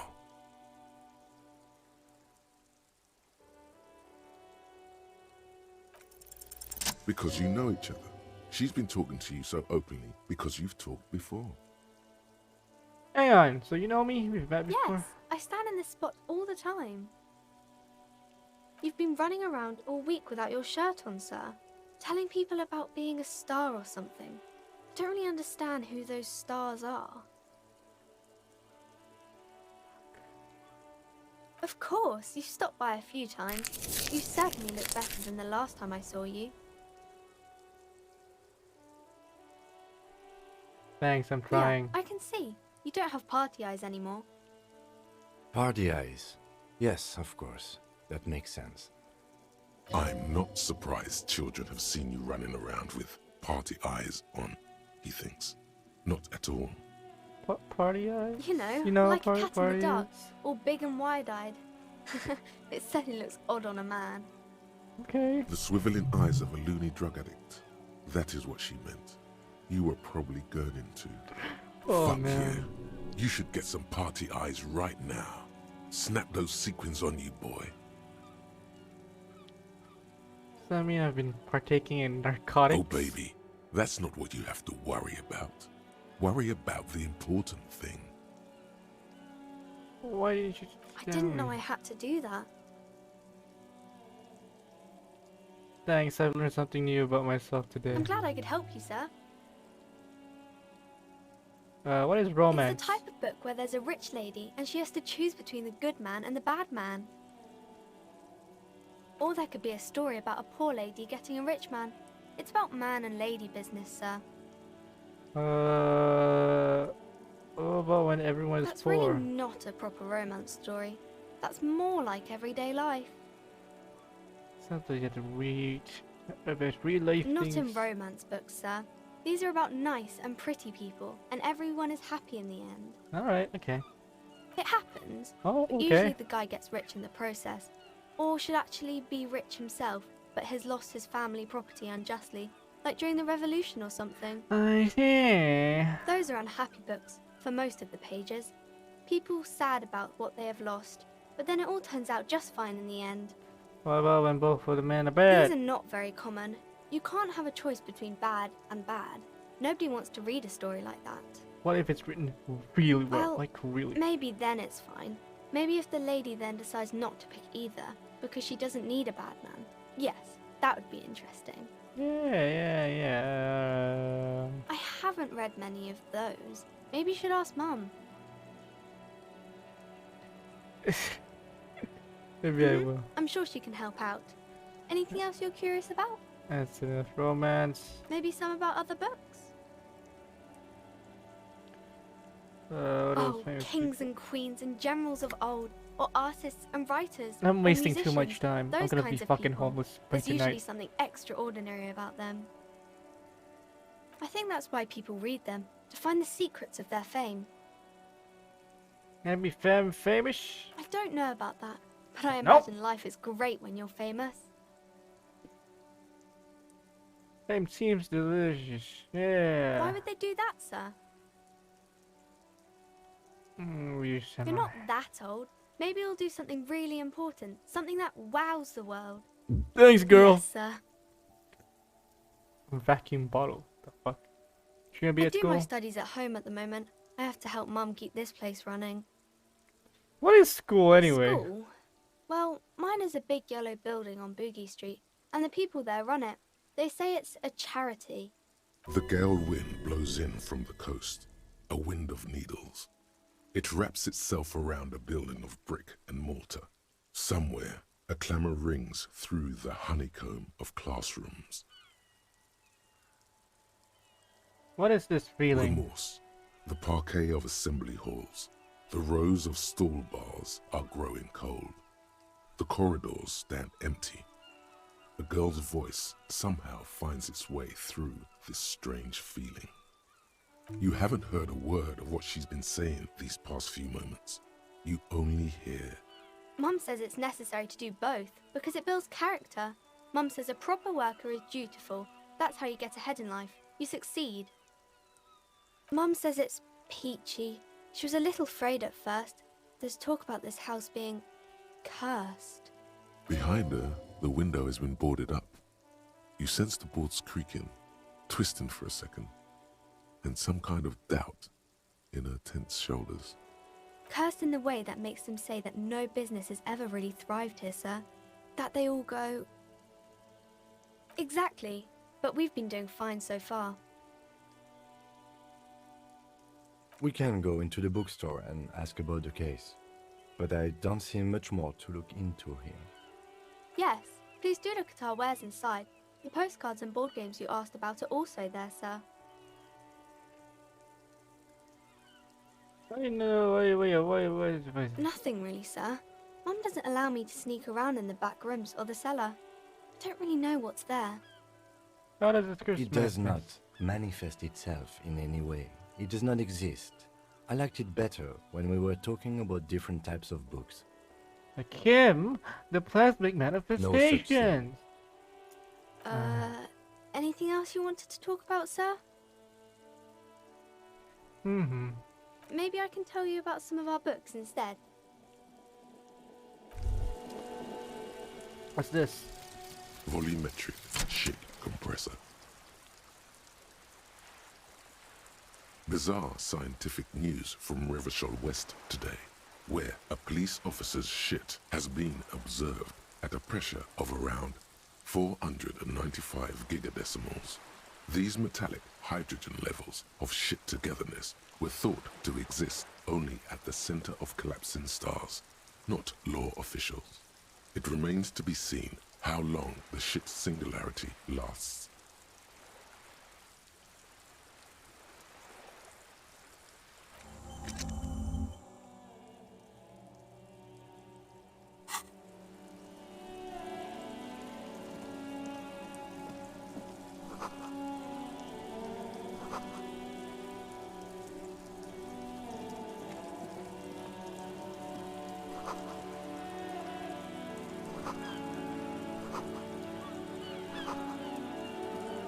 Hey.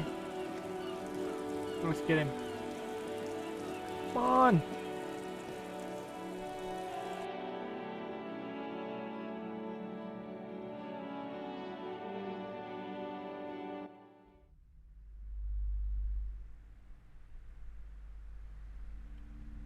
Oh, this is a huge ass place.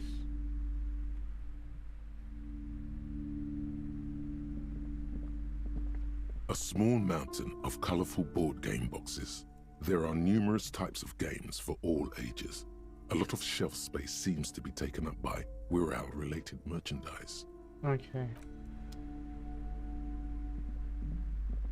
Welcome to Crime, Romance, and Biographies of Famous People. My name is Plaisance. Be welcome, and please take responsibility for the energy you bring into this space. A golden pendant hangs around the woman's neck, in the shape of what looks like a tiny fish head trapped in amber.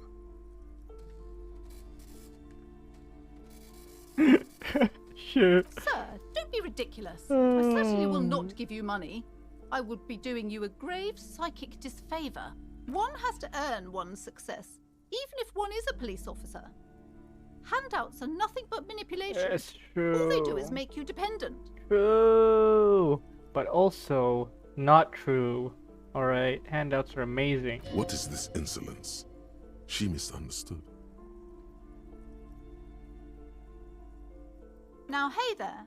Sounds like someone isn't taking responsibility for the energy they bring into this space. Tribute?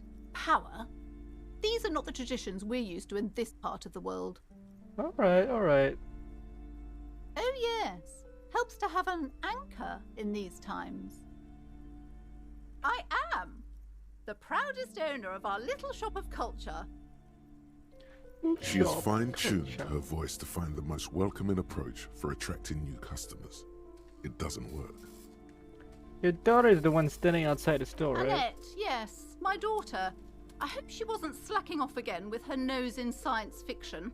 Tell me, was she at her post doing her job like a proper girl? Yes, of course. Wonderful. Did you talk to her? Yes. Great. On a scale of 1 to 10, how compelled were you to buy books after talking with her? Her opinion of her daughter depends on how well she lured you into the store. 10. My precious, her dedication brings joy to my heart. If you have children, I hope they turn out as great as my Annette. I get it. She looks like, but it's actually raining down. You know, she's been biting her nails. God, I've told her not to do that. It's such a disgusting habit. She'll get over it. Anxiety is a part of life. A part of hers too, clearly. I don't think she can do anything if about she has it. enough willpower. This is What the what's fuck called is this, Green growing Lantern? pains. Life isn't easy. Life doesn't give breaks. Sure. Come on, ma'am. It's obvious she can't do anything about it. You are placing an unnecessary burden on a young child. That is true, and obviously the will of the market, but maybe make an exception for your daughter. She stands stiff and severe, silently fuming. 10 or so seconds pass without change. Oh no. Hold on. I need to invite her inside and apologize. She must be freezing out there. There. I don't know what to say to you. My husband, he tries to teach me business lessons. I have what my mother called a dull mind. All this stress. It sounds like both the husband and the mother treat her the way she treats Annette. Yes, sometimes it's better to let people come to these conclusions themselves. The woman looks aloof, her features much softer. Occasionally she glances at her daughter's silhouette. Goodness, you were already doing good, browsing the shelves. Why'd you stop? Don't you feel compelled? Go, go. Get back there. The books await you. What types of books Everything do you is on have? the shelves. Take a look yourself. The shelves compel you, don't they? She smiles and nods, seemingly relieved.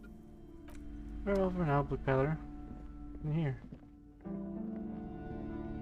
You see a set of tattered curtains blocking the way to another room. A strange cage-like trinket dangles from the curtains. Excuse me, officer. The back room is strictly for employees only. Nothing. Now please go back to browsing the books. Don't you feel compelled to look at the books? The books are all you care about. Oddly enough, the more she tries to draw you away from the curtains, the more alluring they become. Let's ignore them. Hey, Furnim. Furnim. Alright, let's see.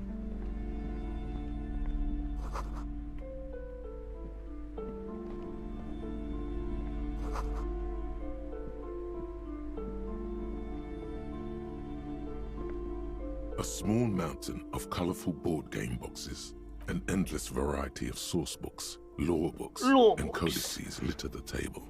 The topmost book is titled Welkin Compendium, 2nd edition. There's also a large hardbound tome with intricate cover art, The Hunters of Katawak, Boreal Creature Compendium, and a Pick Your Path adventure game book titled Tales of Wirral, Cavern of Velkrag.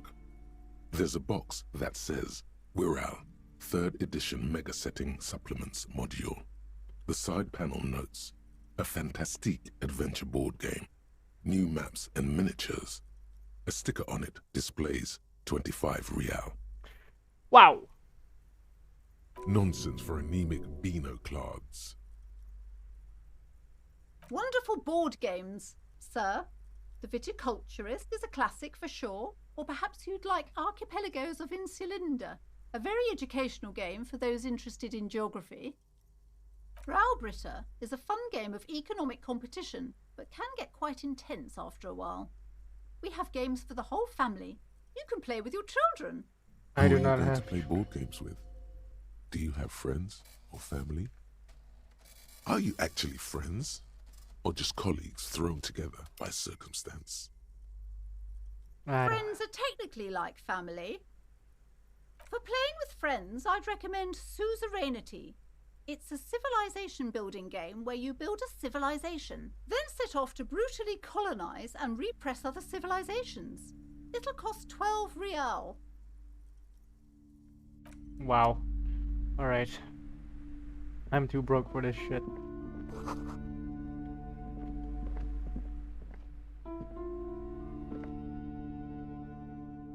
Alright, let's finally get the fucking body down.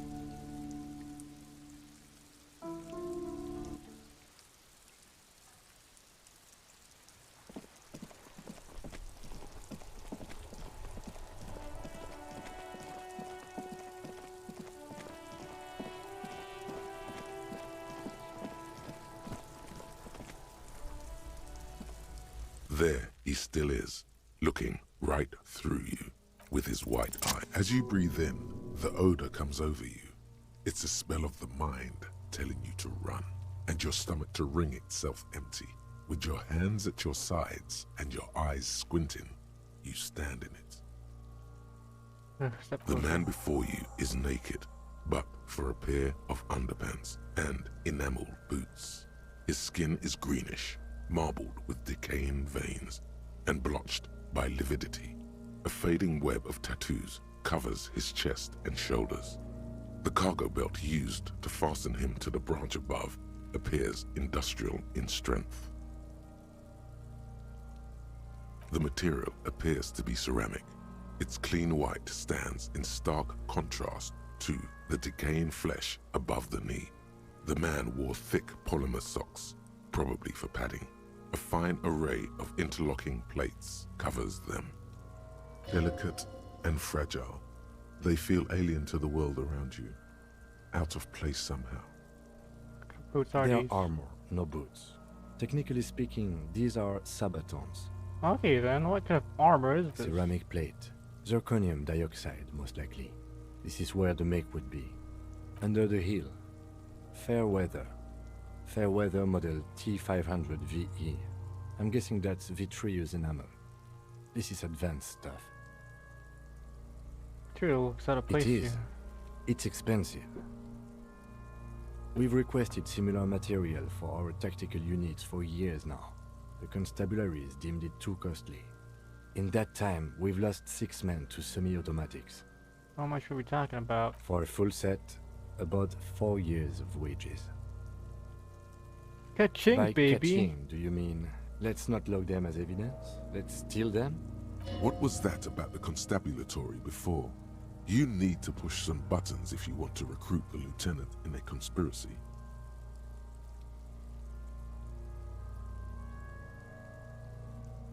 That's not what I meant. Of course. That's not what I meant. Where's the rest of Piece it? by Can you put the piece. locals? He's been out here for 7 days. It would be odd if they didn't. We should keep a lookout for these pieces. The armor could yield information. Maybe if you wear those pieces, it will help me protect your mortal coil. Yeah, maybe he was just wearing those boots. No, he must have worn something precious underneath his clothes. They've removed all his clothes to get to it. They did not just strip him for the putrid rags. They usually hang them completely naked for that. La puta madre, the Mazda, the Besmerties and the like. This one still has his underpants. Fucking talking about underpants. How could this man afford such expensive? That's for us to find out. My initial report on the area suggests he was a security guard for the harbor company, but that's just hearsay. I agree. This equipment is way beyond what a guard can afford. A small bell-like sound fills the air, like tapping on the side of a porcelain cup. Suddenly your biceps coil up, your elbow is sharp and cocked for a punch. It's anything but. This material is a kinetic redistributor. It spreads kinetic energy horizontally, from plate to plate, dissipating it entirely. See? Faint, organic lines cover the plates where they separate into smaller ones. These plates then divide into smaller plates until there are hundreds of them altogether. Huh. Like the scales of some ancient white monster, cracked and pearly. This feels dangerous. Are you sure? The stench fills your nostrils. As you push downward, an ominous creaking sound comes from above. Stop! Pig's gonna pull his head off. Brutal! What's wrong with you, asshole? Why is he letting Goku know? I don't know, baby. I don't know why he's such a... Okay. Alright, thanks Twitch. Thanks Twitch censorship mode. Officer, if I may ask, what were you trying to achieve by putting on the deceased foot?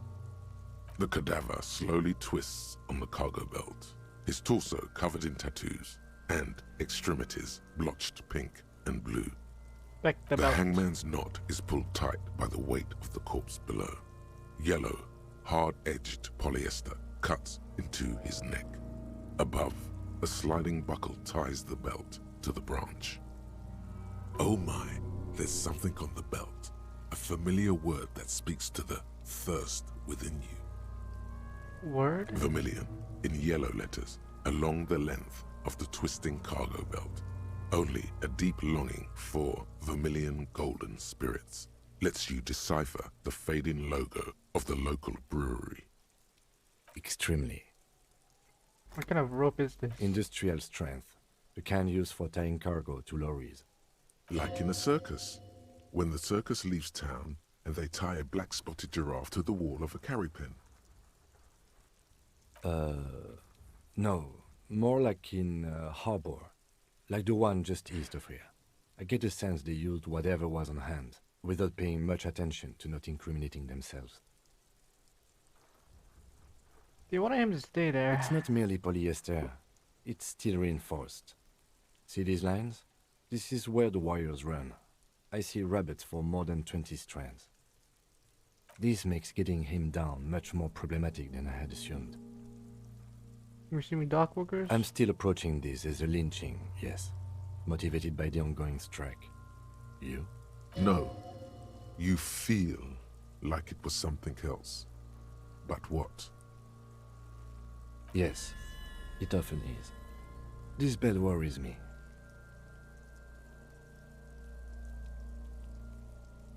A noose is one of those things that's easier to use one way around. Okay. I think they lassoed the branch, then pulled on the belt, buckle closes. It's what I would do. Seems easier than climbing out there. The cadaver hangs from the cargo belt, limbs limp and torso covered in tattoos.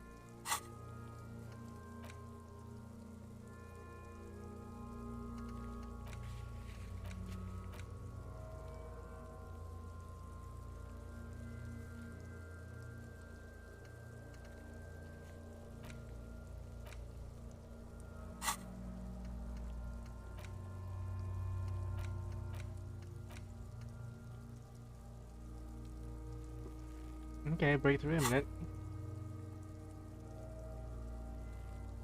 An intricate web of blue lines stretches across the torso, from the right shoulder to the solar plexus. Each time they intersect, a small white star is formed in their crossing. Hundreds of fading asterisks riddle his skin. Their concentration is highest around his heart. His corpse is marked by stars. Alcohol and heartbreak. Ooh, sounds like a fucking Kanye album. Your fist clenches suddenly. It will be riddled with decay is creeping on the tattoo. Already, most of the canvas that's holding it has darkened. Now, it disintegrates slowly, letting out a stink. Is this a map of the night map sky? Of the stars. I do see some similarity to astronomical charts. Great Century Messinian, maybe. But this seems more particular. Customized somehow. Customized how, huh? As if someone left out most of the night sky, filtering it through personal choice. The principle of this filter remains unknown to you. The thought dissipates, and you feel as though you were only half right. I'm missing something here. So am I. He takes a thin piece of milled aluminium from his coat pocket and pulls it open. Sounds like a sword being unsheathed. A small lens appears. Some sort of camera. Let the lieutenant work. Shit, Kuno! What the fuck is that? An instant color camera. This is the first time he openly acknowledges the kid's existence. I have only 2 ampoules, so nobody move. I don't want to waste one. A sound, a shrill flash, followed by the breaking of a small ampoule of glass. You see streams of color pour onto the thick, glossy piece of paper, rolling out. in case we need it. Yes, it is pretty cool, isn't it? What do we need this picture It contains for? insight to the victim's person. By his build, I'd say this was a man of physical violence. The story he wanted his body to tell was important to him. It is his letter, to us. Someone should decipher it. We'll need to show it around. There's Here, nothing. a souvenir. Don't lose it.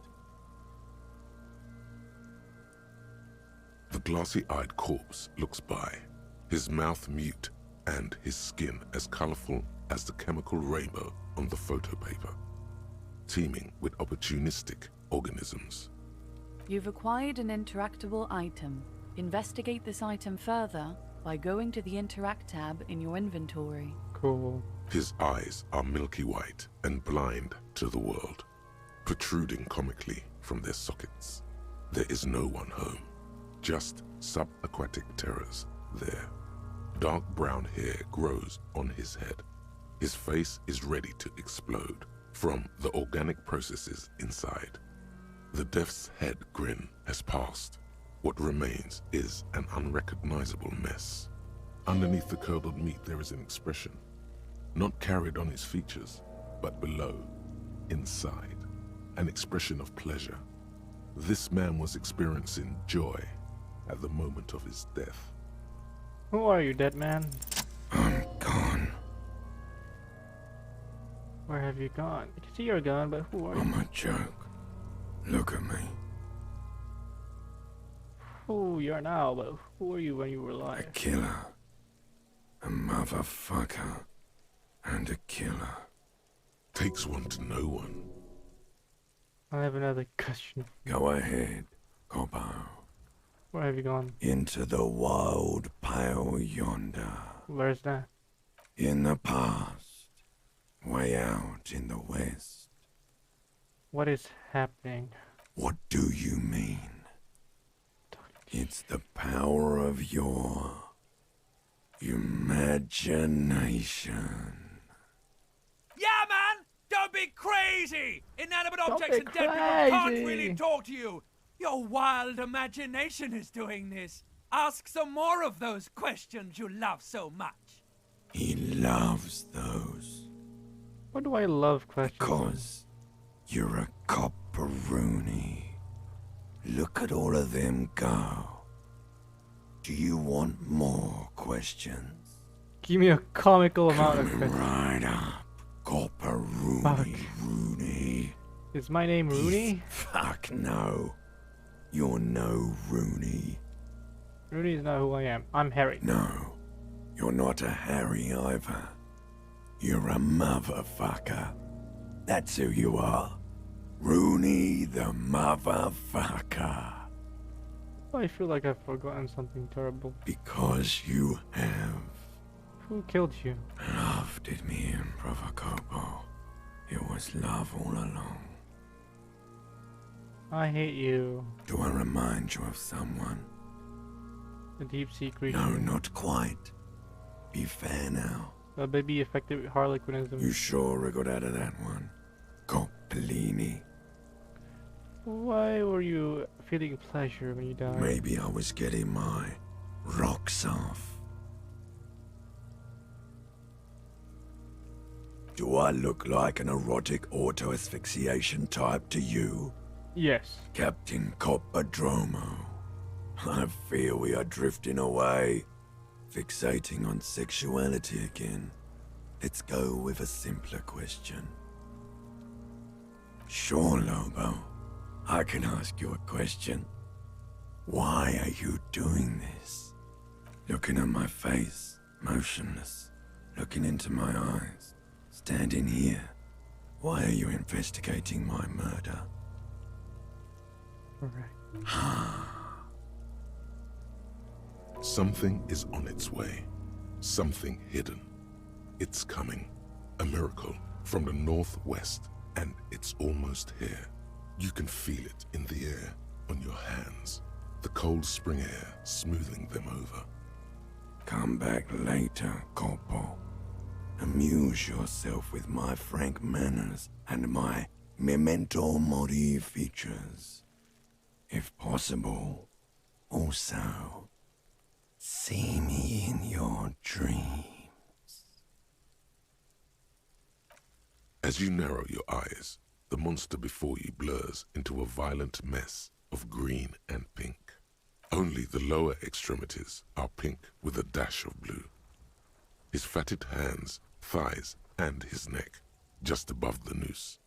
The rest of the corpse appears dark green in the cold spring air. I'm squinting, Kim. Why am I doing it? Is it just because of you? Kind of racist. How should I know why you are squinting, officer? His veins are and hands are pink size too. The rest greenish. You are trying to assess lividity. The monster comes back into focus, an explosion of color, coursing with dark marbled veins. His stomach appears pregnant with something. Black liquid streams down his thigh and onto his boot. So, what do you think? I think he's dead. I agree. There are crow's feet in his eyes. He's laughing silently. Totally dead. Absolutely. Something is coming out of him. A pool of blood and feces has eaten into the frozen mud below the man's feet. Purge liquid is dripping into it, drop by drop. The victim appears to have contained no more than half a kilogram of digestion at the time of death. The fuck he's saying? Talking about shit.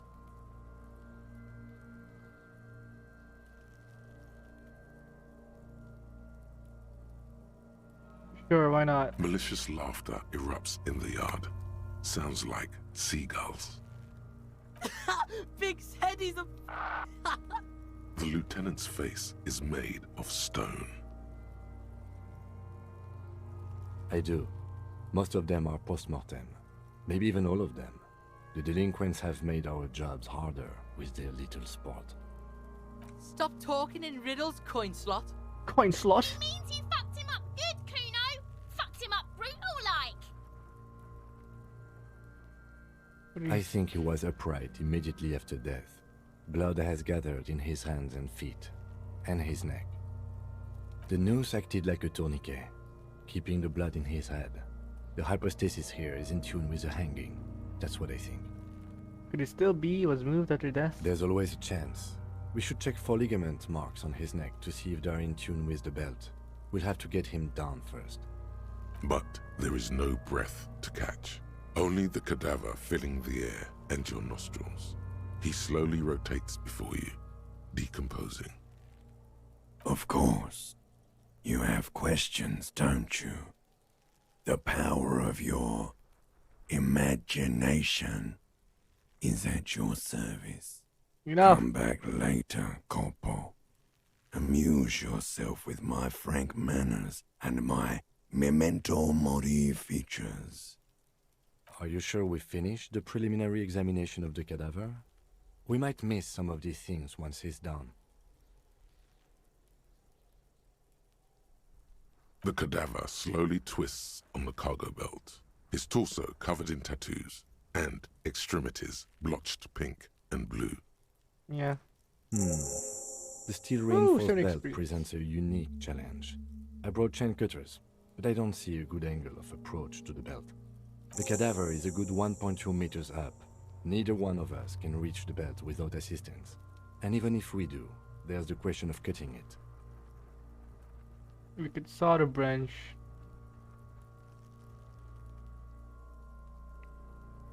Someone else? You mean like the police? I mean yes, call the police. Someone already did.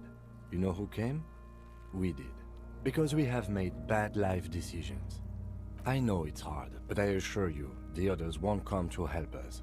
And we have a growing sanitary concern here. We need to get him down, fast. Maybe we could shoot him down. Yeah! Bang bang time, pig! Shoot his head off! How? Shoot the belt. The bullet will break. It absolutely will not, officer. That's not how physics work. It will maybe cut one thread loose. Yeah, now we're talking. entertain a Kuno with some shit. They'll miss. The pigs will miss Kuno. The lieutenant is undecided. On one hand, he wants to shoot some gun. On the other, it's an awfully stupid idea. Silence.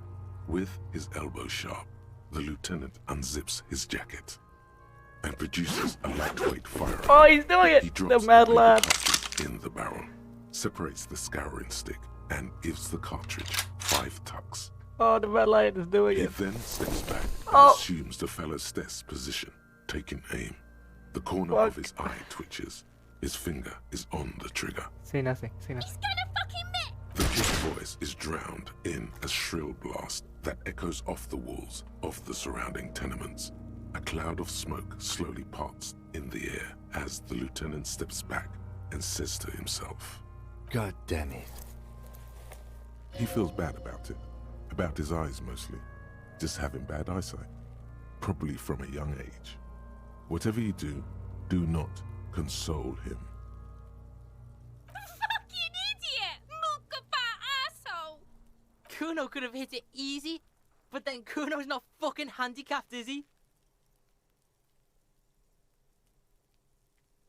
What now? I have to say, it's beginning to look unlikely we can get him down without assistance. Okay, now I have the gun. It's bad as it is. Us shooting firearms like punks. Go ahead, I'm not stopping you. Just don't lose it. They only have one gun. This is the sorriest pair of pigs Kuno's ever seen. Shut up! Yeah, take it, you fucking banana poika. Take it and shoot yourself in the mouth. Feel the weight first. The cold piece of bakelite and gunmetal is surprisingly light. It's already 4. Your fingers fit right through the guard, instinctively resting on the trigger. The fuck are you waiting for, Kuno? Tell him to shoot himself in the mouth. Kuno is silent. Aggression gathers in the air. The trigger feels delicate and ready to break under your finger. The buckle comes into focus in your sights. You stand with your feet planted firmly in the ground and your left hand supporting your gun arm. Why don't you just shoot yourself in your mouth? At least you won't miss. Your field of view narrows. The branch slowly moves, becoming entirely two-dimensional. The metal buckle glimmers, catching the noon light as the corpse slowly rotates. Look, he's crying. You gonna cry now, fucking faggoty? Or what? You gonna fuck me? You wanna fuck me, pig? Is that what this is about?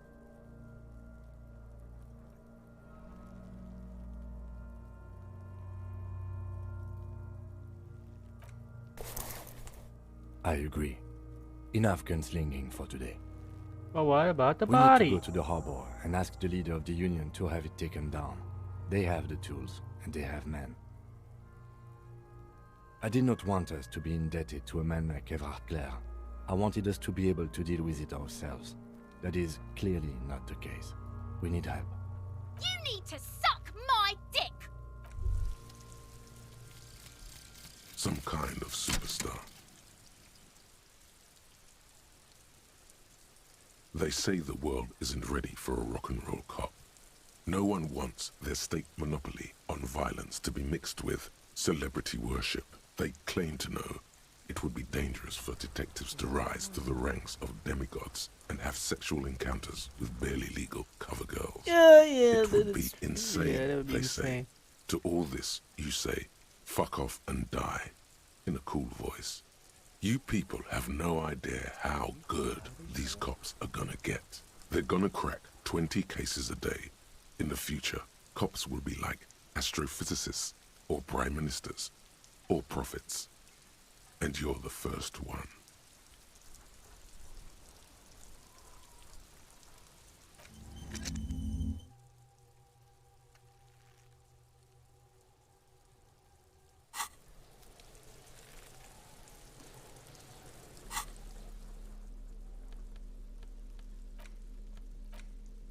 An intricate web of blue lines stretches across the torso of the hanged man. It still kind of looks like a map of the stars in the night sky, but something's not right. Gone. For you to discover. You've gotten as far as you will without assistance. Someone close to the victim might know.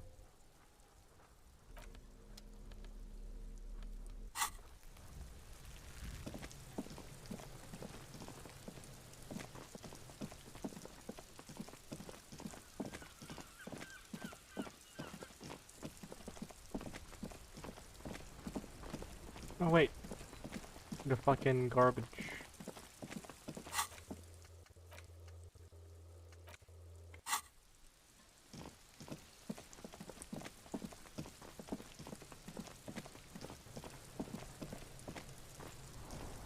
This trash container is locked. The sliding lid has a padlock that says, "Whirling in rags."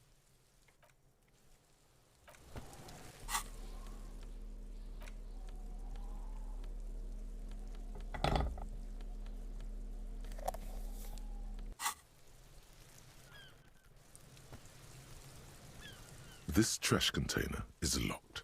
The sliding lid has a padlock that says, "Whirling in rags." Force time isn't happening. You've jammed the pry bar under the lid, but it just isn't bending. What is this? Your triceps ache for the metal to bend, but it resists. This calls for a potent curse to help break its resistance. Utter the power words. Fuck. The quality of metal is not the problem. From what I see, it's sturdy enough. He's enjoying your little failure. He finds it amusing. He's reveling in sweaty rage on your face.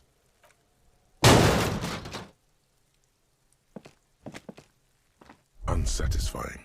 Hurtful. You hear a ringing sound, but not quite hollow. The can seems to be full.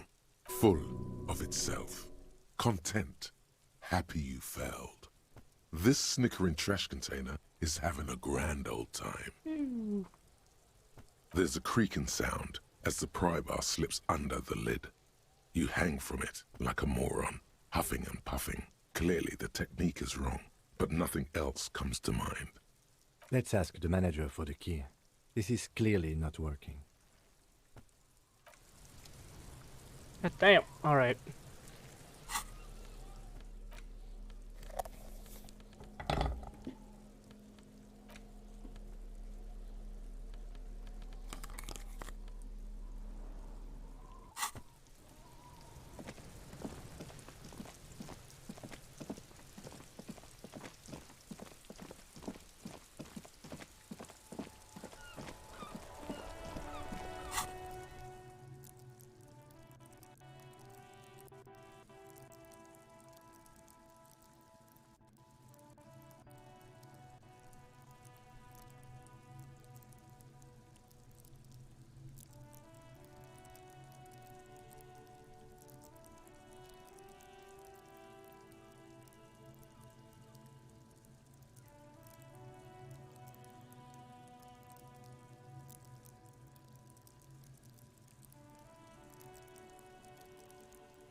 Yes?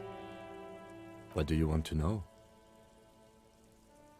What's there to say? It's just stupidity. What kind of stupidity? The cop kind. Our precincts can't decide if Martinez is part of Jamrock or the Industrial Harbor. Yours or mine, as if we somehow own parts of the city. Typical street gang mentality. So we've let the Union make a mockery of law enforcement here. And now it's come to its natural conclusion. So this struggle over who runs Martinez? Well, sort of. It's less a matter of who gets to police Martinez than who has to. It's an orphan district, in other words. I think the dispatch desk just told both our stations about the hanging. There was quite the brouhaha at the 57th, I can tell you that. Time to settle it, they said. Cop off. But I assure you, I am not their finest or toughest, with 102 cases solved.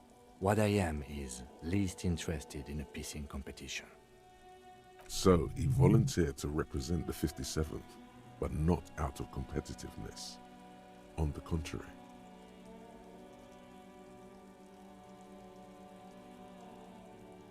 Yes, I am an unrepentant spoilsport.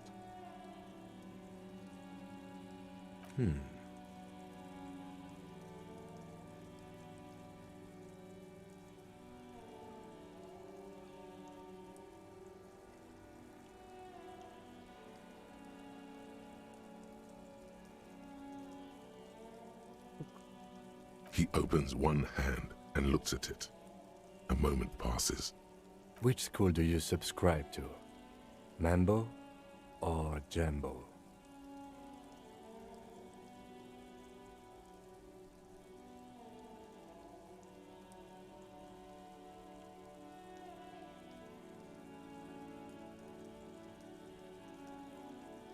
Mental illness. So, the 41st Precinct sent you because you are the most mentally ill out of all the officers at your station? Of course. Special about Martinez. Martinez? Nothing. It's just a puddle at the end of some drain pipe. No one cares about this place. They care about sports. Most of our colleagues don't even know how to get here. North of the interchange doesn't exist. Cool. A tremble comes over you. Another after effect of ethanol poisoning, perhaps. Feels like leaves do when they rustle in the breeze, somewhere far away, below the turbine. The 41st and the 57th. The lieutenant was right. It's not about who gets what's north. It's about who doesn't. Yes, it's a wholly pointless matter. Forget that. He's actually glad it's addressed now.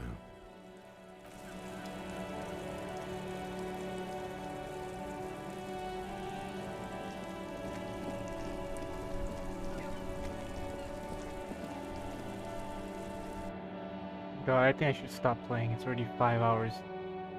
Game is like... I mean...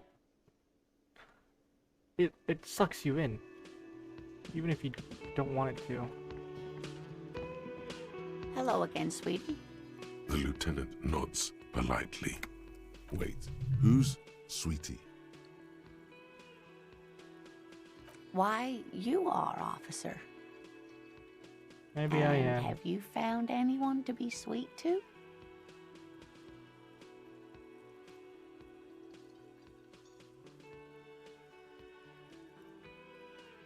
What was with that fucking wink?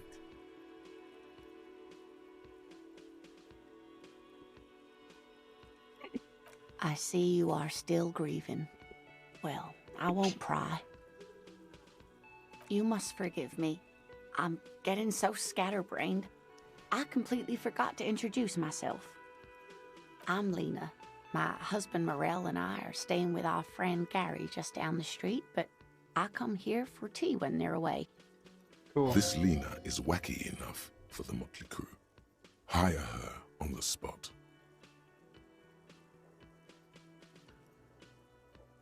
This is so shameless. Yes, officer. You look rather dazed. Like a stunned fox. But surely things can't be that bad. She won't judge you, no matter what you say. Hope it's not You too know bad. where we are, right? It's on my keys. That's right. And where is the Whirling in Rags cafeteria itself located? The rubbish. Yes, indeed.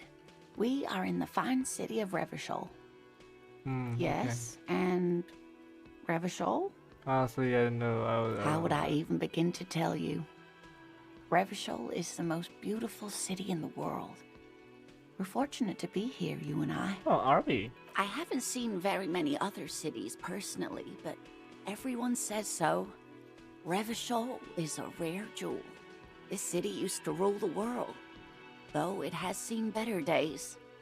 Speaking of history, you know what year it is, yes? It's spring of 51, ma'am. That's right, dear. How splendid.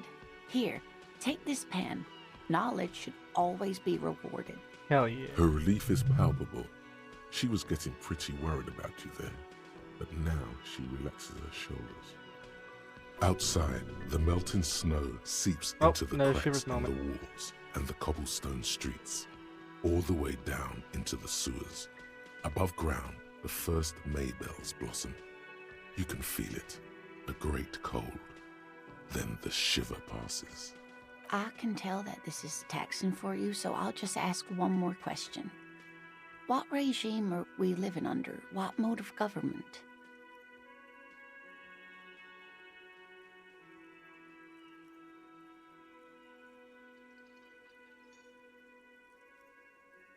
Oh, sweetie.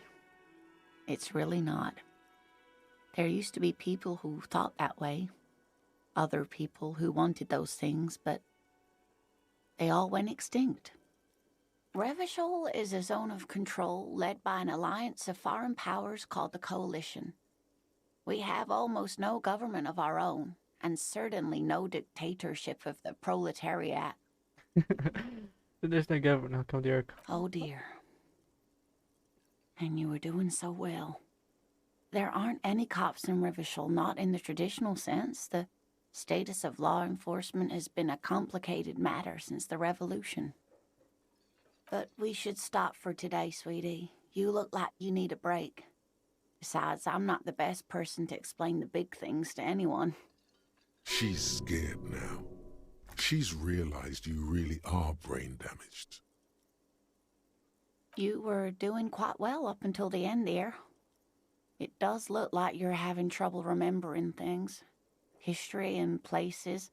Remembering reality in a word. It's very odd. A sigh. The lieutenant buries his nose in his notebook. But maybe a fresh set of eyes is what the world needs. And while I'm no doctor, such bouts of amnesia are often temporary, so yes. I wouldn't worry too much. Thank you. Someone more educated in sweeping matters. Maybe you should ask. Kim? No, I'm not an encyclopedia. I won't be a guide either. I'm a detective. I'm a detective. Oh, oui. Of course. Fuck off. Then I don't know. Someone rich, maybe? Wealthy people are educated. Though I don't know where you would find a wealthy person in Martinez. I'm just gonna ask you this. Oh, sweetie, I heard your conversation with the manager about your financial troubles. When do you get your next paycheck? If she could, this woman would feed and clothe you and every other sad, lost person on this earth. Fuck off. You've got guns of steel and a chiseled jaw somewhere under the bloated alcohol layer. Maybe she'd like to sponsor you. Your deportment remains dignified as you shed a single manly tear. Sweetie, I only have a few cents on me, but I could give you this to pawn, just to tide you over. Wonderful. He has a pin. The pin is round and slightly tarnished. 3 sailboats in bas-relief with the sun hovering over the water behind them. A chipped green banner at the bottom reads, San Baptiste, Summer 31, Dinghy Races. Where can I pawn the pin? Cross the plaza and follow the road along the coast. Down by the water, there'll be a shack nestled against an old stone facade. That's the pawn shop. An old friend of my husband's goes there often. He says the owner is quite helpful. Cool. Items that can be pawned at Bird's Nest Roy's appear in your inventory under the item. You're quite welcome, dear. I'm gonna get of no course, now. Dear. Good luck with your case. Thank you. I don't think I'll... Oh, hey, look at that.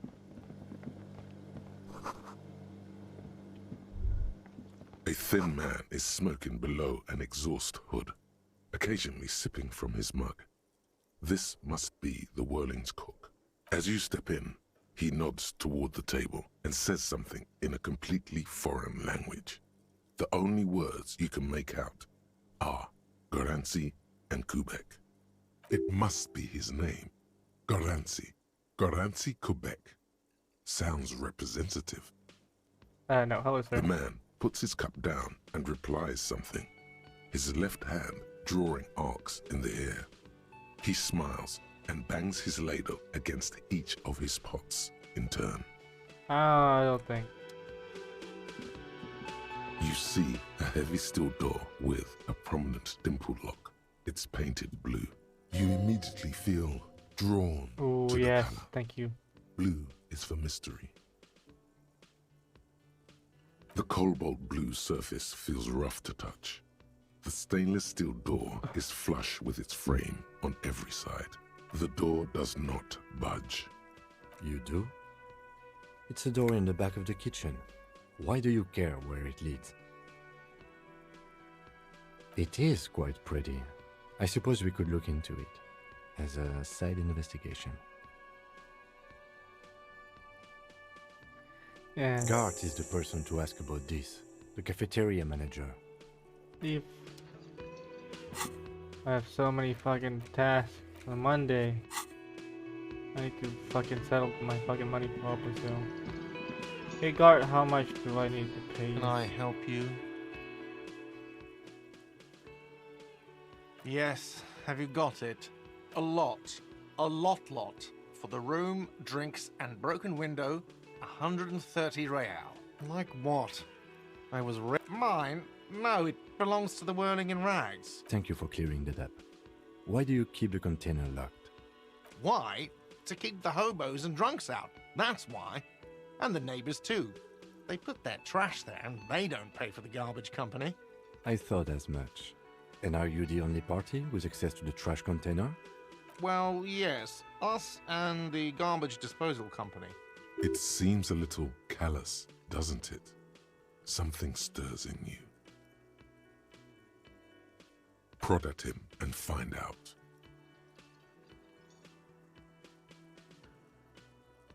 Callous? What are you, Kras Mazov? Almost all establishments in Revachol keep their trash locked. The Whirling in Rags is not special in that regard. What do you need them for? It concerns the case. Please cooperate. Just bring them back once you're done, please. Absolutely out of the question. Absolutely in the question.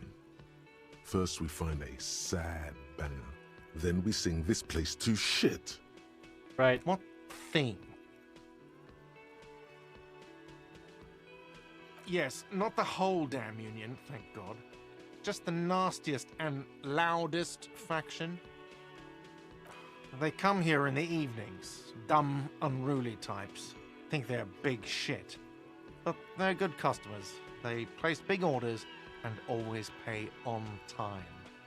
He hates the union, but grudgingly recognizes its power over him. So he's directing his frustration at you instead. Retaliate. I don't. I'm simply providing a service, or really facilitating the offering of services to paying customers, and it doesn't matter. I don't have to explain myself to you. That is true. You don't. We should find out who this Lord faction is, occupying the booth. Loudness means talkative, and we need info. We don't. We have to wait. They'll show up sooner or later. Men get hungry, even men on strike. That's true. You glance at the clock on the wall behind the manager. Huh. Good question.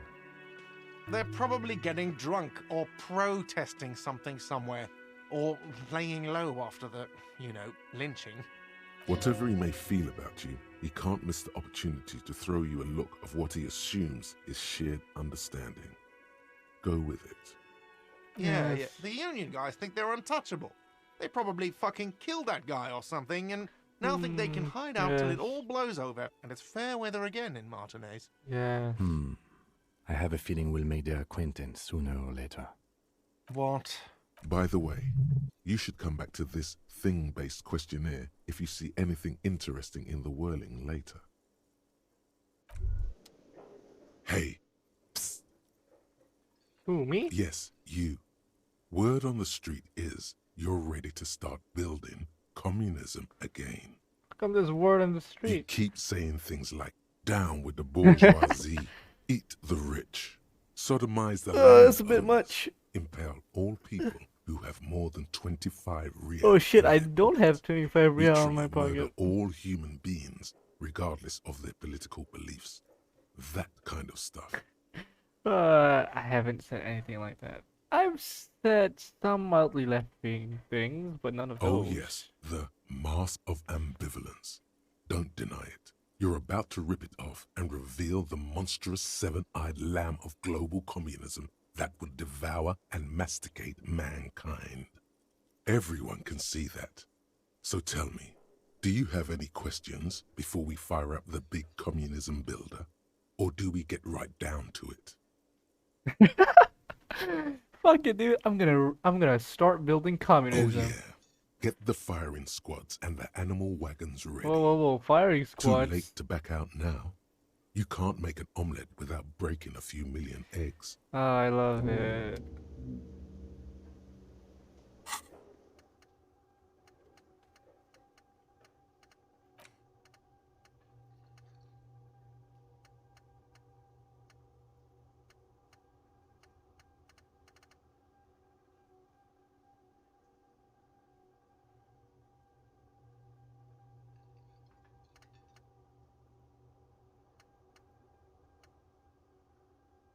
So much.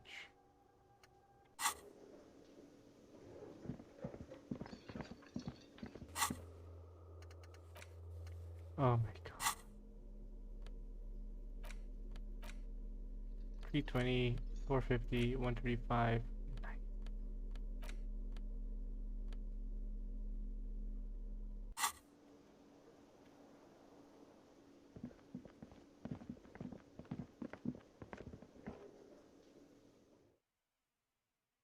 What the fuck am I gonna get the fucking money?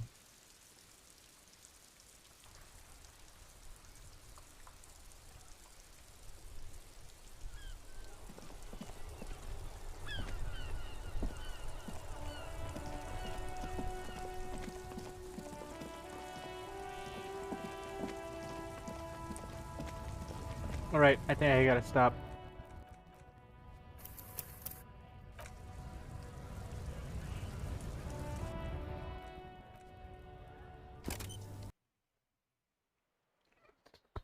So much. So much to do in this game. Holy shit. I absolutely love how it looks. Absolutely love how it looks. Honestly. The best game I have played this year so far. Now, Forgotten City, it's pretty good, but not as good as Disco Elysium, you know what I'm saying? What's this eye thing? Oh yeah, quit. Confirm.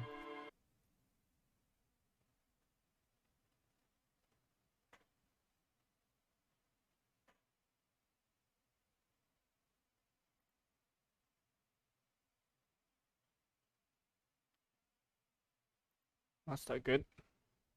Supposed to program, dude.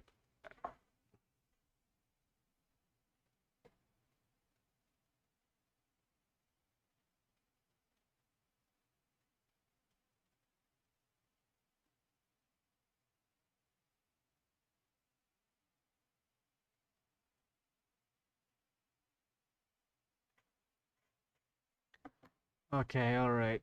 Alright. Oh my god, I got 4 trading cards.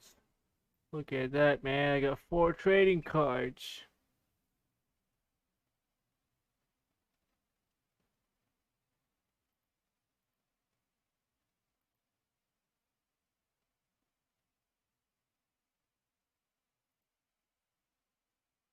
I don't even know who these people are. Help building the island. There's so much that I have not discovered yet. Okay, I'm gonna stop streaming. Hopefully, I'm gonna sort out the whole